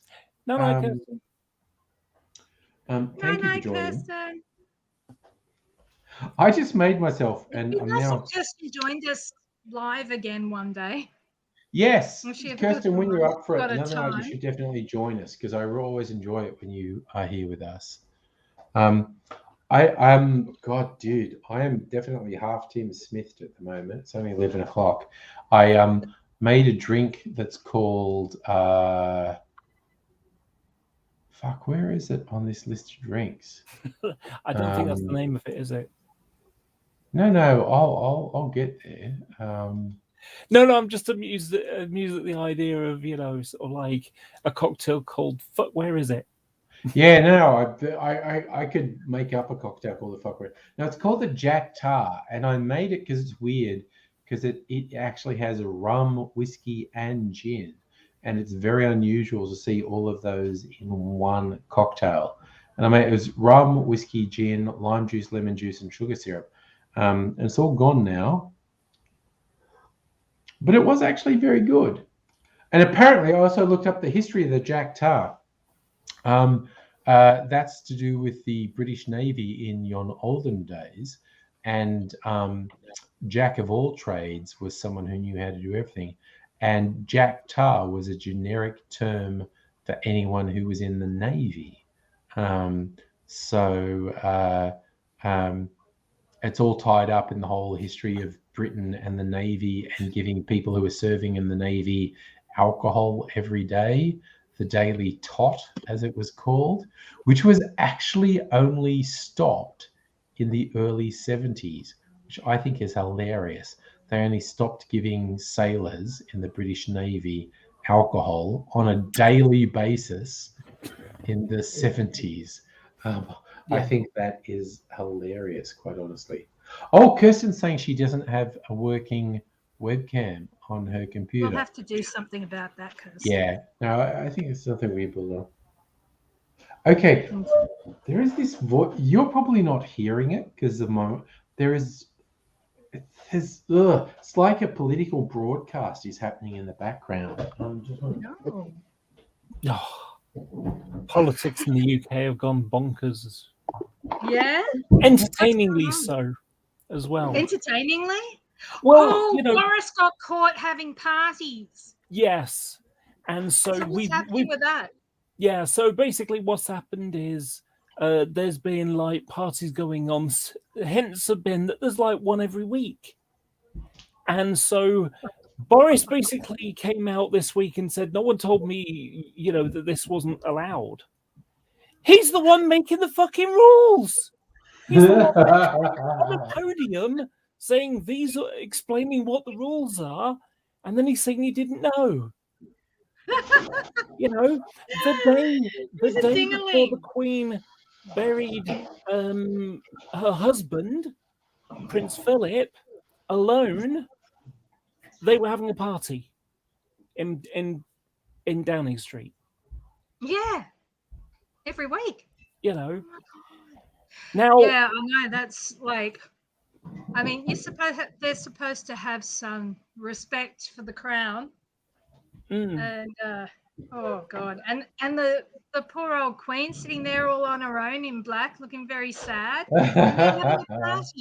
And they were having a party the night before. Yeah. Shit, you pissed. You know, now obviously, you know, people are rather annoyed about this because you know what's happened is. I'm just going to use me as you know, Joe Blogg's average person. You know, my mum died alone, and none of the family could be there with her because COVID restrictions. So my mum died alone. That's what people are saying. Now, one of the interesting things that happened in the last election was there's something called the Red Wall. So Labour was industrial heartland kind of stuff. And what happened was a chunk of that red wall turned blue. And that's the reason why Boris became Prime Minister, or the Conservatives won the last election. There was something like 35, 45, something like that, of these red wall seats that turned blue. And out of them, 3 would still go Conservative when surveyed this week. They would turn back red. So if there was an election this week, the Conservatives would be out. They wouldn't be able to get a majority. You know, that's how much of a slap in the face it's been to everybody. You know, so what's been happening over the last few days, since this all came out at sort of the start of the week, has been some kind of weird thing to draw attention to other stuff, you know, and basically do stuff to make Boris not look bad, to divert attention away from the parties thing. So you've also got, you know, so I don't know if it works in a similar way, but you've got the whips who kind of like force the party members to vote in in a certain direction.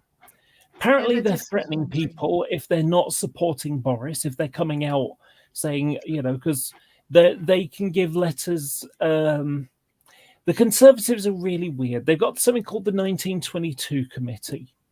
And what happens is if you're a Conservative MP and you're not happy with the Prime Minister, you can write a letter and send it to them saying, I would vote for a call for no confidence in the Prime Minister, in the leader of the party. And if they get X amount of letters, it's like 47 or something. If they get that amount of letters, they've got to have a vote of confidence, no confidence. And if they lose, they basically lose they lose the leadership of the party, and then they've got like a little mini election and to see who's going to become the leader for that party again. And this is how we ended up with Theresa May. So what happened was Brexit happened. David Cameron was like pro-Europe, so stay.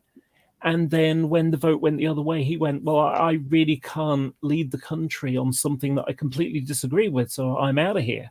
And so they had the mini-election, Theresa May came in. And then Theresa May, it was just a whole mess with the whole Brexit stuff. What's the deal? Are we going to have a deal or not a deal? The job's not worth doing. A woman will end up doing it. So. Yeah. And so, she became very unpopular. And so she ended up being kicked out. And then they had a mini election again within the party. And that's how they got Boris. And then Boris did a snap election. And then we had a general election. And that's how they managed to stay in power. Yeah. Also, with Labour eating itself is a problem in the UK. It is, yeah. Labour having a weird identity crisis because... so you had Jeremy Corbyn, and Jeremy Corbyn's more old school Labour, so He's more old school industrial left, action, unions, all that kind of stuff, and that kind of broke Britain in the 1970s. Where people would, like strike at the drop of a hat, any hat. If someone knocked a hat off, they would have a strike. That's just it was just so silly. I remember the amount of train strikes we had in the early 80s, and Australia seemed to be about 5 to 10 years behind Britain with whatever was going on politically. So that was, I have some understanding of that. Yeah. Yeah. So, well, when there was Tony Blair, he was kind of centre-left, which appeals to the business people and the the elite people, but also appeal to the middle class and even the working class. So I heard actually that the Tony Blair style of Labor was inspired and learnt from Australian Labor with Hawke and Keating. Yeah, it's neoliberalism. It's not left at all. It's neoliberalism. And again, the Hawke Keating years did do some good stuff for Australia. It also set certain stuff in motion that turned out to be quite bad. And I mean, fucking Blair, who I was not opposed to when he was PM, but he's said and done insane fucked up shit, like basically saying he would prefer the Tories to be in power than Labour under Jeremy Corbyn. And it's just like, you corporatist fuck, what the fuck is wrong with you? So I have basically nothing but contempt for Tony Blair these days. Yeah, I feel like I've missed this huge amount of information about Tony Blair being a war criminal. Oh no, he just basically he thought it was important to maintain the special relationship with the US. And it was basically just like, even if he thought the US was fucked and the case for war... Thank you, Tommy. Hi, Tommy. Tommy, you've changed. The case for war in Iraq was bogus. He thought it was important that the relationship was maintained with the US because maybe someone mildly more sane like himself could limit the excesses of George Bush. And like, because some people were saying like, Bush is off his rocker, you should get away from him.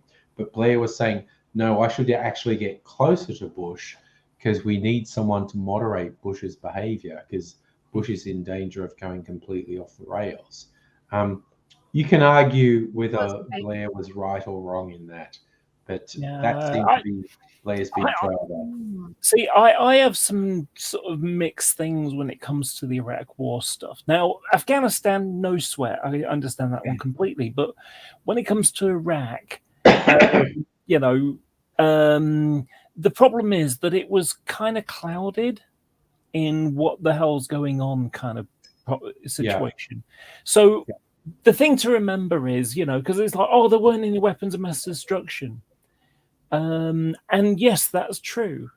But the problem is that if you look at what was going on, so you've got, you know, 9/11 happens, Afghanistan, and then it's like, okay, so we've got this axis of evil speech, which was Syria, Libya, North Korea, Iraq, and I remember that Lebanon, speech. maybe. Anyway, it doesn't really matter. So, so there was the axis of evil speech, and you know, well, so Saddam was playing poker. He was saying to his neighbor, "Don't mess with me because I got all these scary, you know, biological and you know, and chemical weapons. So don't mess with me." But at the same time, he's trying to tell the West and Hans Blix and so on, no, we got rid of those ages ago. But he was moving things around and not letting people see certain parts and, you know, kind of stuff. So it was like, okay, he's hiding something. And then at the same time... The thing is, it all ended up hinging on this, on the testimony of somebody who was lying. Yeah. This person came from Iraq and he was lying, and they could check, and they knew he was probably lying, and they went ahead and did it anyway. And I remember the moment I realized it, because I was just so aghast. I realized watching the news that they're giving a deadline and all that. Well, if I had weapons of mass destruction and I was a tiny little country and I was scared out of my wits, I'd bomb them before the deadline, right? I'd use the fucking weapons, okay? Especially if I was as mad as they said Saddam was. Yeah. I'd fucking use the weapons. They know that he would use the weapons. They gave him a deadline. That is so dumb.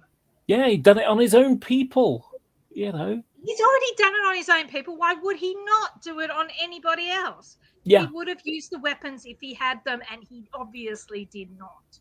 Yeah, and of course, you know, and this is where Britain came in, you know, quite strongly. And they knew it. That's the thing. They knew. So what happened was you got the Iraqi dissidents, the liars, as you said. And of course, think about it from their point of view.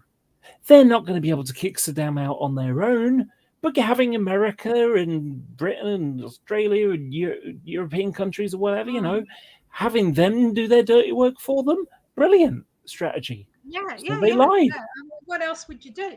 Yeah, so they lied and they said he's got these weapons, but he's hiding them.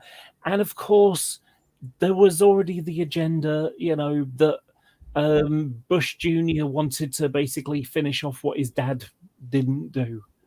Because it was like, once they got kicked out of Kuwait, they basically, you know, allowed Iraq to, you know, they ended the war that way. And all they did was no-fly zone. You know? So, like I say, I mean, you know, it's easy to understand why these things happen. You know, doesn't mean say I agree, you know, with what they did. But like I say, the poker thing with Saddam, you know, it's like he's doing this. He's playing right in the hands of the warmongers who already want this to happen. Yeah, I don't care for Saddam one little bit. I don't give a shit about him. But there's no excuse for waging war, which causes huge amounts of casualties no matter what you do. Yeah. There's no excuse for waging war. Yeah. The If you can The Iraq invasion literally killed at least 1 million Iraqis, and 90% of them were civilians, and the whole thing was based on lies, and it's very hard to be sure how much was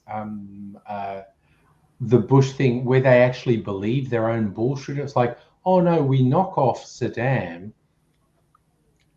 democracy will flourish in the Middle East, and all our business interests will profit massively.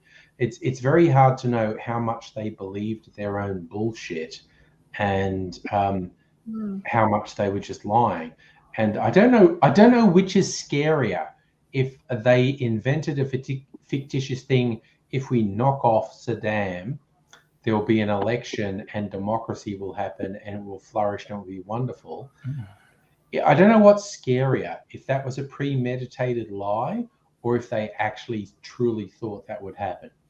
It turned out to not be a thing. That didn't happen.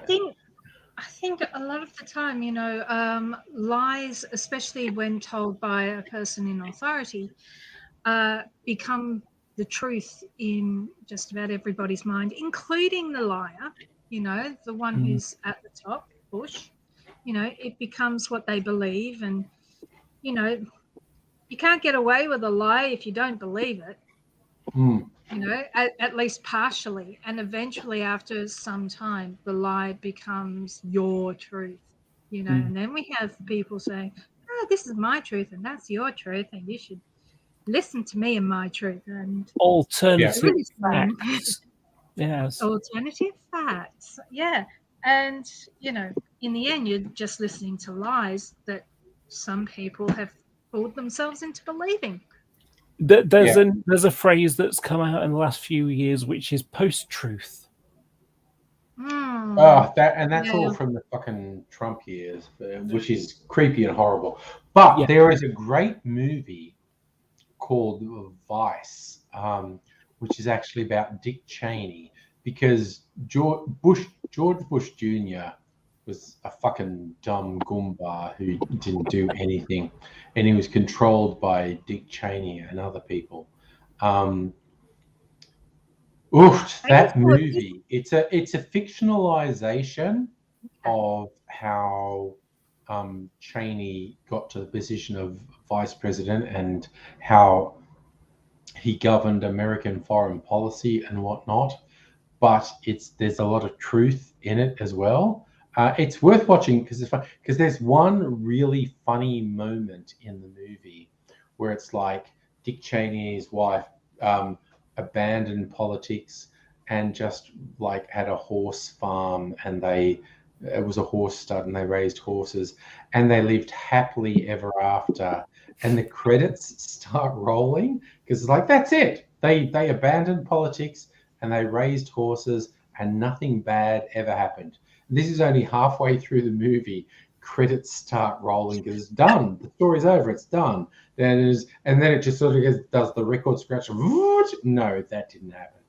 But it's telling you there was this pivotal moment where if Cheney had actually left politics, a bunch of horrible things wouldn't have happened. What's it called? It's called Vice, V-I-C-E, because again, vice president. And again, Christian Bale plays Dick Cheney, and this is weird. And he's not wearing a fat suit. He actually put on the weight to play Dick Cheney. So he again, does that. He's so strange. He's a madman. Christian Bale. You look at prior to Batman, when he was buff as fuck, he was in a movie called The Machinist, where the character has been suffering insomnia for a year and he's rail thin. And again, it's not special effect, Christian Bale actually starved himself to look fucked up in that movie. He looks so emaciated. He looks close Yeah. to death. And he fucking was. He was eating like 1 apple a day or something. Sounds like something I should do. Yeah, but he looks, and then after The Machinist, he did Batman, where he's buff as fuck, and then a couple of years after Batman, he does Vice, where he puts on like 40 kilos to play Dick Cheney. You see, that makes me think he must be neurodiverse because He's not neurotypical. I'll put it that much. He's because that indicates to me an unusual relationship with his appetite and his body. Really and he can unusual. control it. He can absolutely control it. He can starve himself so he looks so emaciated you think he should be dead, or he can beef up and take all the proteins so he's super jacked Batman, or he can just get fucking fat and be Dick Cheney. And it's just like, amazing. Oh my God. Again, Christian Bale, not all there. It's kind of like as an the actor, generation before Christian Bale, Daniel Day-Lewis, not all there. Because he would commit to a role so much and he would do all this wacky shit. And you'd find out Daniel Day-Lewis is doing all this wacky shit. And you go like, dude, you could just act. You could just pretend. You don't have to do all this weird Wear a shit. suit. There's techniques to make up for that. Yeah, and even not quite as extreme, but Russell Crowe, who's a bit of a method actor, was known for on set, sort of don't try to interact with me on set because I have to immerse myself in the role. And this is particularly when he was young, when he did Romper Stomper, where he was a terrifying neo-Nazi skinhead. He was telling people on set, don't try and interact with me because I'm just trying to immerse myself into the concept of this homicidal neo-Nazi. And if you come up to me, I'm just going to be really angry and I'll probably punch you in the face. So just, I have to believe I'm this guy. So it's just like, kind of reminds I think Rusty calmed down over the years, but that kind of reminds me of Formula One, like in the 80s into the 90s, kind of, into the early 90s, where the racing drivers would just sit in the car and say nothing and just stare ahead. Yeah. They're basically mentally picturing the race and how the strategy is going to be and how they want to turn it and, et cetera, et cetera. Yeah. And yet today, they go off for a pee because they drink loads and loads and loads. Yeah. They overhydrate so that when they're in the race and they start to dehydrate, they're good. So they basically end up drinking loads and loads and loads and having to go for a pee 3 times before the race starts. And so they'll have, sort of the journalists, the TV, Formula One program, whatever, and they'll stick a microphone on in front of their face on the way back from the toilet. How do you think the race is going to go today? What's your strategy, et cetera, et cetera. You never used to be able to talk to them because they'd been sat in the car, zoned in, ready to go. Yeah, the old school F1 driver, because they have to react so quickly. The level of reaction that's required of them is not human because they're driving the car at this insane speed and they have to react in microseconds to changing circumstances. That's not normal human shit. That's actually weird. It's something that you train. Because I've flown an airplane, okay, a fighter jet type of thing. You know what a Hawk is? Yeah. Yeah. So I've flown one of those, and you basically have to. It's a bit like you've ridden a bicycle, and your thinking time for you hitting the brakes or whatever is based. Well, I'm only doing sort of 12 to 20 miles an hour kind of speed. So the distance you have to think about, your braking distance is so much smaller. You only have to think about that amount of space. When you're Yeah. driving, you're going faster, therefore your braking distance is longer, therefore you have to anticipate at that distance. When you're flying a jet plane fast or racing a car fast, you've got to think further again. It's almost like chess. You've got to think 4 moves ahead. And the faster it gets, you've got to go 5 moves ahead or 6 moves ahead, because otherwise you'll be catching up with it. It's almost like going the speed of light. If you go faster than the speed of light, by the time you see something, you've already gone through it. Exactly. So yeah, it's something you learn. And the thing is, when they train fighter pilots, they put them through the basics, and then they put them in a little little jet or the Hawk or something like that. And from then on, that's when they find out the ones that can think fast enough ahead. Those are the ones that become the fighter jocks, and the ones that weren't able to think quite as far ahead, they end up flying cargo planes and stuff like that. Or helicopters, which is still important. Yeah, still important, a part of the war system, but like I say, it's it's the men from the boys kind of territory, I suppose you could say. Not very keen on that, actually, thinking, but oh dear, I was being woke there. Sorry. But so like I say, from the chaff. Yes, that's better. I also want to say hi to Daniel Granule on Twitch. I feel like I haven't seen you for a little while. When we're talking about the old school F1 drivers, the one I always remember is Ayrton Senna, because my absolute favorite driver ever. He was off his trolley. Every other driver said Ayrton Senna is off his trolley. What the fuck? And he did eventually die from pushing it too far. We love our eccentrics, though, don't we? Our successful eccentrics. Yeah.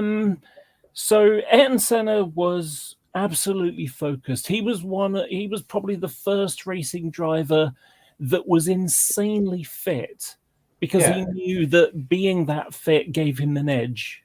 Yeah. I also think he could think in slow motion. That he was able to see exactly what the track was doing, where it dropped on one side, where it was a bit bumpy on an exit, things of that nature. The way he died was something a bit different. Yeah. So you've got ground effect, where the car is really low to the ground and it basically sucks it down. But what happened was, there'd been the start of the San Marino Grand Prix. This was 1st of May 1994. I remember, because I was watching the race and I saw him die, and it really upset me, because he was my favorite driver, still is, of all time. And so what happened was, there'd been some incidences at the start. Also, Roland Ratzenberger had died the day before, and Barrichello had gone into the wall and was in pretty bad shape as himself. He was fine, though he came back. But what happened was, at the start of the race, one car broke down and another car smashed in the back. Wheel went off, went into the crowd, and injured some people. So that because of all the damage and stuff, there was they had the pace car. And the thing is, back in those days, the pace car was a Fiat Uno or Punto or whatever it was, like a normal road car.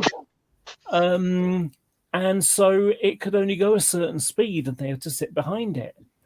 Well, the temperature of the tires when they're racing cars is so high that the pressure is really high. But when they slow down, the pressure drops. And so it was only the first lap after the pace car came in that I suspect that the pressure was lower. And what would happen was, if you remember the old days where you'd see the cars, the sparks would come off the back. That's when the car was going so fast that it was pushing on the ground. Yeah. And, when it hits the ground, it cancels out the suction of the ground effect. And so they would lose grip. And so you turn and then you regain the grip because they would think really quickly. Well, unfortunately, he was going around the tight corner of Tamburello and it bottomed and you could see the sparks. And then suddenly he just went straight ahead. He went into a concrete wall and basically a piece of the front suspension went through his helmet. And I remember quite vividly watching it because, you had, the crash happened. No one was kind of there yet. And I saw his body and I saw him just move. I saw his head move. And I thought, oh, thank God he's all right. That was actually just the reaction to the neurological damage that had been done. Yeah. But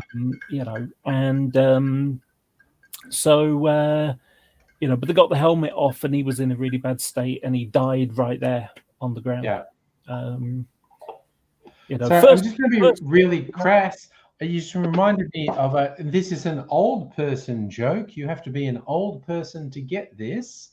What do Hot Lips Houlihan and Niki Lauda, the Formula One driver, have in common? Hot Lips Houlihan, the character from MASH, Niki Lauda, the Formula One driver, what do they have in common? They were both fucked by Major Burns. So, that's an old person joke. My battery's Tommy, you almost got to head off, man? Oh, take care, Tommy. Thanks for dropping in, man. It's great to see you. Yeah, thanks for having me. Cheers, brother. Take care. Night. I now feel compelled to explain that joke. In the TV show MASH, there was a female character called Hot Lips Houlihan. She had an intimate relationship with a major whose surname was Burns.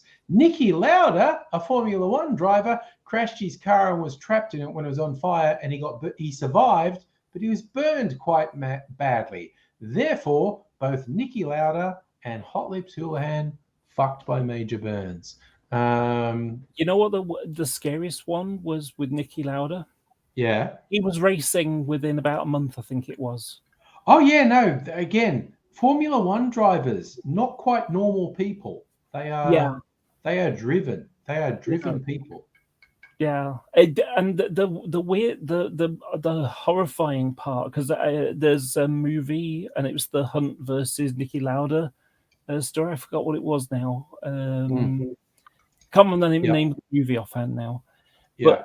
But one of the bits in there was like after the crash, and Niki Lauda basically he breathed in the fire. Yes. Yes. He actually breathed it in. Yes. Was burned on the inside. Yes. And so what they actually did was they put the equivalent of a bottle brush. They put the equivalent of a bottle brush down his throat and basically scraped the lining. Scraped it out, to scrape out all this charred material. That's just crazy. Yeah. Also, Rukashan's pointing out that I called Formula One drivers driven people. That was an unintentional dad joke. It was very much a dad joke, but it was unintentional. And yes, nobody that Hot Lips Houlihan, Niki Lauda joke, very bad taste. It's still kind of funny. It's a little bit my joke about buying knife blades in boxes of 50. Which is enough for 50 emos. Yes. What did I miss? Hot Lips we've been telling bad taste jokes while you're away, Nettie. Okay. I actually, speaking about that, I had a couple of friends here basically get in contact when we were on Discord saying, "Hey, we haven't seen you for a while. You're right, for a while. You've been all right." And that I was missed, and I'm thinking, what you didn't have anybody telling bad jokes? That's what you missed. Yeah. So when we say missed, you just reminded me, Rick Mail and Adrian Edmondson, who of course came to fame in The Young Ones, but they did a bunch of stuff, and they had characters from a show they called Bottom, which they milked for ages. They were doing live. There was a hilarious video on YouTube of their live shows doing Bottom, where they were improvising and riffing, and they they were just basically saying whatever the fuck they wanted, and you'd actually get them in front of a live audience, just doing stuff. And one of them would just say to the others, "Would you like to go back to the script at any point?" You know, it's just like, because they were just with a live audience, and I don't want to say too much, but they're probably on cocaine, and they were just doing stuff. But one of my favorite bits from Bottom, with Aid Edmondson talking about Rick Mayall's character, his character is called Richie, and he's going, and they've been away for a while, and Aid Edmondson goes, "You know, I've missed Richie. Last Christmas with my mum's air rifle, missed him." And it was such a good line. It was like, I missed him. It was like, yeah, I tried to hit him with a car, but I missed him. And it was just like, I reckon, you know, have you watched The Mighty Bush?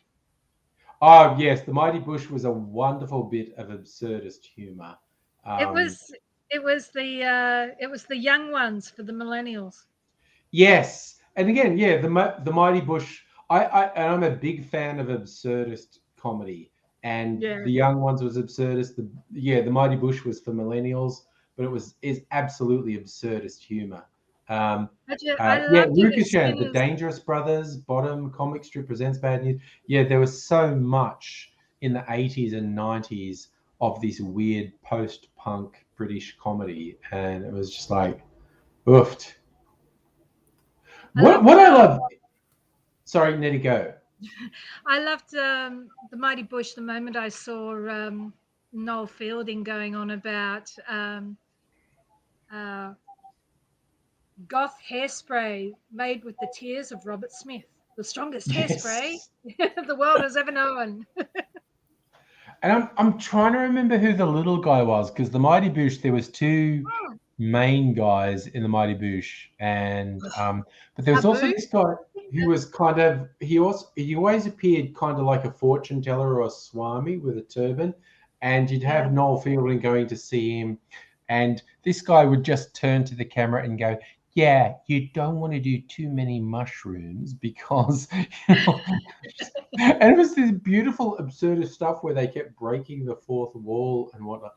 And like Noel Fielding as the moon as well, that thing where he's just got shaving cream all over his face, and he's like, "I'm the moon." And he played like when all the shamans got together, he played an octopus, which is just a head with these little tentacle things. I'm a big fan of absurdist humor, and there's been some much more recently. Auntie Donna, I think they're absurdist. That's an Australian comedy troupe. They started on YouTube about like 10 years ago. They had a Netflix series called Auntie Donna's Big Old House of Fun. I did see.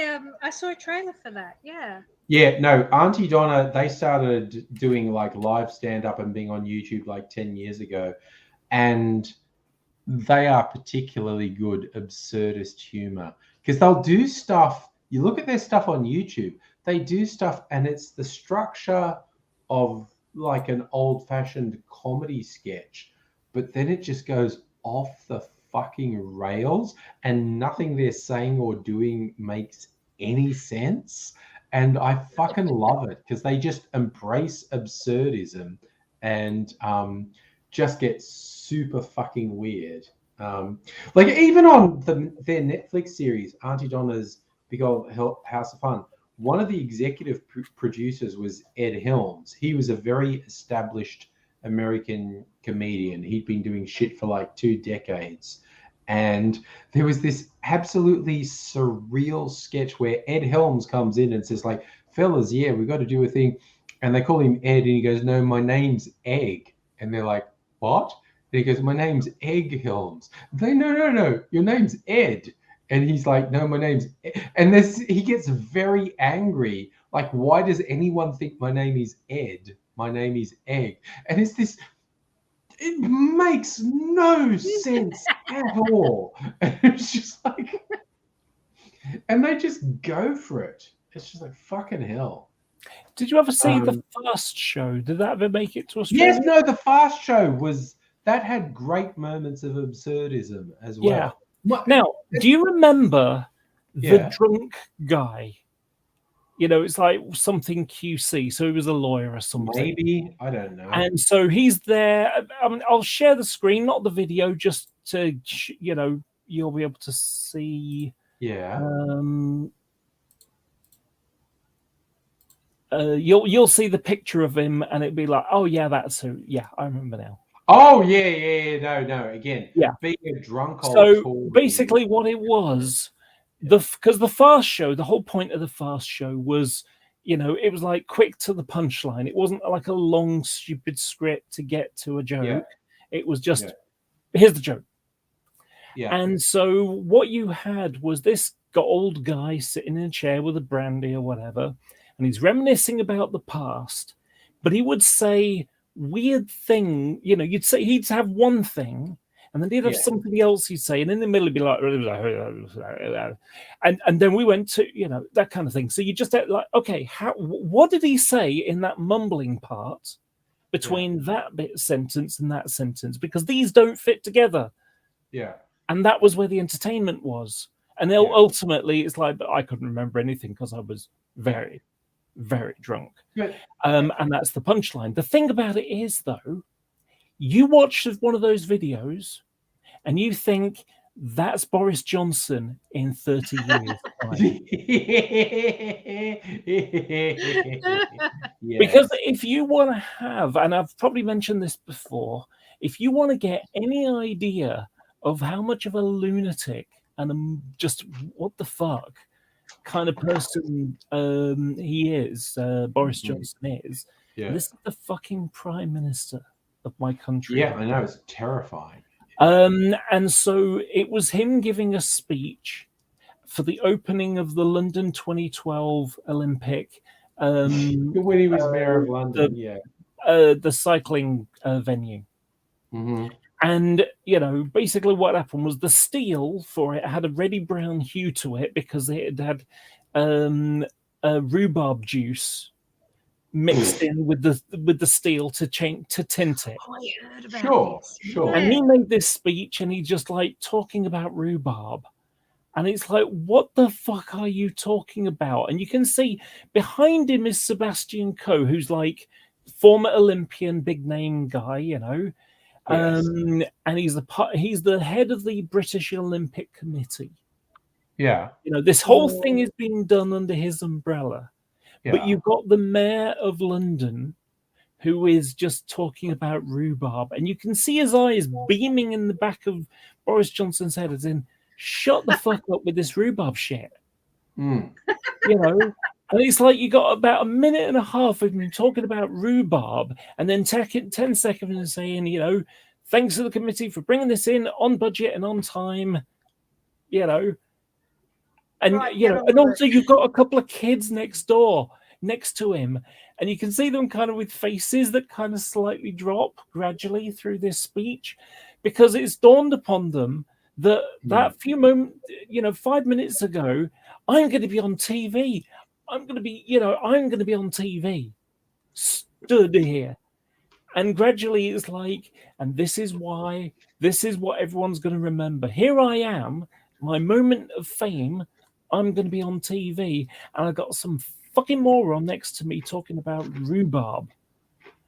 And how, you know, this is going to be great for rhubarb growers of Britain. You know, this is just making me think of Tony Abbott eating a raw onion. It's just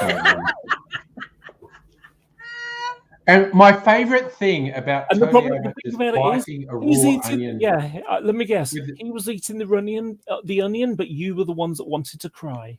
Yeah, no. He didn't even peel it. He just took a bite. My favorite thing about that was all the onion growers who were there for things, when they watched Tony Abbott just taking a bite, they were looking at him and going, "The fuck is wrong with you?" Yeah, just like that was of all the things that the onion growers thought was going to happen that day. They did not think that the then Prime Minister was just going to take a bite out of an onion. When he did it, they were just looking at him going, "What the fuck is wrong with you? What are you doing? What the fuck is that?" It's ridiculous. So looking at various things. Yes, Nettie, you put a thing, Auntie Jack. Again, anyone who doesn't know it, anyone who's not Australian, anyone who's too young, go on YouTube and look up Auntie Jack clips from the 70s. They are beautifully, magically surreal. It is so weird. It is this guy cross-dressing as this character called Auntie Jack, who's wearing boxing gloves and has a mustache and beard and is wearing a big, and the catchline is, "I'll rip your bloody arms off." It is fucked. It is weird and surreal and fucked. And I love it. I love Auntie Jack. I was a very little child when it became popular. Yeah, me too. Yeah. And it sat in my little brain as a very Yeah. little child, and it went away. Also, it would come back. You know, people would mention it, but you know, this is before the internet, where you can look up anything you want. Yeah. And people would mention it, or I'd read it. You know, I'd read a little mention in a news article or something. I'm like, I know of Auntie Jack. It was just this. You know what it reminds me of, actually? That joke that you played on your brother about the dead, about the dead brother. Oh yeah. No, we have the missing family member. The missing family. It was like that. It was just like, what the fuck? I don't know what this is, and I couldn't look it up until until the 2000s. Yeah, and also the two main guys behind Auntie Jack did another show after that he called the Off Show, and it was so weird and fucked up. It ended up getting censored. Like, I think it was like halfway through the first episode going to air, so many complaints went to the ABC switchboard that they cut it off.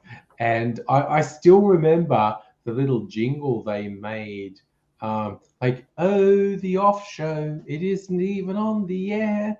And so they had to massively modify all their scripts for this show, because it's like, Rory O'Donoghue and Graham, whatever his name, who was Auntie Jack, we thought you were okay and we just let you go, and we didn't really pay attention to what you were doing. And then it went to air, and fully 75% of the Australian population went, "What the fuck is this? What the fuck are you doing?" And the ABC went, "Oh, we should have had more oversight on you." You know the guy with the afro? Yeah, no, Rory O'Donoghue, yeah. Yeah. He came to a tragic end a few years ago. He had very bad mental health problems. Very bad mental health problems. There was an Australian story in the last year or so where all these family members came together and said, like his children were like, Dad was this thing and shit just went wrong for him. And he had quite profound mental health issues. What I mean is, he was the guy who hears voices and does shit. And he had a couple of wives who loved him unconditionally, but he just had such severe mental health problems that they were like, I can't actually cope with what he's doing to me. And but he recovered a couple of times. He got very paranoid. If he wasn't already dead, he would be into QAnon and Donald Trump now. But it was mental health in his case. He was fucked.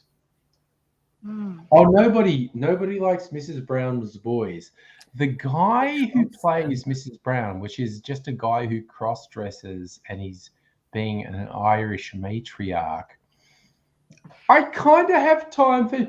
I think Mrs. Brown's Boys is very cringe and fucked and whatnot, but I kind of have time for the guy who plays Mrs. Brown, because I've seen a bunch of interviews with him, and he seems like a really nice person.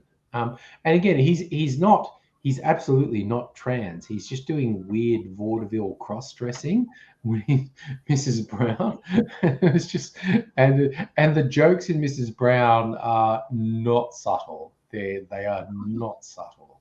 It's just some very fucking weird shit. I find it a bit lowbrow for me. Lowbrow is the most polite way to prefer to Mrs. Brown. Yeah. I've never really caught any of. No, I've watched Mrs. a couple Brown. things. It's not funny. It is. Yeah, I don't It's find it kind of very like the two Ronnies from the 70s being transported to now, but with no self-awareness, and it was just kind of like, oh. You watch Mrs. Brown's Boys, and it's kind of like, oh no, what the fuck? What is it? But I kind of like the guy who plays Mrs. Brown because I've seen him on various chat shows and stuff, and it's like, oh, yeah, no, I like him. But the show is just kind of, it's like the two Ronnies from the 70s, but it's been transposed to now with no self-awareness, and it's like, oh no, I'm not quite on board with this, guys. It's just like, I think my funniest line from the two Ronnies was, no, I'm playing all the right notes, but not necessarily in the right order. I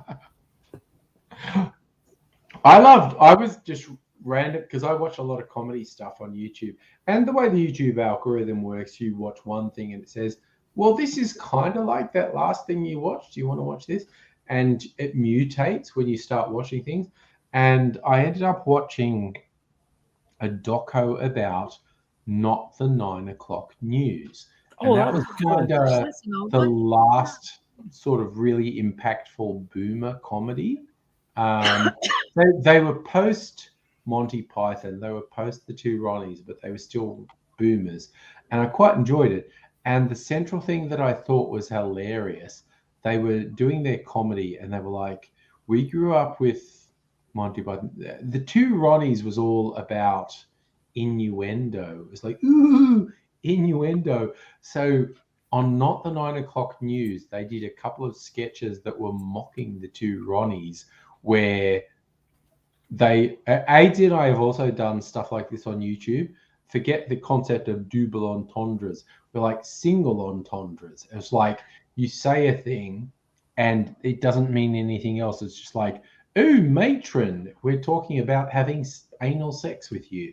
And it was just like, and because the two Ronnies was always about, ooh, hinting and being naughty and whatnot.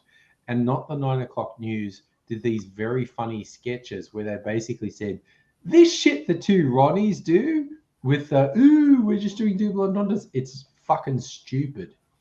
And what Billy Connolly's wife, Pamela Stevenson. Pamela Stevenson. Yeah. Wasn't she on there? Yes, she was. That's how she got famous on Not the 9 O'Clock News. Yeah. And then she went off and learnt psychology or psychiatry. Yes. Oh my God, there are some fucking great stuff you can get on YouTube. Pamela Stevenson interviewing people as a psychologist. Oh, really? Yeah, it's on YouTube. There are some fucking great, because she had a whole bunch of BBC series where she interviewed very famous people, and it was basically from the perspective of she's a psychologist talking to various celebrities about what's the psychology of you being a celebrity, because she's a very intelligent and insightful person.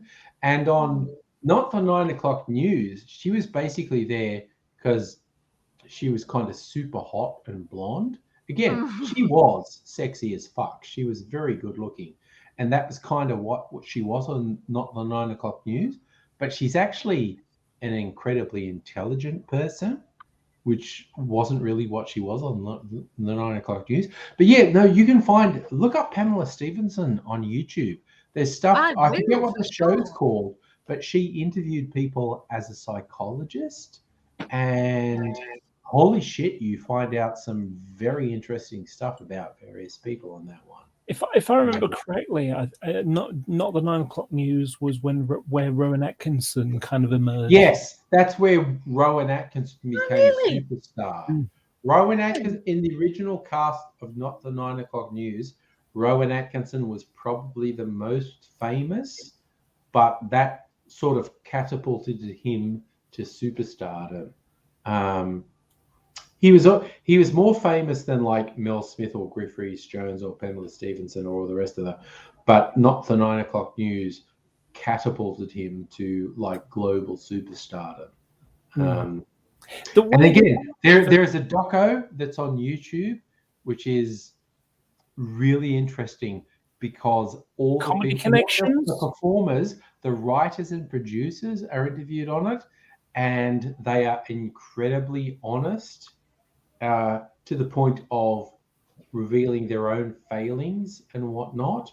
It is a very interesting doco, the history of not the 9 o'clock news. It's on YouTube. It's called. There's some called Comedy Connections, I think it's called. Some Yeah. documentaries which kind of feeds how it got through that, that TV show, that comedy show, whatever. There was. Sorry, go, Laura. Sorry. I was just going to say, Rowan Atkinson. Really never liked him as Mr. Bean. It was too slapstick. Mm-hmm. And I cringed. I cringed because I knew someone who he reminded me of. Mr. Bean is almost vaudeville. Mr. Bean is non-verbal slapstick comedy that is almost vaudeville type stuff. And that's why Mr. Bean is so popular, because so much of Mr. Bean was non-verbal. It communicated to communicated to non-English speaking people. I don't think he speaks much, actually, does he? Generally, in a TV show, Mr. Bean doesn't speak. But mostly it's all ooh or something, he just makes some non-random noises. But like I say, I never liked him as Mr. Bean because I remember him as Blackadder. And Blackadder was much more amusing for me. The first season of Blackadder was a bit rubbish. Season 1 was terrible, but it survived, and then they got Ben Elton in. And I remember seeing an interview with Ben Elton. He was brought in. Season 1 kind of worked, and he's like, I think the way Ben Elton described it, he said, what you could get out of Blackadder in season 1 in a non-judgmental way, Blackadder was spastic, and we might say he's autistic or whatever, and the season 1 wasn't very self-aware. So what Ben Elton tried to do is make Blackadder self-aware and say, yes, there's a thing where he's a conniving person. He's conniving and manipulative and not particularly nice, but you embrace that. You embrace the negative characteristics of Blackadder, and it becomes enjoyable. And I agree, the first season of Blackadder is shit, basically. It goes to show how much we respect self-awareness. Yes. I think at least we respect their self-awareness. Yeah. I think it was Richard Curtis wrote the first series of Blackadder, and then he teamed up with Ben Elton in series 2. And I saw this interview with Ben Elton where he said, I talked to Richard Curtis and said, look, there are these aspects of Blackadder that I think absolutely work, and we need to develop that. And it's basically Blackadder becomes a self-conscious, quite nasty manipulator. And forget Blackadder being dumb. He's not dumb. He's smart. And make him a self-conscious manipulator of the situation. And then you have Baldrick. You make Baldrick dumb. And because that's the thing that dates back to medieval times, the stupid character. If Aidsy was here, we would now go on a 45-minute discourse about medieval theatre. It's funny, isn't it funny how Baldrick and Aidsy come in the same... No, Aidsy is Baldrick. Aidsy is definitely Baldrick. How is Aidsy? He's okay. He messaged me the other day saying, hey, can I join the live stream? And I was like, dude, it's Monday. I don't do live streams on a Monday. So we might, tomorrow night's date night, so I'm not doing a stream. AZ is also typical for AZ. He's kind of doing slightly better than you think he will do, because I was kind of expecting shit to go massively tits up for AZ in the last month or so. But he's not in hospital. He's not in hospital. And it's just like, He's not in hospital. He's got all 4 limbs. Yeah, I don't know how he stayed. Laura, I don't know if that's a joke, but I don't know how he has not had something amputated in the last couple of years. Like, seriously. But while I was up in Queensland, I got all these messages about, we're changing your kids' appointments to telehealth appointments. And I'm like, yes. Don't talk to me. I'm having sex. And so, and then I hear that there's a code brown for all the. I don't know if that's intentionally humorous, but yeah, Laura, in our state where Nettie and I are living, the medical authorities have declared code brown because they need to redeploy, and it's like because everyone shit themselves. We have a code brown because everyone shit themselves. Funnily enough, that's there's a game. Other people saw that. There's a video game I like to watch someone on YouTube play called PUBG. Play on. And Unknown Battlegrounds. So there's a guy called Choco Taco who makes videos, in playing the game and stuff, and it's entertaining. But in one of the episodes, in one of the videos, basically they have a little terminology which is code yellow, which is I'm going to go and take a leak, or code brown, I need to go and take a shit. So it just, when you said code brown, that was where my mind went. No, they literally said when they had to do some emergency redeployment of medical staff, they called it code brown. And I was just pissing myself as I go like, oh yeah, we're all shitting ourselves. It's code brown. And it's ridiculous. So what does the code brown actually mean? Code brown means in the hospitals they are stopping elective surgeries, and they're just like all medical staff need to be redeployed for COVID.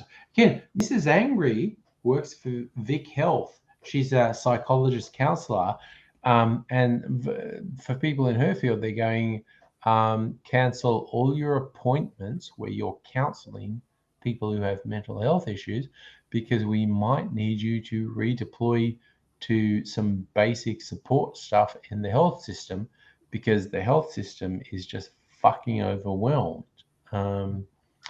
It's code brown means it's like, oh shit, this is an emergency.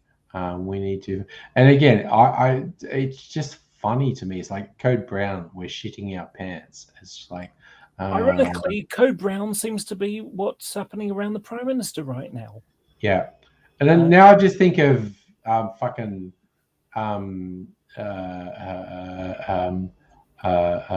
Ryan Reynolds, Deadpool. That's what I'm thinking of. Deadpool jokes, where he refers to people wearing the brown pants because stuff's going to go wrong. They're going to shit themselves when I start killing everyone. That's what code brown is. Everyone's shitting themselves. Yeah. And also, I've cracked Nettie up, which I love. This is COVID's gotten out of control. It's gotten personal. The supply chain problems. This is my favorite thing. Luxardo maraschino cherries in certain cocktails, and nobody has Luxardo maraschino cherries at the moment because of supply chain problems. And I don't know how many is left in this jar. 6, 10, I don't know. It's a mystery. But there's one on the end of my skewer here, and I'm seeing. Oh, by the way, another Boris Johnson thing to try to dissuade people from thinking about how Boris Johnson has basically taken the piss. We're going to make we're going to threaten the BBC. So the BBC have had their budget cut shut for It's shut for ridiculous. 3 years It's or ridiculous. something. It's like, so the BBC have been like panicking, so they're going through their own code brown. And of course, forgive me for going about trans shit again. I'm like, as I've joked before, I'm like a trans vegan. I'm sorry. Are you paying attention to trans shit, Laura? That seems very strange. Yeah. Sorry. So, if you remember, it was my birthday. Well, on my birthday, I took part in a protest. Yeah. In fact, got a picture here for you.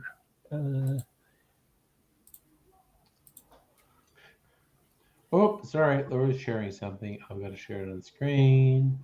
So that was me taking part in a protest outside the BBC.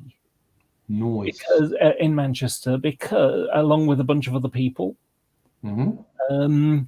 And the reason is because the BBC are kind of shit when it comes to publicising a whole bunch of anti-trans stuff. Kind of shit, yes. Yeah. It is kind of shit.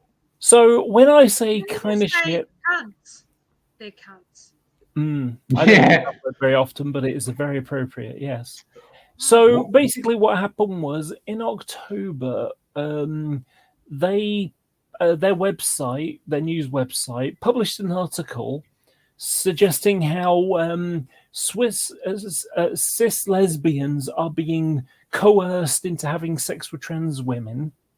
And if they don't want to, therefore they're transphobic. That was the general sense of it. Thing about it is, the data that they got was from 80 people from a anti-trans website. Oh, for fuck's sake! I mean this. Again, what's the name of that racist woman you've got who's an MP or whatever? Pauline Hanson. Pauline Hanson. Okay, just to give you an analogy, this would be, like Paul, like what's your one called? Is it ABC? Yeah. So imagine an ABC article, that's reporting about what white people think about Muslims based upon something that Pauline Hanson came out with. Which is literally a thing that would happen in Australian media. But, yeah.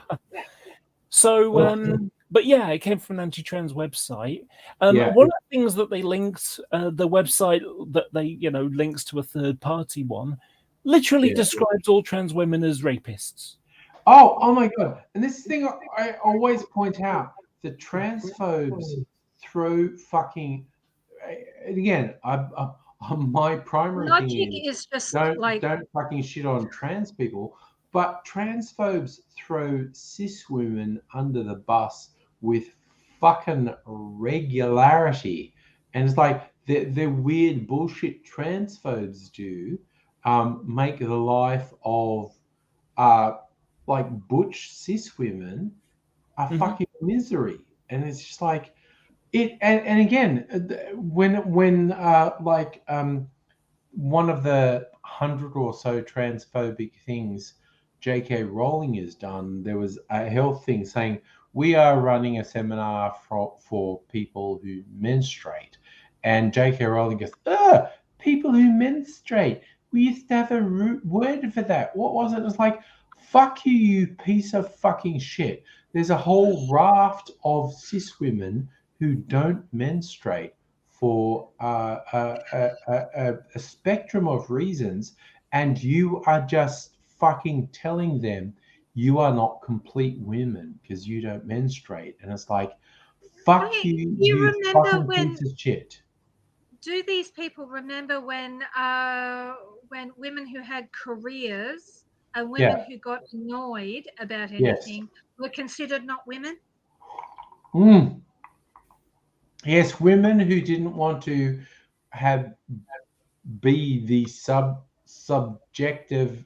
subjugated That's the one. wife.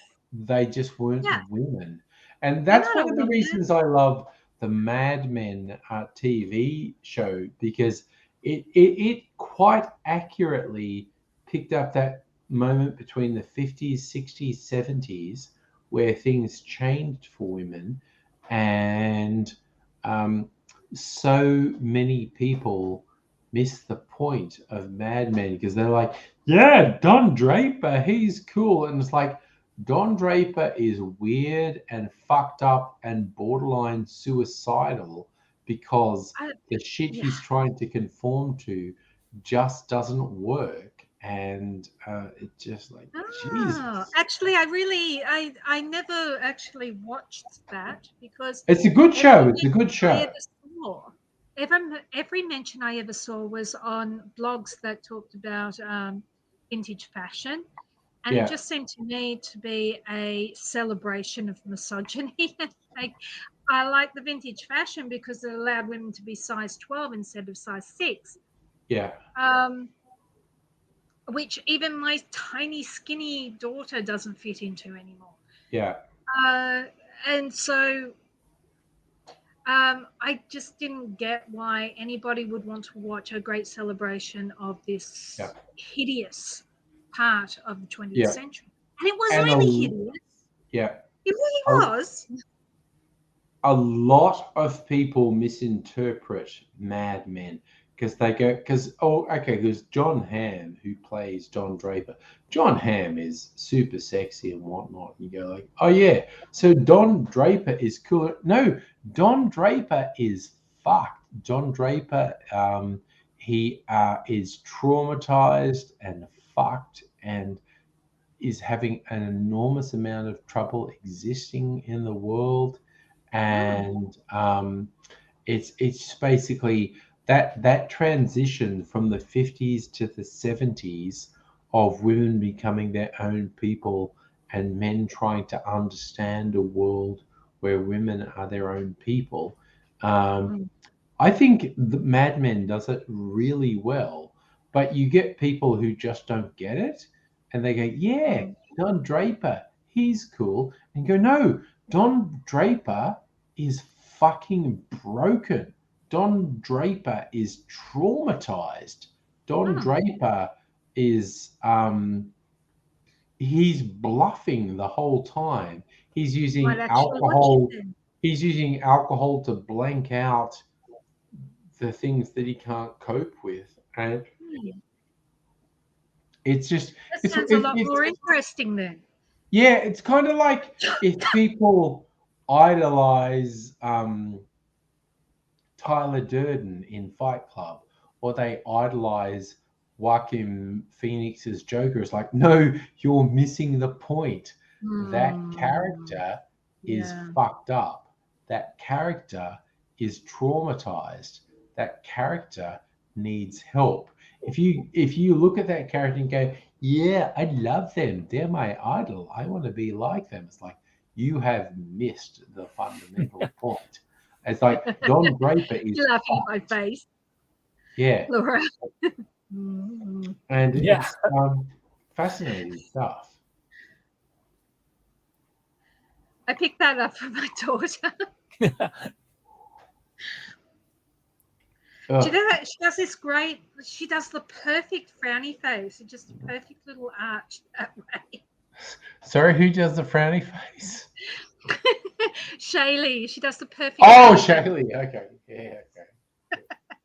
So, one of the things that I've discovered through my transition is that I have my mum's mouth. Ah. And my mum has a bit of a sort of, a frowny mouth that goes down, and so I try to sort of put a bit more pressure on the muscles here so that it kind of goes like that. Otherwise, it goes like this. And if you look, very much a frowny face. And the thing is, my father's side of the family has a very face. And the funny thing about it there's is, a way you can deal with that, Laura, with makeup. there's a way you can deal with that with makeup. Mm. You put concealer, like a lighter color, at the corners of your mouth, Right. and then and you don't take your lipstick to the corners. So and you let the I love that comment from nobody. Laura has a great posture. lovely. It's actually it's not too bad. When I take part in this, I do sit quite straight. However, if I'm sort of relaxing, I let you know, I'll just sort of be like that. Well, that's all right. But you know, the sort of the thing I was saying about my mum, and she's got this kind of another one is when my mum's irritated, she'll go, and I do the same damn thing, and so I keep, you know, and the thing about it is, I remember look at my grandma when my mum, when she was in her 50s, and thinking, crikey, she looks like my grandma. And now, one generation later, and I'm coming up to my 50s, and I'm thinking, shit. Look, the most annoying thing that my older daughter, who's getting a bit spicy these days, can say to me is, "You sound like grandma." Oh, damn. I was just What damn noticing you? in the chat, nobody talking about here's his dad's eyes, keep them in a jar. Again, that's a joke. I remember, because I'm a big comic fan since the 80s, 90s. I used to read the 2000 AD comics that have Judge Dredd in them. But they also have all these other things. And it includes a superhero called Zenith, who's kind of like Rick Astley with superpowers. And he's the natural born child of two genetically engineered superheroes. So he has natural superpowers, and it is at some point when he's literally being a pop star. So he's like Rick Astley with superpowers, and he's doing all stuff. And these weird manipulative people have this thing like, when they're looking at Zenith, thinking about his lineage, someone goes, he has his mother's eyes. And the scientist who actually killed the Zenith parents and vivisected them and kept all their bits, he's got a jar with these eyes floating in it. And he goes, oh, that's weird. I thought I had his mother's eyes. And it was just like, and this guy literally has Zenith's mother's eyes in a jar. Rick Astley should be a politician.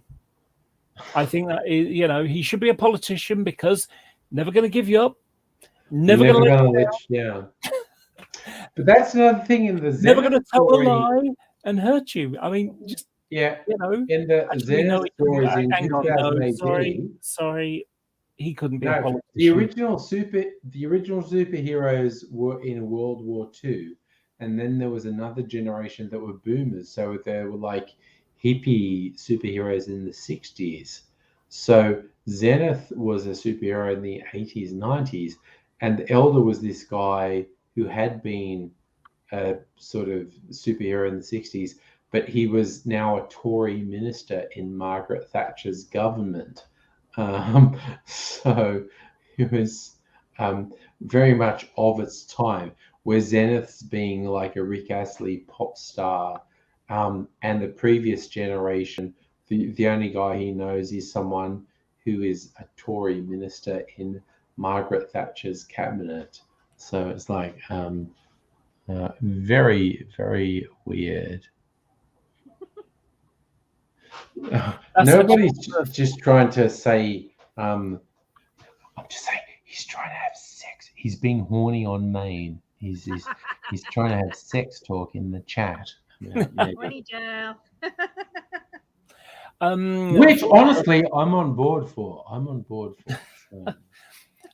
One of the things that, because I mentioned about, you know, Boris Johnson having some troubles, and he may be gone in a couple of weeks. He could be gone, yes. Investigation of whether he broke the rules or not, and is he going to jump or is he going to get pushed? It's and it's so weird because Boris Johnson is a little bit like Trump. You remember the whole grab him by the pussy thing? Yes. Any other politician, that would have been the end of their campaign. Absolutely. But when it comes to Trump, it's like, but that's what Trump's like. Yes. This isn't news. Trump's like this. Yeah, that's and what so he is. when it comes to Boris Johnson telling lies and not being straight with people, that's what Boris Johnson does. So is it really a scandal when Boris Johnson does these things? That's the question.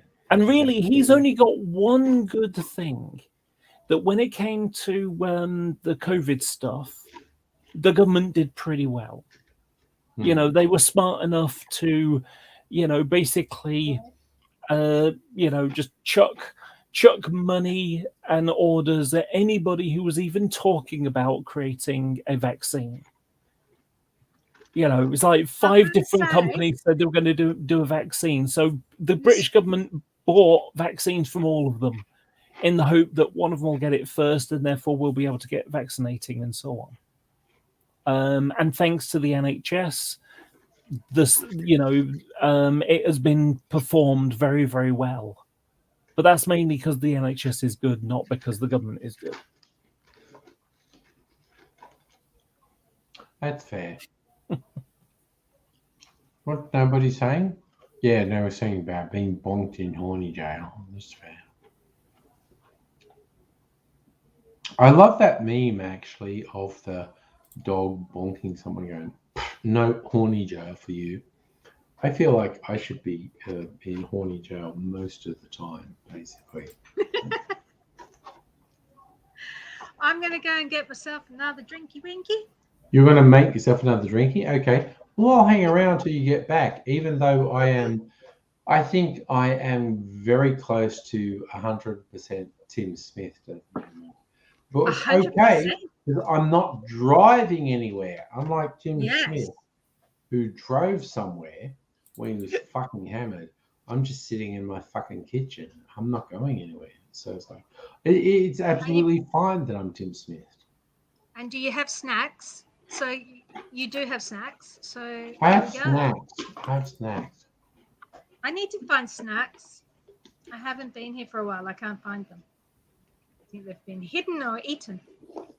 Look, we'll do it another time because I've had my booster.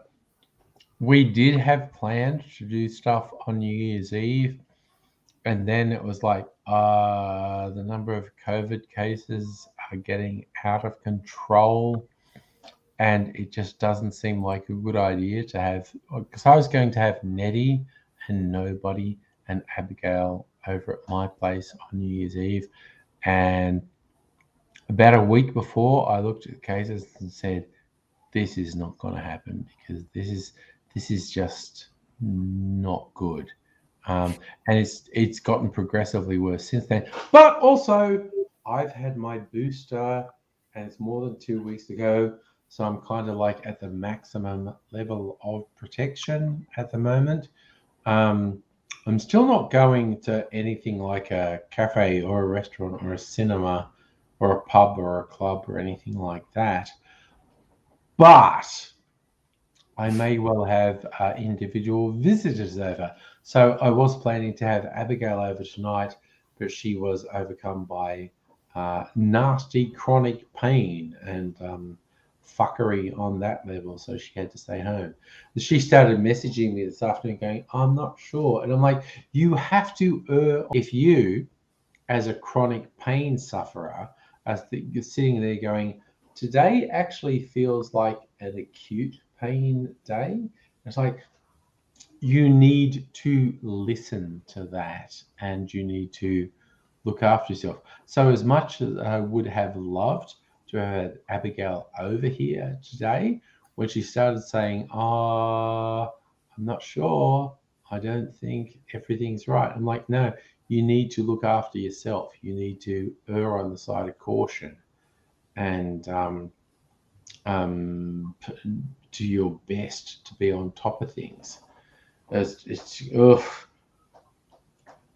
And this is weird because I actually have so many friends who have problems with chronic pain, chronic fatigue, or other chronic conditions. I don't. I'm bizarrely fine. If I put too much stress on my, let's say, knees, I will feel it. I don't know about you, Laura, but I need to protect my knees and my ankles. It's just like Mine is more my back. your back. I don't really have a problem with my back. Yeah. My knees. First and foremost in my mind are my knees. Yeah, most of me is fine. It's my back that's the bad one. Okay, I get it. And And the we reason need to be for conscious. the Yeah. reason for that was when I was a kid, I was sat, reading, and another kid came over and grabbed my head and stuffed it between my legs, and it pulled the Oh my muscle God. in the back. Oh my And ever God. since then, I've had classic back trauma, basically muscle Oh, spasms shit. on either side of the spine. That's terrible. Now, I can carry heavy things, but I Yeah. can't really lift heavy things. Okay. Because that has a tendency to strain my back. Yeah. And equally, twisting. Ooh. That's Yes. also bad. Now, one of the problems that I do have, which is self-inflicted, unfortunately, because of the agoraphobia, I don't really go anywhere. So I spend most of my time sat down. And as a result of that, my back muscles are stretched all the time because when you bend your back, it's, stretching the muscles on the back that keep it straight. So my muscles are stretched all the time. So if I go out and I spend all day standing up, that day and the next day and probably the next day after that, my back will be crippled because, because my back's been stretched and then suddenly it's now pushed straight together. It's compressed. I'm not used to that. And so it has, honestly, I get really bad backache. Yeah. No, I get where you're coming from. I'll give you an example. Last week when I went off to that protest thing, I was stood up all day. And when I came home and I sat down for a little while, when I got up to go to the toilet, it was like old lady kind of like, just getting up hurt. And I was just like walking around like almost like I was on, invisible walking sticks. Yeah. It's like that. So I've got a picture for you. This is a picture of my mum. Sharing a picture. Yeah, it's just coming. So you can see the. Can you see the drop in the corner here? Look. Yeah. That I've got that. But I mean, she's making a funny face for the dog. Yeah. She's actually taking a Gaviscon and foaming at the mouth for the dog, and the dog, But yeah, that's what my mum looks like. Okay. I'm going to turn that off now. Fair enough. So, Nettie, did you just get yourself a drink? And snacks. Snacks, excellent. Yeah, I'm on your cruelty. No, I bought no nice stuff today. All I bought was a bit of cake. That was it. Everything else, no pop, no chocolate. It's just new cruelty because I went to the when I had the blood test, I also had a BMI, and I've got high blood pressure, not terribly high, but a bit above normal. Yeah. And I'm 21 stone, which is, let's have a look. Oh, sorry, 21 and a half.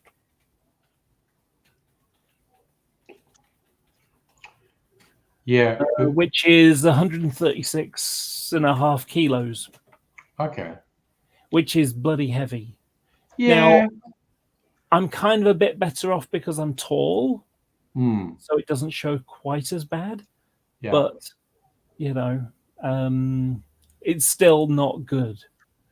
Yeah. And I need to probably lose about 6 to 8 kilos. Mm-hmm. Sorry, 6 to 8 stone, rather. Mm-hmm. I think it was 17-ish.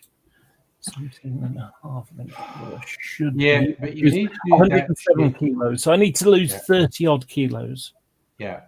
Yeah, you need to do that shit on your own terms. If you're doing it on your own terms, I'm completely okay with it. Like, I know over the last year, I lost 20 kilos. I need to lose another 20 kilos. I do. So that's my goal for this year, to lose another 20 kilos. Because in 2020, I basically put on 10, 15 kilos. And then 2021, I lost 20 kilos. I was like, okay, this year I need to lose another 20 kilos. If you're doing it on your own terms for your own reasons, then I think it's okay. If there's, I was about to say, if there's an external thing pushing you, that's not good. And then I realized, there's external shit pushing me. There's definitely external shit pushing me. But as long as you can strike a balance and go, if I lost that weight, I would feel better for this reason, and I have basically a spectrum of things go there. I know because, again, at the start of this stream, I played the old YouTube videos from 15, 16 years ago. Okay. 15, 16 years ago, I was 15 kilos lighter than I am now. And I know from experience, there was a spectrum of things that were better for me then. I also know I need to lose a little bit more, like I probably need to lose 20 kilos, not 15 kilos. And there's a whole spectrum of things that would be better for me, but I need to just look at them and go, rather than I'm conforming to standard X, it's like, I will feel better because of these concrete things I can nominate. And I don't necessarily want to say them here because some of them are a little bit personal. And if anyone goes, no, Angry, tell us personal stuff. And it's like, shut up. I will tell you old person sex things if you don't stop hassling me. And then you will be grossed out. Exactly. Then you will be grossed out and you won't be able to sleep at night because you'll go, Angry told me old people sex things. So, okay, I'm just saying, just fucking don't, okay? Don't pressure me, or else I will tell you old people sex things, and then you'll be and just as a warning, people, one of them is nicknamed the Oompa Loompa. You don't want to know why.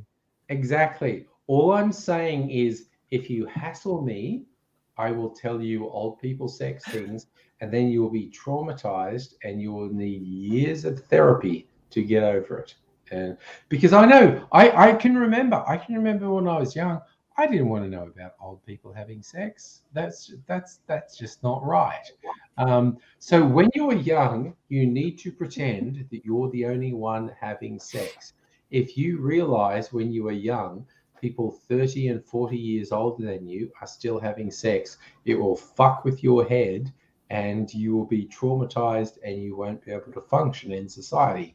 So you need to pretend, to yourself that old people aren't still having sex. But that's an open threat I put on people. If you hassle me too much, I will tell you old people sex stuff, and then you'll be traumatized. And when I heard my parents having sex when I was 20, No. Yeah. No. It still haunts me. You don't need it. You just don't need it. So that's why I always say when people want to hassle me, it's like, dude, if you don't stop hassling me, I will tell you old people sex stuff, and then you'll be fucking traumatized and you will need therapy. So just stop. And my dad was in his 90s. Oh my God. Oh my God. Sorry, Nettie actually just pushed me over the edge. I'm only in my 50s. If you want to make me think about people in their 90s having sex, that's going to traumatize me. And it's like, fuck, Jesus. Do you know? Why do you reckon he could take it? Honestly, you probably could. It didn't occur to me for probably 20 years later, when I sort of remembered like climbing into bed with my parents because I Yeah. couldn't sleep one night. Yeah. And then it occurred to me what it was that woke me up. Yes. Yes, indeed. Indeed. Actually, it wasn't until many years later that I realized the reason why I kept waking up in the middle of the night, finding my parents having tea and toast in the middle of the night. Okay. I'm just throwing it out here. That didn't happen to me. I'm just. My bedroom was next to theirs.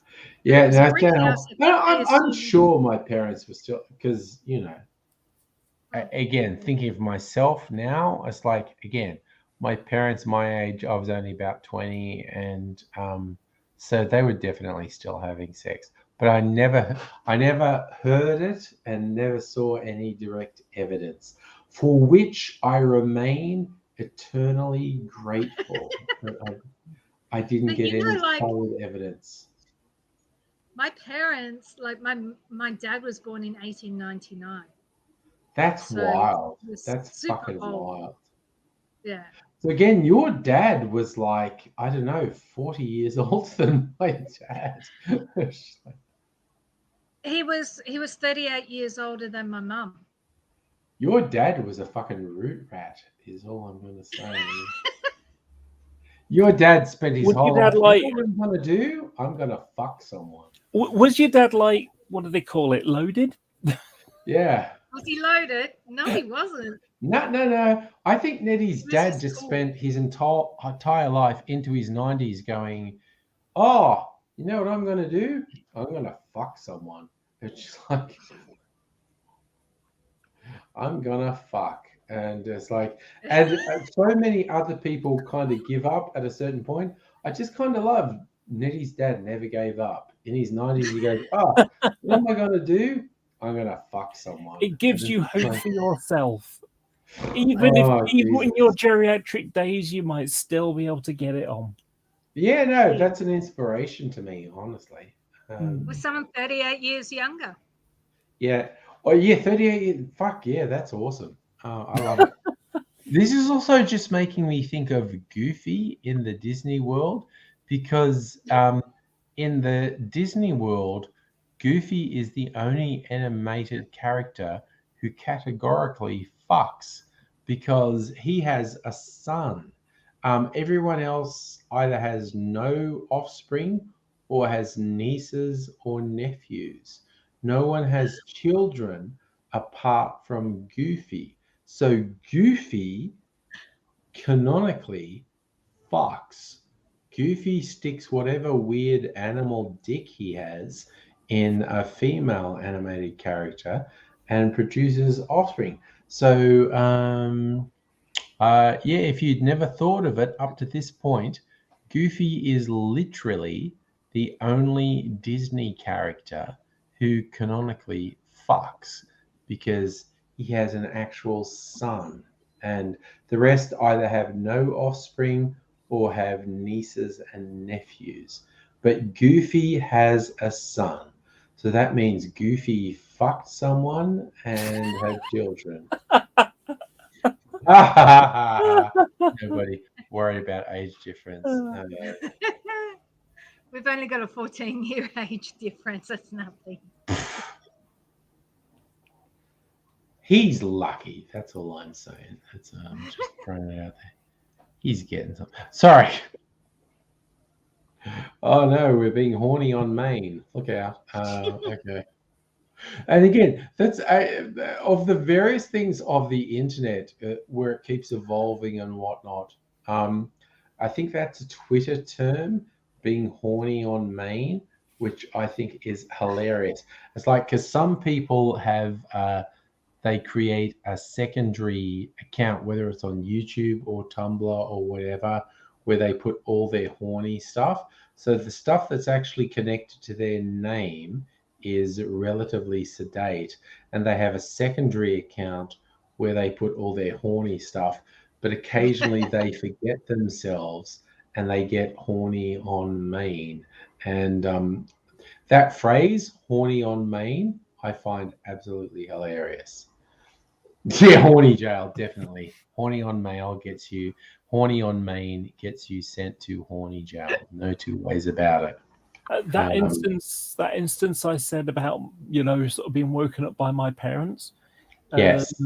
It was then that's realized, that's when they were really reluctant to have me climb in bed with them. Yeah. Yeah, I know. They weren't finished yet. I'd already disrupted them. Yeah. And they'd have been able to carry on, but unfortunately... No, they don't want you going into, I can't sleep in your bed because they wanted to fuck. I remember my siblings at some point, I know we're teenagers and whatnot, and one of my older sisters going, oh yeah, mum and dad are definitely still fucking. It's just... I say this in the most loose sense. My uncle taught me about what French kissing was. And yes, I'm hoping that was specific. Him and his girlfriend and me going, ugh. I remember asking my mum, like, some boy had kissed me and then tried to stick his tongue in my mouth, and I'm like, what the fuck?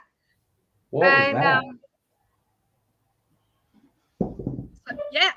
And so I asked my mum, like, what's that with tongues in mouths? Because I hadn't noticed it on telly or anything. And her reaction was not good. She was sticking their tongue in your mouth. Yeah. No one. Yeah, funny thing is, that was only last year.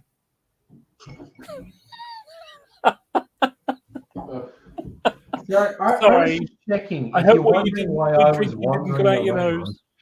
My microphone's probably not picking it up, but I'm hearing weird shit in the background because I've got my back door is actually open.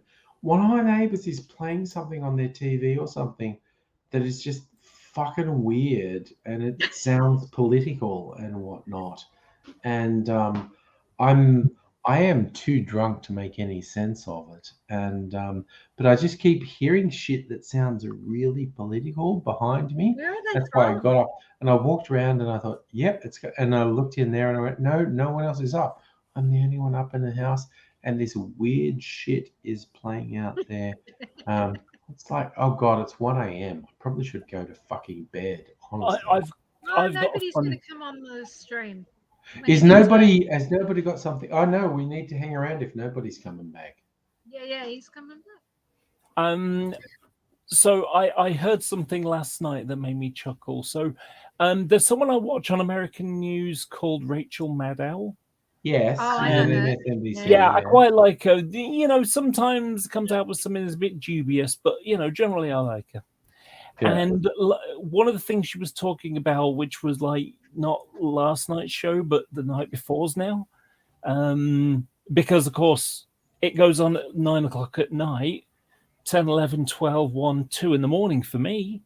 So I tend to watch it. If I hadn't spotted you were on, I would have been watching it because that's why I turned YouTube on. Anyway, so last night she made a verbal blunder because one of the things that's going on with Trump, he's in trouble with the New York justice system.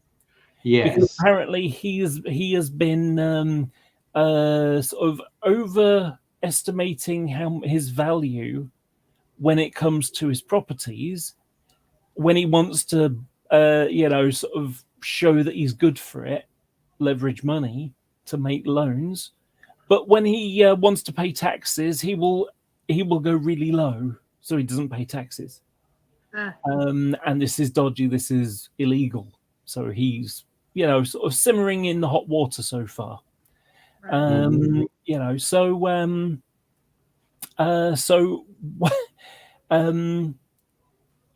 Rachel Maddow last night said something along the lines of, he's been exaggerating the size of his hands. I mean, properties.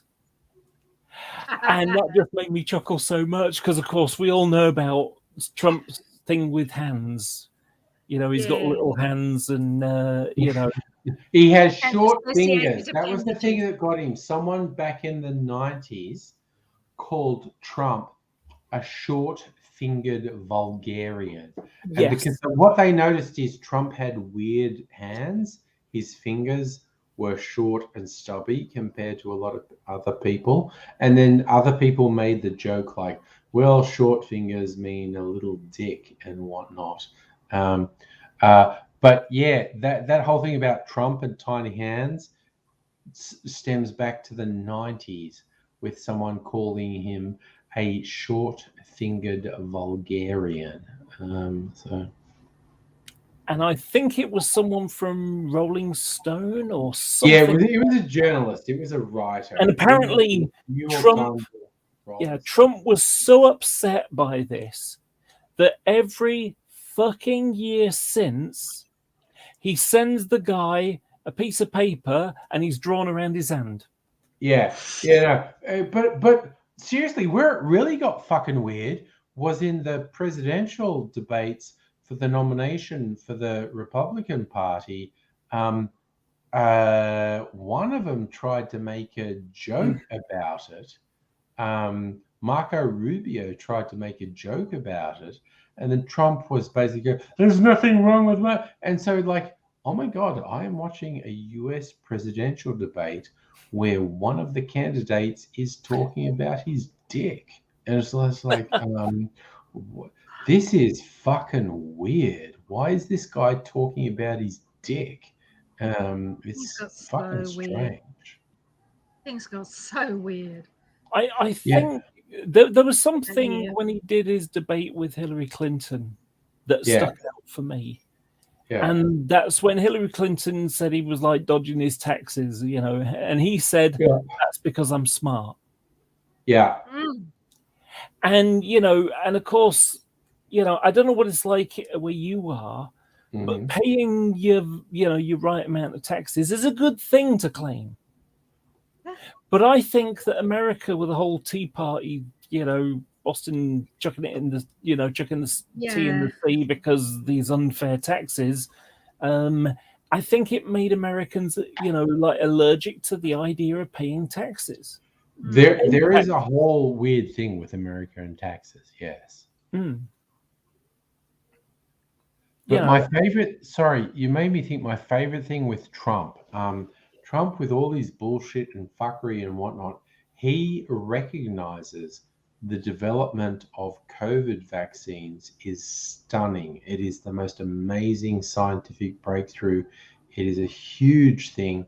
We were never sure if we would do it. So it's huge. And he wants to claim credit for it because in face of all these bullshit, he's going like, no, this is fucking amazing. I want this to be the Trump vaccine. And so the last month or so, he's done multiple public things where he's tried to say to people like, oh, there shouldn't be a vaccine mandate. No one should force, but you shouldn't let the Democrats claim the whole vaccination thing because the vaccination thing is good. And that was me. And he gets booed every time he says it. And you can see it fucking him up because he's like, I love this crowd of morons who cheer every stupid thing I say.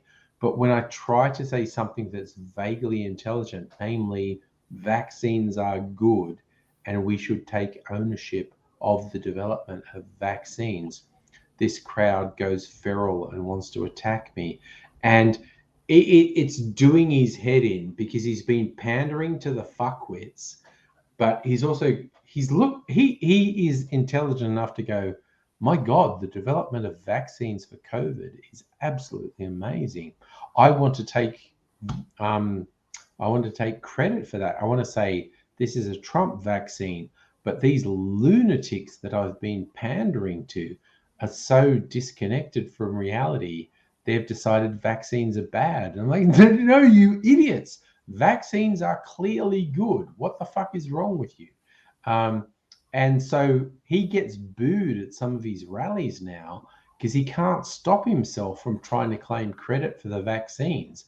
And they go, no, vaccines are bad. And he's going, what the fuck is wrong with you? How could you think vaccines are bad? They're obviously good. It's really It's quite such a weird, simple. self-destructive environment that he's Yeah, created.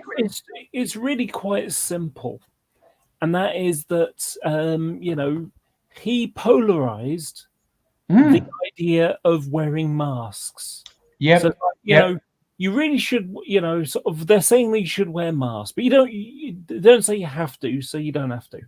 Yeah. No, And- if he had done stuff differently in the early days, if he had taken ownership of it, if he had marketed masks that said "Make America Great Again" and said to his followers, "This is what makes it great," not only would COVID have only killed 1/10 of as many people in the US as it killed, he personally would have made a fucking fortune from merch if he was selling face masks on his website that said "Make America Great Again" and told people this is how you tell someone you're a hero. Forget the red caps, wear a red face mask.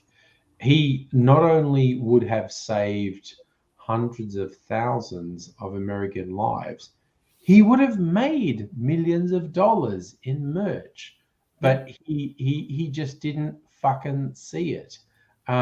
If he'd have told people like, this is how we own the libs, this is how we own these soft bastards by going, yes, we're making America great by fighting this virus. And yeah, the Trump vaccine fucking rocks.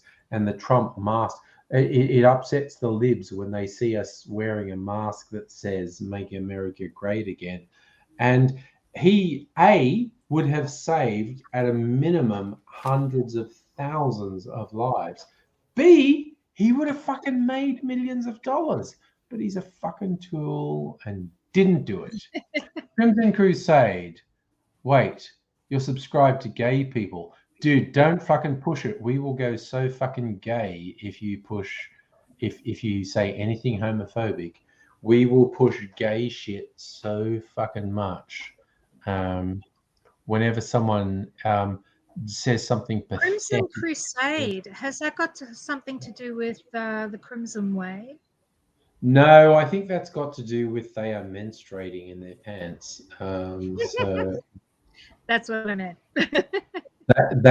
they have forgotten to wear sanitary napkins, and they have menstruated in their pants.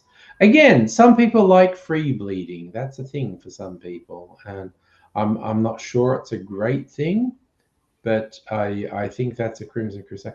Oh my God, my microphone's broken. My neighbors have been playing something. I thought they were arguing, but they've been playing like, I don't know, a TV in their backyard the whole time I've been on this stream. So there's been shit playing behind me the whole time, and it's doing my head in. We haven't heard it, if that helps. No. I'm glad you don't hear it because it's not distracting you, but it's distracting me because, okay, I'm just going to go over here and listen to, and I'll come back and I'll explain to you what it is, because there's like music now and it's weird and it's doing my head in. Maybe it's some kind of art house movie. Yeah. I have had far too much sugar today. No. And I feel No, it's vague. There's been up to now there's been weird shit with people talking that sounded like political rallies, Now there's just some weird. Nice, Justin, you're gay and have had gay sex. I'm just saying, Excellent. if anyone fucking tries to cause any scenes here, we are just going to do gay shit so fucking much on the stream. So, oh, I just realized also Crimson Crusade, because they come in and because the background behind us is the rainbow flag. Oh, And that I makes only sense. like that because so many of the regulars, we're the divergent bunch, whether it's outside the cishet normativity sexually or on just the intellectually divergent bunch. But again, and what is hilarious is behind it all is me, Captain Cishet White Male. And it's just like, you don't get any more white bread than me, quite honestly. It's just like, and again, Nettie probably remembers that thing where it was back at Halloween. We were at Abigail's place, and you at 2 a.m. said, I need to get some cigarettes. So we went to the 7-Eleven at 2 a.m. And we're walking down the street, me and Nettie and Abigail, and I just kept shouting at the top of my lungs, there's a white man here. Everything's under control. That's right. And because we were saying, like, damn, walking around the street at 2, 3 in the morning is a bit dodgy. And I just started shouting, no, there's a white man. Everything's under control. But by the time we And got yeah, to the 7-Eleven, Justin. I didn't want the ciggies anymore. Yeah, Justin, so far as I know, I'm neurotypical, but it is mildly disturbing to me, my various friends on social media who post stuff about either being on the spectrum or being ADHD, and I go, lol, hashtag relatable. And then I go, wait, is that meant to be relatable to me? Because I'm not so much on the spectrum as in front of it. Yeah.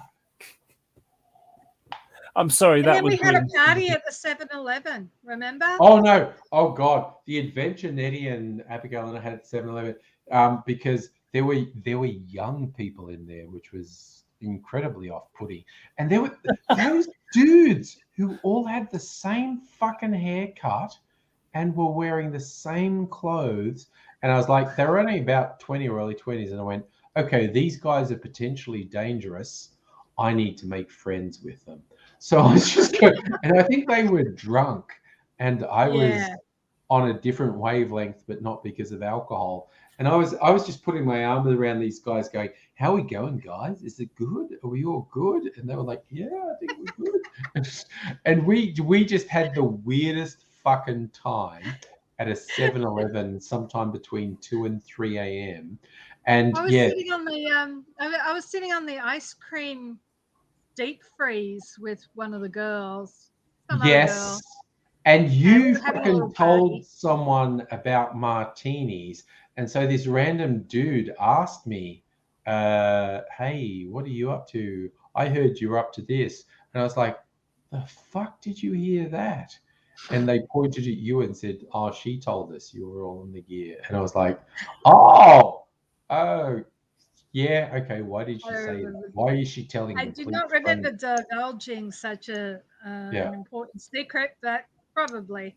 But that wasn't the dudes with the same haircut. Again, oh god, no, those guys were so weird. They all had this, it's like shaved around the edges and back like number 1 or number 2 razor, and this slick pomade on the top. And I was just like, I don't know, these guys are potentially dangerous, so I'm just going to make friends with them. And then I had them on the back foot because I kept putting my arms around them going, we're pals, aren't we? And they're like, yeah, okay. Why is this old man touching everybody me? came from an outer suburb. They all go to the same barber. Yep. And they all get the cheapest haircut. Yep. They were the fucking same. But yeah, the guy who you told about the martinis, he was there with his girlfriend. He was different. He was cool. And he's just going like, and what he was keen on was like, how old are you? Because I'm in my 20s and I didn't know anyone outside their 20s did wild shit. And I went, oh, we're kind of mixed up. And I told him how old I was, and he was like, that's so cool. Because I think I was basically the age of his parents. And he's like, oh, there's someone who's my parents' age who's in the 7-Eleven at 3 o'clock in the morning, fucked up like me. And I was just like, and he was like, oh, a whole different world just opened up to me. I'm dealing with people my parents' age, and they didn't just roll their eyes at me like they Exactly. No. This guy was like early 20s with his girlfriend, and Nettie had told him a secret, and he said, I just heard this about you. And I said, who said that? And yeah, and I went, yeah. And he's going, oh, if it's not personal, how old are you? And so I told him I'm like, yeah, mid-50s. And he's like, oh, wow, that's wild. And he's like, okay, someone my parents' age who's out here doing weird, fucked up shit at 2, 3 in the morning in the 7-Eleven. You know, there's an interesting thing. This is more of a women thing, but there was a weird thing that used to happen in the old days that doesn't happen today. Yeah. And that is that women had some weird obligation that when they got to like the age 40, maybe 45, they had to start wearing clothes that didn't make them look very good, and like, you know, wear black or something and color their hair purple or something. You know, and yet now the same fashions can be worn by mother and daughter. Yeah. Also, again, women's in their 40s, 50s, and even 60s dressing sexy. I'm like, fuck yes.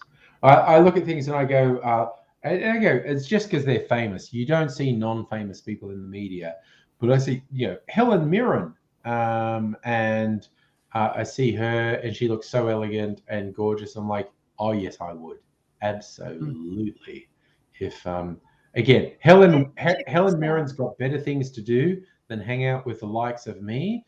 But if I was ever in a bar and Helen Mirren or someone who looked like her came up to me and said, how about it, big boy? I was like, I would absolutely just be like, okay, fuck yeah. Oh God, Nettie, what are you sharing now? That's Valley Myers. What's her name? She's Valley Myers. What was her name? Valley Myers. Valley, yes. She's a generation prior to us. But she was like a King's Cross artist, witch. What? Oh no, you're She's getting her amazing. mixed up with Rosaline Norton. Yes. Oh my God. No, Rosaline Norton was the real King's Cross witch. Yes. Yeah. No, Valley Myers is the Witch of Positano, and she Oh came my from God. Melbourne. Yeah. And lived in Positano in Italy after marrying a bunch of guys, and she set up a wildlife sanctuary on the mountain in Positano. And she was autistic. Yeah. And what's so awesome is that when I knew her, I was introduced to her in 1999 by a mutual friend. And one day I remember overhearing her talk about everyone should be artistic. When you're artistic, you're allowed to take the train without having to pay for a ticket. And she gotten artistic and autistic mixed up. Yeah. She's been diagnosed autistic. Yeah. And anyway, she was a super inspiration to my life. And there is a very good doco on Valley Myers as well. She's amazing. Again, we rag on boomers a lot, but there were some pretty fucking cool boomers, quite honestly. There were some very cool boomers. Justin, you love that I'm not a hypocrite. I try not to be a hypocrite because I definitely did fucked up stupid shit when I was young. And I try to be respectful of young people. Like, yeah, you're probably going to do some stuff that's kind of stupid, but you're exploring boundaries. You're trying to work out what's what. Of course, you're going to make mistakes. Yeah. You know, it's a weird thing. Why is it in society that making mistakes is, you know, like you do it once and you just slated forever kind of thing? It's like, you know, this is how you develop as a person. Yeah. Mistakes are how you learn. And like Well, I've they're not worked in fictional characters. yeah, I've worked in IT for 25 plus years, and it is something that a lot of people in IT embrace. Failing is good because you tried something, you put your whole self into it and went, oh, that didn't work. Okay, what can I learn from the fact that didn't work? And the next time I do something, I'm going to carry all those lessons in, and I'll be more. And again, the IT world embraces broadly, not universally, but broadly embraces the idea of you need to fail because you need to take just incredible risks. You need to go, I'm going to do something too. Oh, nobody's back in his office. Let's see. There's the link. Nettie's heartbeat. Shazam, you all. Captain Marvel Jones. Okay, God, now I'm just going to have to put up with Nettie and nobody being horny on Maine. And she's like, but then again, you know, when it comes to Nettie and nobody, I'm horny on Maine too. So, you know, that's okay. What I particularly love is occasionally, like, whoever that idiot who was popped in before, people try to say, like, oh, no, you're fucked and whatnot. Like, no, dude, if you say something negative, I'm just embracing that and taking it even further. And he's nobody. I'm back. Hey, buddy. Hello, beautiful. Okay, now. Okay, do you want to borrow this? Oh, what's that?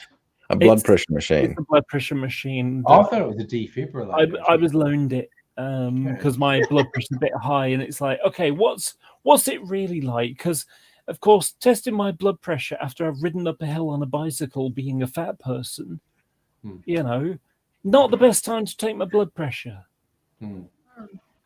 You know, actually, the important thing, of course, you'll all know, but not something that really matters to us because here in the UK it is moderate to say the least when it comes to weather, and that is, you know, if you're having a blood test, make sure you have plenty to drink. I didn't have enough to drink, bit dehydrated, and it took them 3 attempts to find the to dig the right hole to find where the blood came out. Yeah. I don't really like needles. Having them to try it twice and fail. So I learned that lesson. I also learned another interesting lesson the previous time, or was it the time before that? Which was so, as well as getting the sample of blood, they also need to take my blood pressure and weight and height.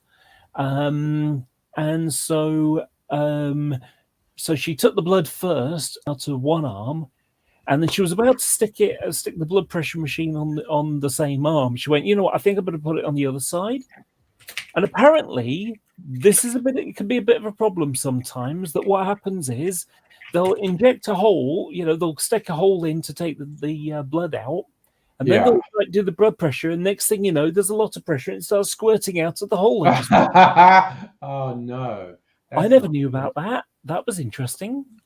So this time I said, look, you know, do you want to do the blood pressure first before doing the needle? So sounds like a pretty good idea. I remember doing a thing as a joke once when they're doing blood pressure because it gets quite tight on your arm when they're doing it. And as it got tighter, I was doing this thing with my arm where I was like, my arm was being pumped up and I was going, boop, boop, boop, boop, boop. And the nurse got really shitty at me and was like, don't do that, because basically I was tensing and flexing my arm, which could influence what the blood pressure test is. And I was like, get a fucking sense of humor. What is wrong with you? You're just doing these weird things. What I want to try is to make you sort of go like, you know, just sort of be a bit slumpy and then just go like this as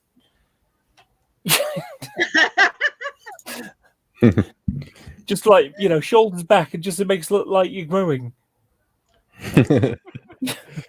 I remember one blood test I had where the nurse taking the blood sample I was either inexperienced or just having a bad day. Yeah. But you know, when you get somebody who's good at it, it's all like, oh yeah, okay, there it is. When you get someone who's not doing so well, you go, fucking ow. Yeah. And that was because they flattened the vein. Oh no, because that can happen. No, that's fucked. When that happens, it fucking hurts. Yeah. Yeah, no, they can fuck it up. I remember one, I was getting a blood test, and I swear to God, whoever the fuck it was, whether they were a medical technician or not, it seemed like a guy who was about 14 who was wearing an oversized lab coat pretending to be a medical professional. Anyway, he stuck it in my arm, and it just felt super weird while the blood was being extracted. I was going, I feel faint. Oh God, I feel like my brain's being sucked out that thing in my arm, and I feel like I'm going to faint. And I said to this guy, I said, is it normal that I kind of feel like my brain's being sucked out that shit in my arm? And he just looked at me really confused and whatnot. And I was kind of like, dude, you have no bedside manner whatsoever. I basically just told you nobody disappeared. I told you I'm right on the verge of fainting, and you just gave me a dumb fucking look. And it's like, oh. So I'm assuming nobody's going to come back. Yeah, Telstra, his internet just dropped out on him. Sorry, and he's I'm just swearing hearing about shit. Telstra. Sorry, I'm going to go over here again because it now feels like I don't remember this ever happening before. One of my neighbors somewhere over the back fence is like playing their TV into the backyard loud at 1:20 a.m. And it's like, the fuck is that about? I just want to try and work out what it is they're playing. I remember when I took my my ex to the hospital because he had pneumonia and his lung was collapsing. Ooh. And he was given a drug to make him forget about the procedure that they were about to do. Only the two interns spent so long fucking about and not with the right instruments that the drug to make him forget about about the procedure had worn off. Oh. And so, yeah, they stuck a needle through his chest into his lungs to suck out the fluid. Yeah. With the wrong tubing and everything, which is slightly larger than it should have been. Yeah, and he remembered it all. That's not That's good. horrible. Anyway, I went over there and listened. Whatever they're playing is definite. I thought maybe I'm drunk, but it's not. I'm drunk. It's nobody's back. Sorry, here you go. You mean it's not just that you're drunk? It's not just that I'm drunk. What they are playing is definitely in a language other than English. And there's some woman talking, blah, blah, blah, and then there's applause. So it's definitely, it feels like a political thing. And again, in my neighborhood, there's a lot of Jewish people and some are Russian. It doesn't sound Jewish, so I think they're talking Hebrew. I don't know.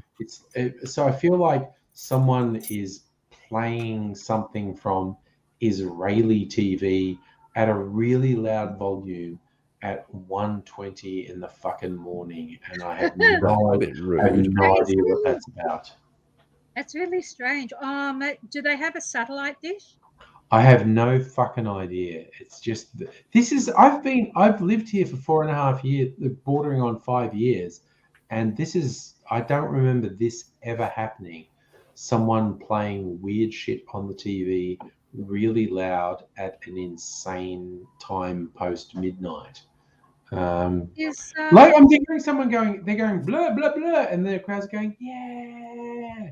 So it's definitely a political thing. I don't know what the fuck it is. That's an interesting question. Do people go yay in different languages? That is an interesting point. How people write laughing is different in different languages. how people cheer is different in different languages. And because you get this on the internet a lot, particularly the laughing thing, when people write, like English speakers go ha ha ha ha ha, or he. I think it's Koreans go ja ja ja ja ja ja ja, and people think they are phonetically writing what laughing is, but it's done differently in different cultures and different languages, which is a thing that I find quite fascinating. Yeah, me too. I remember I've got a friend who's Dutch, and one of the things that I found interesting is that Dutch cows, they don't go moo, they go boo. And cat noises in different cultures around the world, when you ask people what noises do cats make, it's very different in different cultures and different like we say, no, cats say meow. So you expect people all around the world to say cats say meow. But in different cultures and different language groups, how they equate the noise cats make is really different. And it's weird because the rest of them are all wrong. Us decent English-speaking white people are correct, and the rest of them are just wrong. Throwing it out there. Justin, you went to an international school, so you learned to swearing in different languages is that's the first thing you want. When you meet someone who speaks a different language, you go, how do I swear in your language? That's the first thing you always want to know. Yeah, weirdly, I discovered the Japanese, they don't really have much in the way of swear words. The worst you can do is call someone really, really stupid. Yep. Oh, here's the thing. Okay, because I had an ex who was from the Philippines, and in Tagalog, Filipino language, there are 3 ways of speaking. There is the very formal, deferential way of speaking that you'd say to your own parents, and then there's the respectful way you would speak to a friend's parents, and there's a really dismissive way you would speak to someone else who you don't know. And it's so extreme. There are 3 different words for mother. There's what you call your own mother. There's what you call like a friend's mother, where you're being respectful. And there's just the abstract and quite rude word mother that you say to someone you don't know. And that's ina. And in Filipino culture, that impersonal thing, saying mother, is the equivalent of an African American calling you a mother, because it's basically like motherfucker. It's so harsh. And also, I'm just throwing it out. Yes, Nettie, and nobody with your grins and smiles. I know what you're doing. I know what you're doing. Oh, you don't know the half of it. I'm a very no, bad and I man. don't need to. I don't. No, you don't. I know the general gist. All I need have. to know- I'll tell you one thing. That to change the subject away Yes. from what you're worried about it coming Do on to. it. Do I it. have been a very bad man. Oh no. So, Nettie, you now know where my friend Phil lives. Uh-huh. You know roughly how long it takes to get here from his place. Yes. You may also have noticed that I got here quite a bit quicker than that time. The highest speed limit en route is 70 kilometers an hour. Oh no. The majority of the driving I did was at 120 kilometers per hour. Okay. We'll keep that on the down low. Like nobody just admitted to breaching half-dozen laws. I have been bad. We'll say in Minecraft. He did that in Minecraft. Of And, course. Of course, because we wouldn't do that on the Australian roads. No.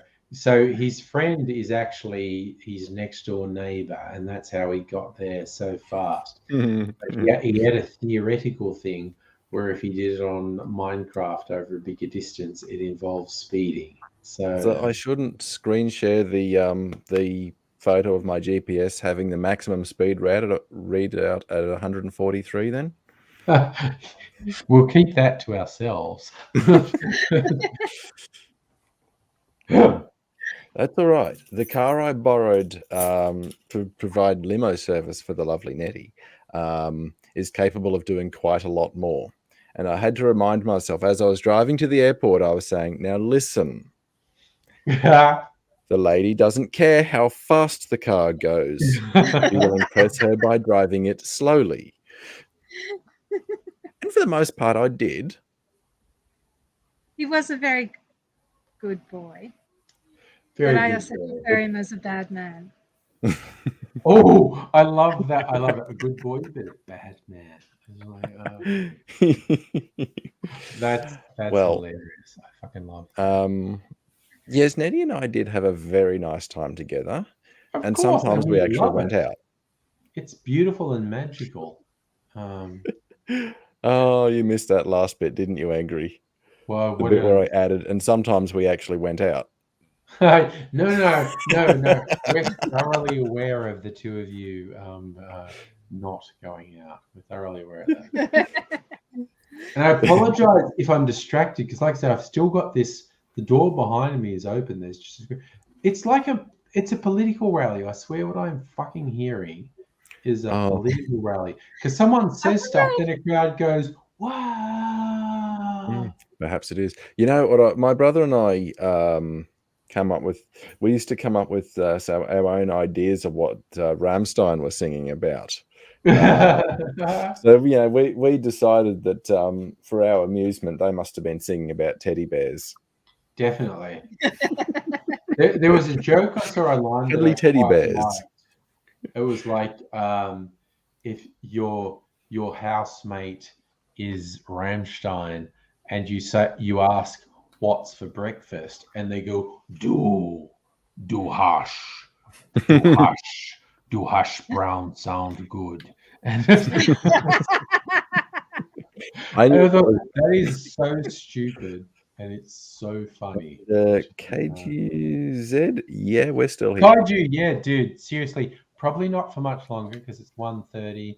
I need to sleep, and there is some absolutely fucking wild shit happening behind me with someone playing what is definitely a political rally on their TV, really loud at 1:30 in the fucking morning, which I cannot wrap my head around. I'm wondering if old Bibi is holding a rally in Israel and they've got a Look, probably because I am in the Jewish section of Melbourne. There's a whole fucking strip that runs from like East St Kilda to out past Brighton, and I'm kind of in the middle of it. I'd be able to help you if you're in my neighbourhood, Angry. Yeah? Yeah, because I have access to the church's storage, in which there is a portable PA system. Okay. And you could have revenge. You could just out-noise them. Yeah, no. It's like all around my neighbourhood, like there'll be billboards for the Jewish schools and Jewish charities and whatnot. And it's cool. My neighbours are all cool. That's fine.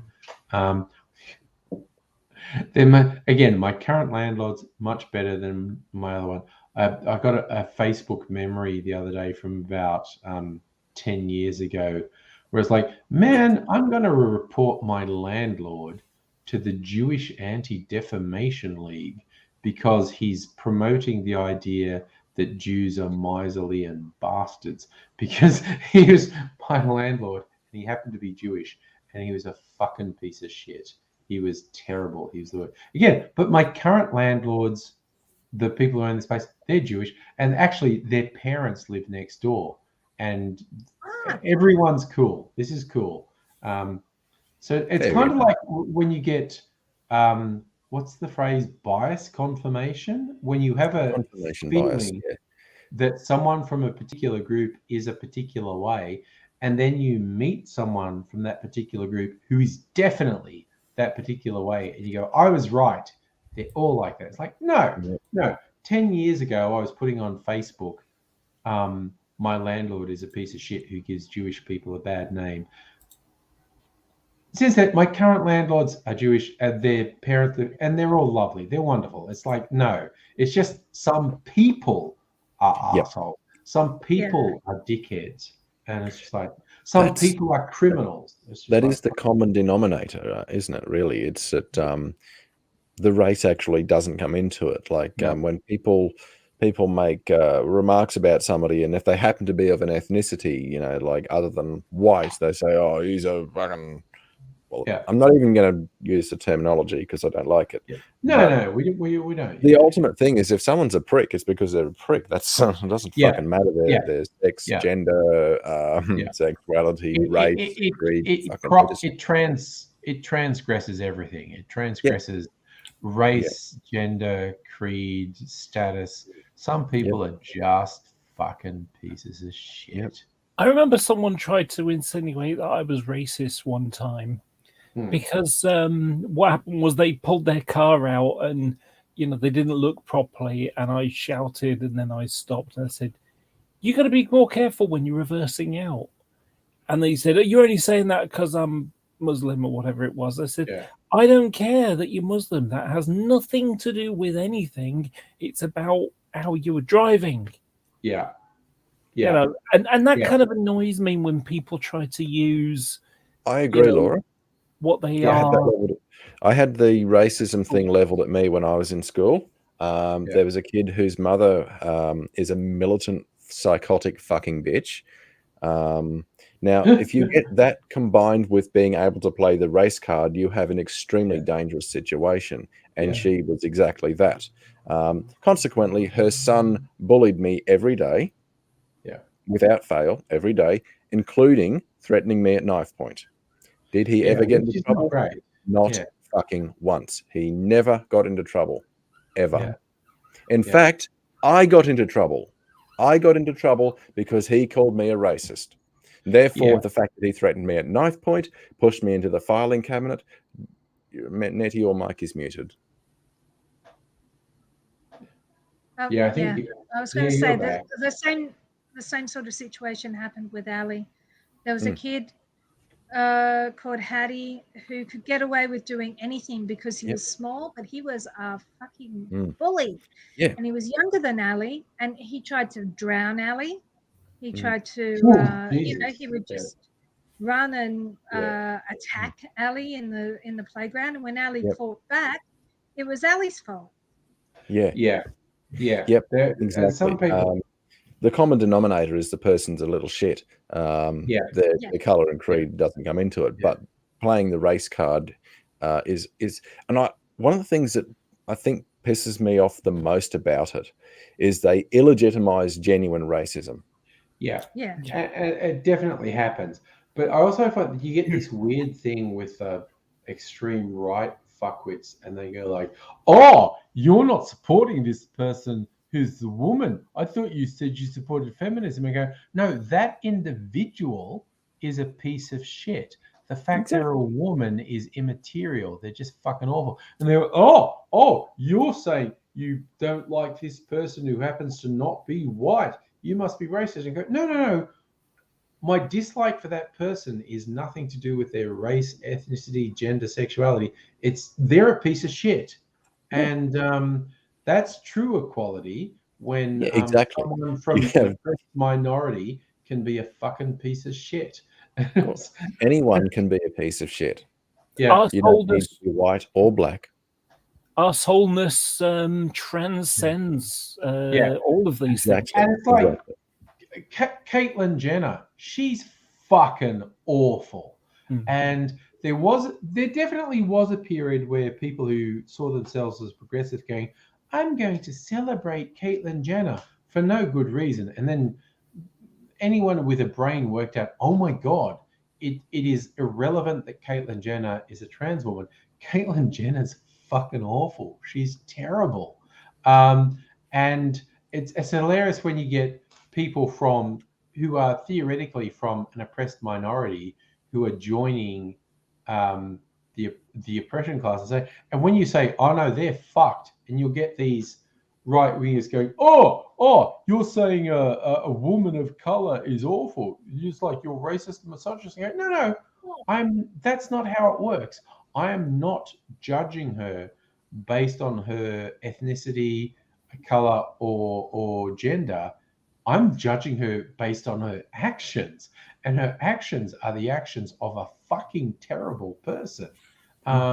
That's not how being progressive works. You don't Yeah, automatically support everyone. It's like if someone's a piece of shit, you go, "Oh my god, they're a piece of shit." Yeah, it's not prejudice because the PRE part, the pre. Yeah. It's post-judice. You are Yes. judging them after they do something and going, "Oh my god, they're fucked. They're bad." All right. Yeah. Quickly, what's playing in the background here is changed again, so I'm just disappearing to go and listen to it again. To spy on the neighbors. I'm spying on the neighbors. I remember many years ago, and I think I mentioned this before. There was a kid who had ADHD. I'm Sorry, Laura. nobody's deep It's an voice inside going, joke, and I just broke Nettie with it. Sorry, I just went. No, "They're say it fucking again, singing nobody. songs." About spying on the neighbors with pleasure. No, it's songs. I needed to go and check. I was going, it feels like they're singing songs now. And I went and listened, and they are absolutely, Sorry, again, why are they playing this thing so loud at 1:30 in the morning? It is a bit rude. I so apologize to Laura. I interrupted you while you were trying to speak. Oh, Please. no, it wasn't a big thing. I was just telling a story about I used to run a war games club, and there was one kid who he never got around to reading the book for his army because he had ADHD. And well, when I would play with the kids, I said just like, I'm going to pick you today. So I'd play against them unless they already had a game organized. But they liked to play with me because what I would do is I would tell them where they got it wrong, or what they could have done that would have made it better. And none of their friends would do this. None of the other people at the club would do this because, of course, they were kids and they wanted to win. So this one kid, he had a problem. He had an army that I used, and I know how to use them, but he didn't. And he would rely on his friends to tell him what the rules were for his models. And half the time they wouldn't tell him because, they just would fake they didn't know or couldn't remember or whatever. Hello, victory. So they would win. But, victory. he wasn't using his army to their utmost abilities. So one day I explained what something he should have done. And as I said, have you, oh yeah, and I said, have you actually read your codex? And he went, no, I got ADHD. But he used it in a sort of as if it doesn't matter because of ADHD, so he doesn't need to try. And I got really annoyed at him, and I said, look, don't ever use a disability as an excuse not to try. And I explained, I got Asperger's autism now. And that I know there's elements that I fail on, I'm not good at, which means that those areas are areas that I need to improve on so that I can bring them up to the same as everybody else, or at least as close as I can to make it.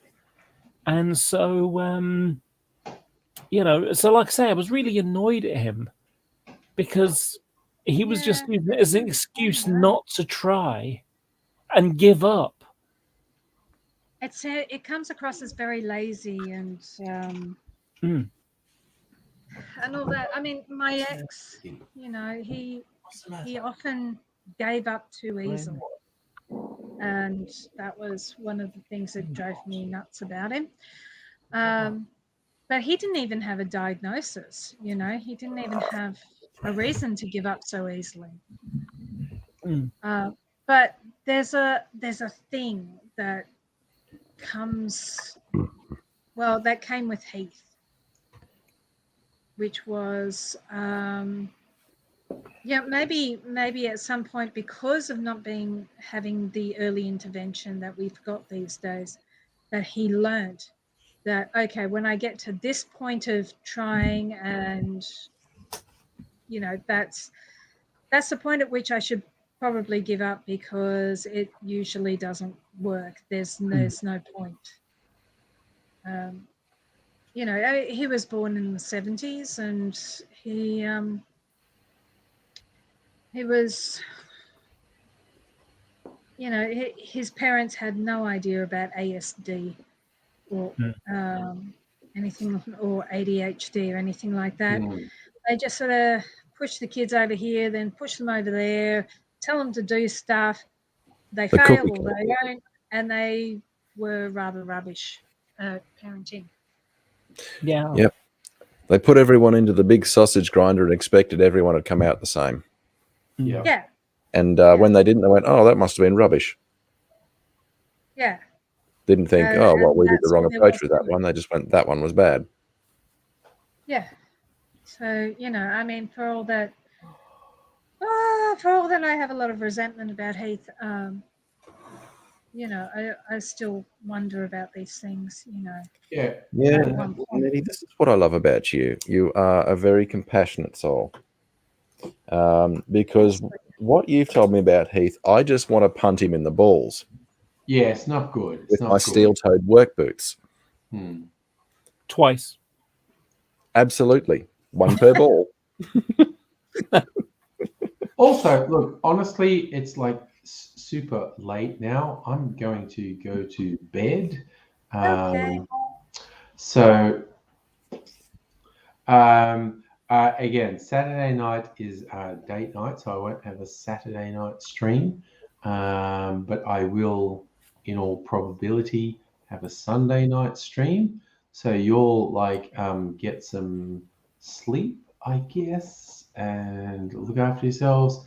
And I want to thank everyone who dropped in. We had a very sort of fun selection of people coming on tonight. So nine eyes all.